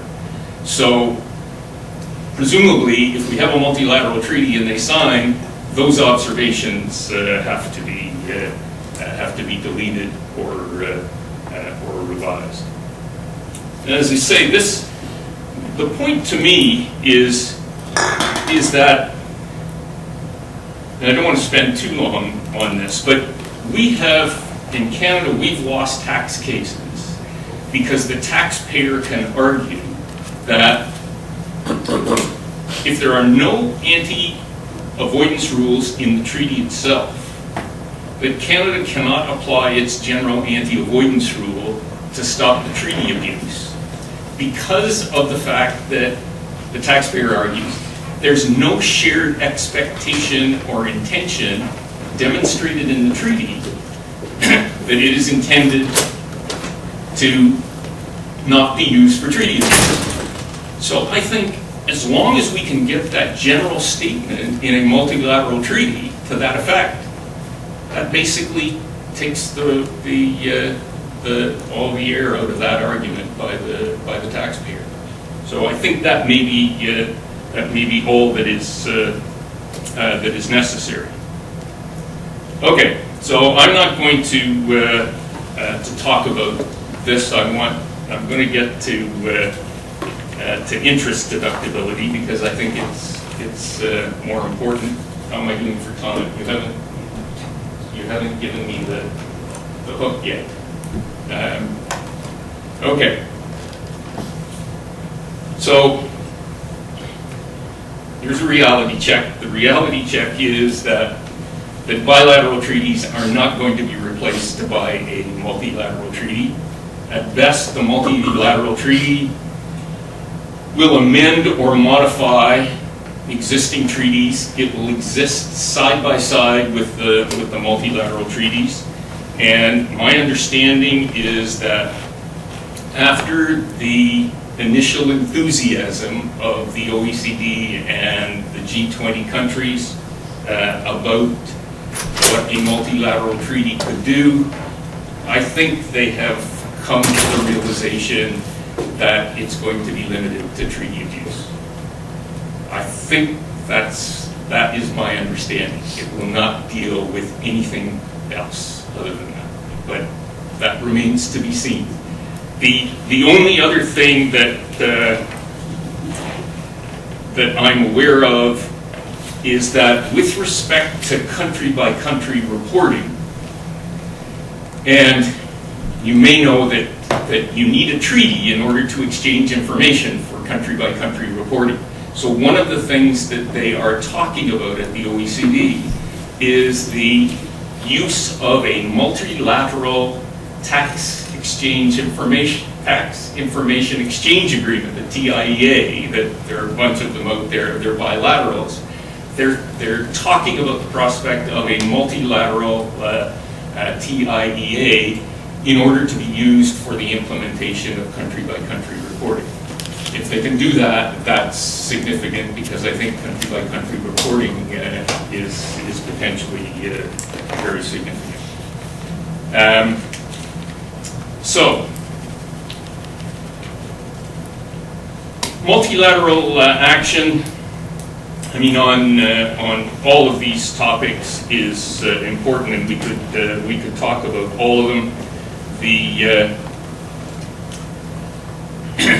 The one that we have mentioned a number of times in here today is that second bullet. The UK obviously is not prepared to wait.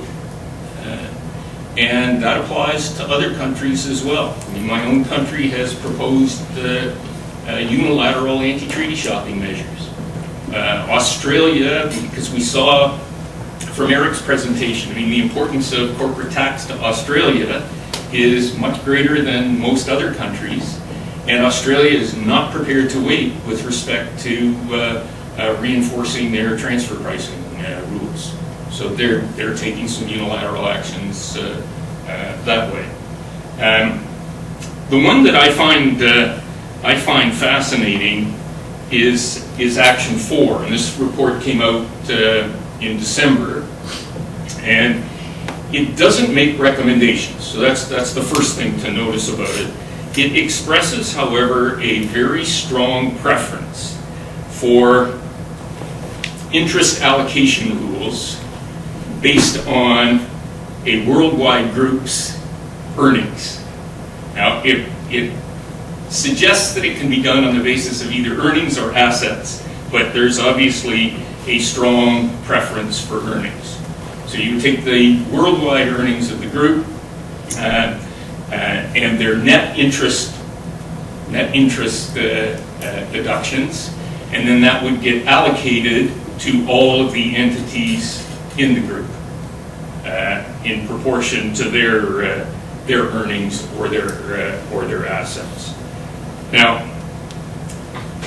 this is, I think, the theoretically right approach to deal with interest deductions. And of course, in the United States, you will notice a certain similarity to some recent proposals that you have had with respect to interest deductibility. Here's some of the things that the report says. Quote, a consistent approach utilizing international best practices is essential. Quote, it is anticipated that an interest allocation rule would be applied consistently with all countries applying the rule reaching agreement on the main elements. The main elements being the definition of the group, right? How you measure earnings, how you measure net interest, all of those things. And then they say, quote, it is anticipated that an interest allocation rule would be implemented in substantially the same way by all countries. Now, I say to you, right, how likely do you think this is? There is not a country in the world that currently has this kind of regime. Right? You've got interest allocation rules, but as far as I understand, they only bite when a dividend comes home. Now, let me tell you about my country. First of all, we don't have group rules. We don't tax on a consolidated basis.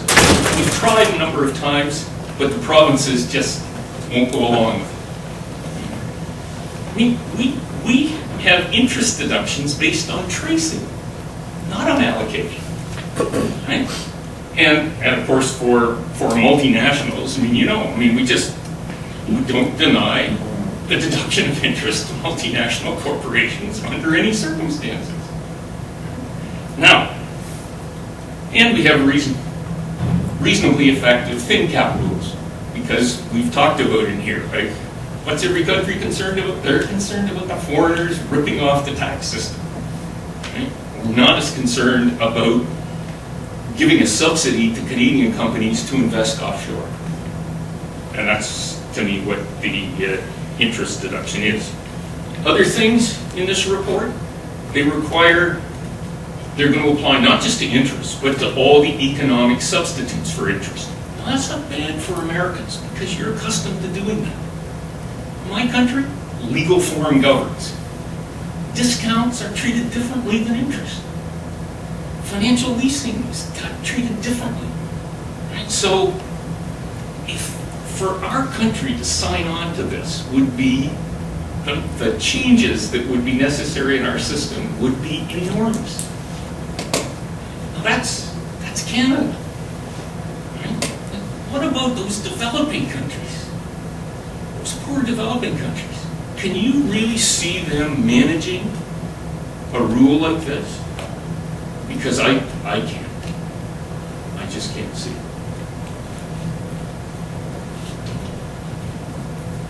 The last thing I'll leave you with, just thinking about this and the likelihood that it's going to happen, and that is this interest allocation report is talking about best practices, right? Well, don't best practices require monitoring? Because what if you have some countries who are not living up to their obligations? And does that mean that what we have is we have a peer review process like we've had for exchange of information? And so the implications of the report on Action 4 are really quite significant, and I don't anticipate that much is going to happen. Thank you.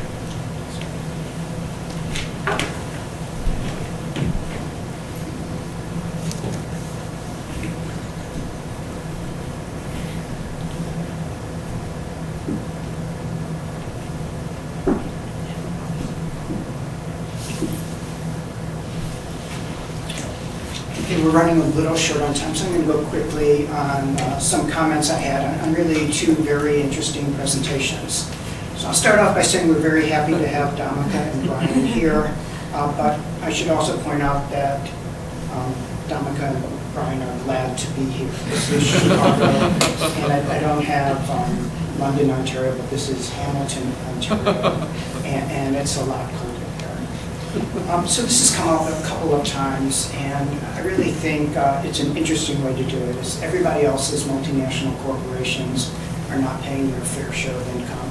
I'm going to attribute this to Lee Shepard on the belief that either she said it or it sounds like something she would say.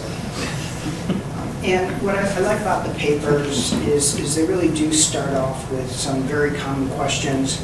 They're talking about the same topic, but they took very different approaches. So when I start off and I say, what are the questions, and Dhamika does a good job. He says, why is BEPS a problem, and for whom is a problem? And then I'll go just a step further and say, who will the winners and losers be, and then try and focus on what are some of the possible gains. So Dhamika has a really simple, elegant model trying to tease out when no action, unilateral action, bilateral action, and I'll extend that to multilateral action makes sense. And Dhamika is perfectly straightforward on saying that this is a highly stylized model and in no way portrays real-world scenarios. And again, we have the policy alternatives, no action, unilateral action, bilateral, multilateral action. And then we have different goals and objectives. So if you listen to Dhamika, his primary focus is on what I'll call the economist perspective, efficient allocation of ownership patterns, and also to minimize that deadweight loss associated with tax planning and tax compliance. So we have more Mozarts and less tax professors. And in answer to your question, tax professors are even worse because they're the gift that keeps on giving and that they lead to more.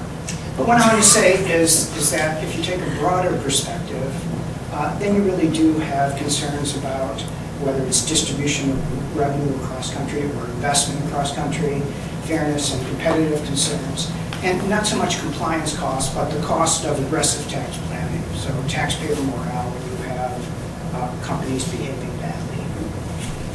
And the results from the stylized model, I think are pretty fascinating. So the no tax world efficient allocation, no tax planning, no CFC rules. All the profits are shifted to the tax haven country. That's the bad news. The good news is there's no distortion in ownership patterns. And the one I find fascinating is the unilateral approach by country A to impose CFC rules. Okay, so we eliminate the income shifting, no distortion, and I kind of appreciate Dhamaka's view that the national welfare for country A could go down, and really there's a really unintended beneficiary, which is country B. So what you'll have there is the potential for gains from trade, as you could imagine, countries lining up and pairing off, and that's our bilateral tax treaty. And it kind of brings us back to a point Alan and others have made this morning, that when you think about the BEPS project, it has the potential to help the United States, but it really has the potential to hurt the United States, especially as those foreign taxes will be eligible for foreign tax credits in the United States. All right, and then if both countries adopt, we have national welfare of both countries increase. All right, and again, Dhamaka's perfectly straightforward on how he defines national welfare. It's the after-tax profits of firm A plus the tax revenue for country A, and he weights them equally, but he acknowledges you could have different weightings. And it's kind of interesting to say, if you were going to design a national welfare function for developed countries or developing countries, how would you do it? And it wouldn't be surprising to me that countries might weigh tax revenues for country A at a higher rate than after-tax profits, so do away with the equal weighting. If you think about the after-tax profits of firm A, who benefits from that? So if 30 or 40% of the shares of firm A are owned by foreigners, again, you would have a much different result on both, particularly on the unilateral action element. So Dhamaka's conclusions, under certain circumstances, unilateral minimizing profit shifting can decrease national welfare. So it'll be interesting to see what countries do in the next couple of years and see empirically whether this is true or not. Gains from coordinated action, I buy that. And then I go back to the key focus that Dhamaka has on minimizing tax planning and compliance cost and non-distorting. So in this simple example, this is the part of the paper that I really smiled, is that if both countries introduce CFC rules, tax planning costs go to zero. So the idea that more CFC rules results in more efficient tax planning cost, I understand how Dhamaka gets there, but in a practical sense, I think that's really clear. All right, and then the benefits from increasing or redistributing revenue via BEPS are less clear. And here I probably differ slightly from Dhamaka in that I can see how you define national welfare, how you weight different elements may result in the BEPS project having more purchase to it. All right, and then transition to Brian's presentation. Again, similar questions, different focus. I perfectly agree with Brian that the feasibility and the desirability of multilateral treaties is a question that is a lot more difficult than just saying we should all get together and try this. I kind of like the application to different types of issues, and it's clear that treaty abuse may be one candidate. But once you go beyond that, I think it's going to be a lot harder. But what Brian's paper made me think about was not so much the sort of on-off switch, the multilateral versus unilateral, is the interaction between unilateral and multilateral actions and multilateral actions and unilateral actions. So my favorite is the FATCA legislation that the United States introduced unilaterally. They did it to combat offshore tax evasion. They used the tools that they used before for tracing terrorist financing. And what I found fascinating about that is neither Treasury nor Congress, when they passed it, ever thought it would lead to multilateral action. And if they did, they would never have, Congress, I'm convinced, would never have passed it. But you can look at other things like the UK diverted profits tax and that unilateral action, And the question is that going to lead to more unilateral action by other countries, or is it going to lead to more multilateral action? So you can see how it can facilitate country-by-country reporting might be a good example, encourage, or in that case, to force. And you can see it the other way around, multilateral to unilateral action. And here's what I think may turn out to be the major achievement of the BEPS project is not changes done on a multilateral level, but changes done in certain countries on a unilateral level. And I think you saw that in changes in domestic legislation in all types of countries, whether it's Ireland or the Netherlands, whether it's new legislation, because the BEPS project has given political legitimacy in the tax legislative process in many countries to address these issues. Okay, we have time for about 10 minutes of questions. Ed? Wait a minute. Dominica, are you want to respond? Well, could I say just a couple of things very briefly? So should I turn this on? So on the first point, so thank you so much for those comments. On the point about more CFC rules reducing tax planning costs, that I intend to be a charitable assumption in the sense that it's making the best case for multilateral action. Of course, if you make the rules more complex, I'm assuming that's successful. And that may be too much of an assumption, but it's intended to be charitable towards the project. There is this New Yorker cartoon with a caption as this new regulation is going to completely change the way we get around it. That's the kind of thing that happens, things may be different. Secondly, I don't think that we necessarily differ on the desirability of the redistribution of revenues so much as on whether that redistribution should be bundled with other elements of the BEPS package. To me, it's conceptually somewhat separable, and perhaps we should think of it that way. That's good. Thank you very much. Let me just say one more thing to add. So if I look at the BEPS project, one of the goals is to better match economic activity and taxable income in a particular country. Well, then I think the winners and losers are going to be interesting, but I think a lot of developing countries will be winners with sort of a new way of trying to figure out whether it's source rules or trying to figure out allocation. And there the tax revenues matter. And then I could say the other key factor in the weighting is not just tax revenues, but how are the tax revenues used? So tax revenues are used for infrastructure improvement, education. Well, that's really going to improve national welfare. If it just ends up in a Swiss bank account of certain of the elites, well, that's clearly going to decrease national welfare. Ed? A real quick observation about Eric's remarks and the question to Dominica. I was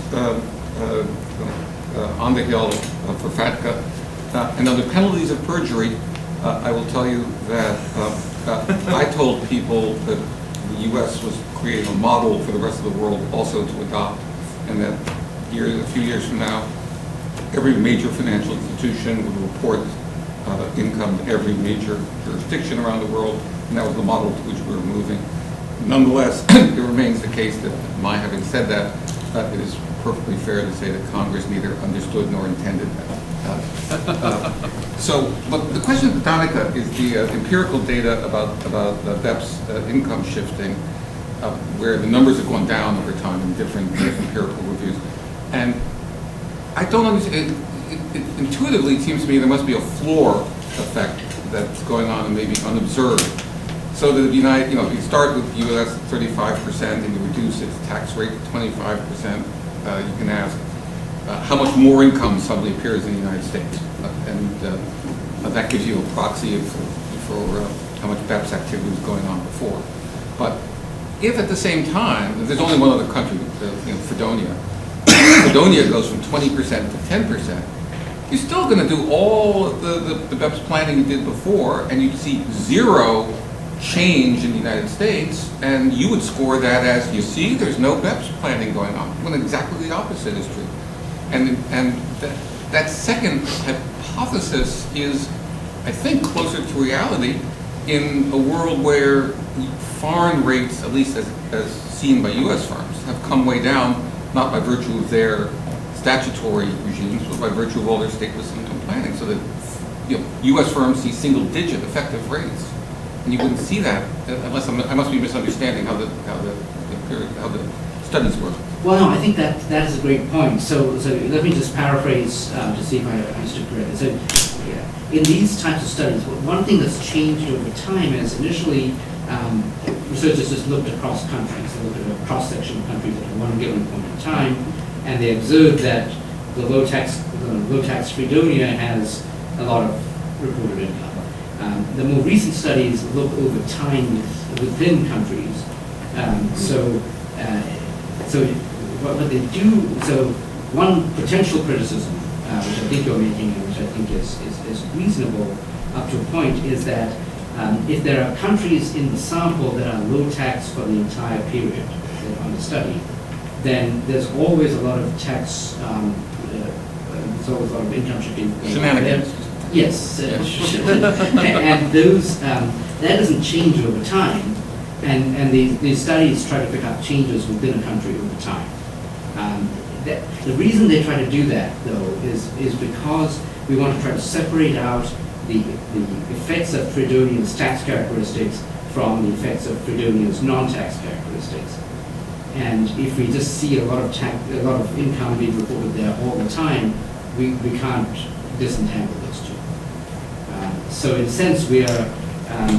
So I think your point is, well, we're missing some of the income shifting. You're missing the bulk of it, in fact, because I would argue, and you're, and I'm not sure when you look at the low tax, are you looking at statutory rates, or are you looking at actual income booked? You look at these typically look, so if we think about studies on the European data, it's using not taxable, not income from tax returns, but financial income. Right. So we have no idea what's really going on, I'm sure. True, but in most of the sample countries, there's a lot of book tax involved. So this may be a reasonable approximation, and it's looking not at effective but statutory rates. So all the stateless income planning is invisible. That's true, but the question is, well, how does income shifting change when countries' tax rates change? And that is the question they're answering. And if the question is how much income shifting is there, this is not necessarily giving a complete picture.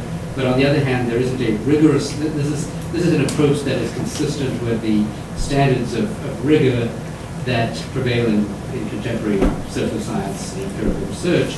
And if we see, all of this income being reported all the time if we're doing that, we just don't know what to make. We might suspect that it's tax planning, but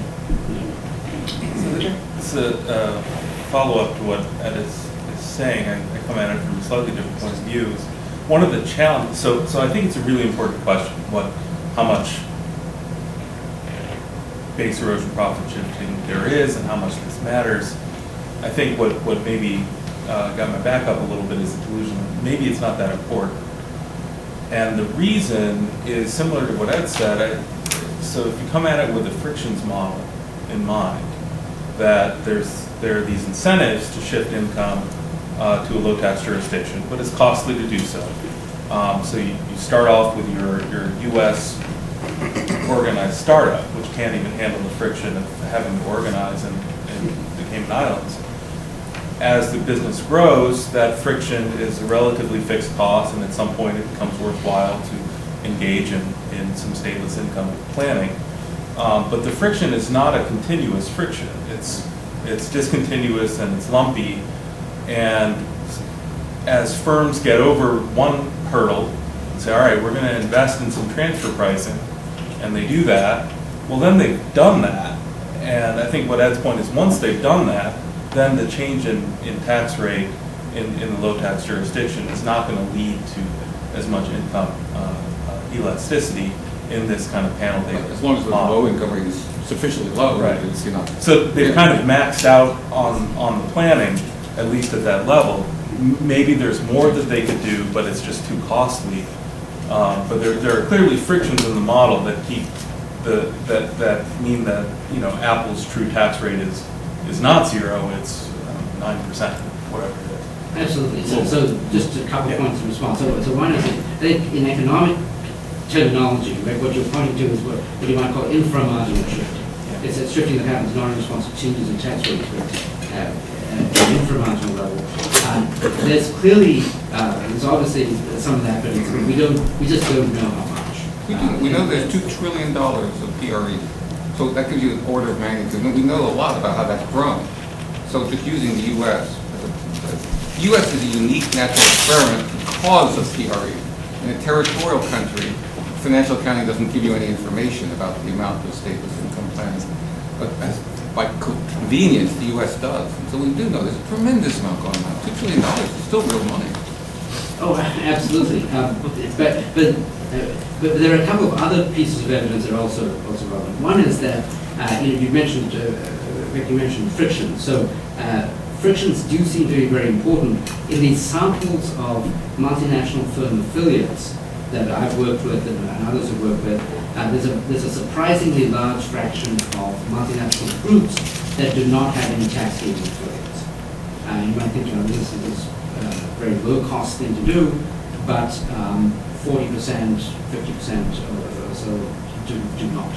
And so presumably those frictions are actually important, which means that they're actually binding for a lot of firms. Also, for a lot of multinational groups. Also, we haven't seen a collapse in corporate tax revenue in the way that we might have expected if BEPS activity were excluded. So that it seems to be broadly consistent with BEPS not having increased as much as people think. However, having said that, I think all of these points about and I certainly acknowledge in the paper that I cited that these concerns about inframarginal shifting are very valid, and it's one issue that this literature needs to grapple with. My role is not so much to advocate for this literature, but simply to report on what it says. So, as a more the messenger today. Okay, any more questions? If not, I'm going to turn it over to Eric Toder, who's going to wrap it up.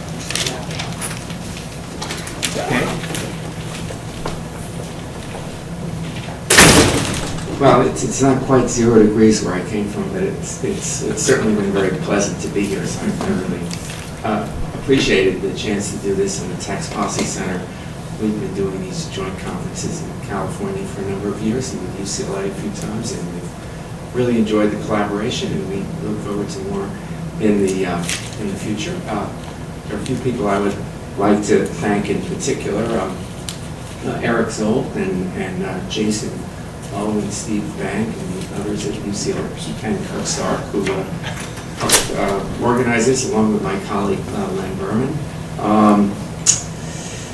Rachel Estrada, who did the logistics here, and Blake Green and Joey Teitelbaum at the Tax Policy Center. So they've sort of made everything go smoothly, and Lowell Milken Institute for helping them to fund this program.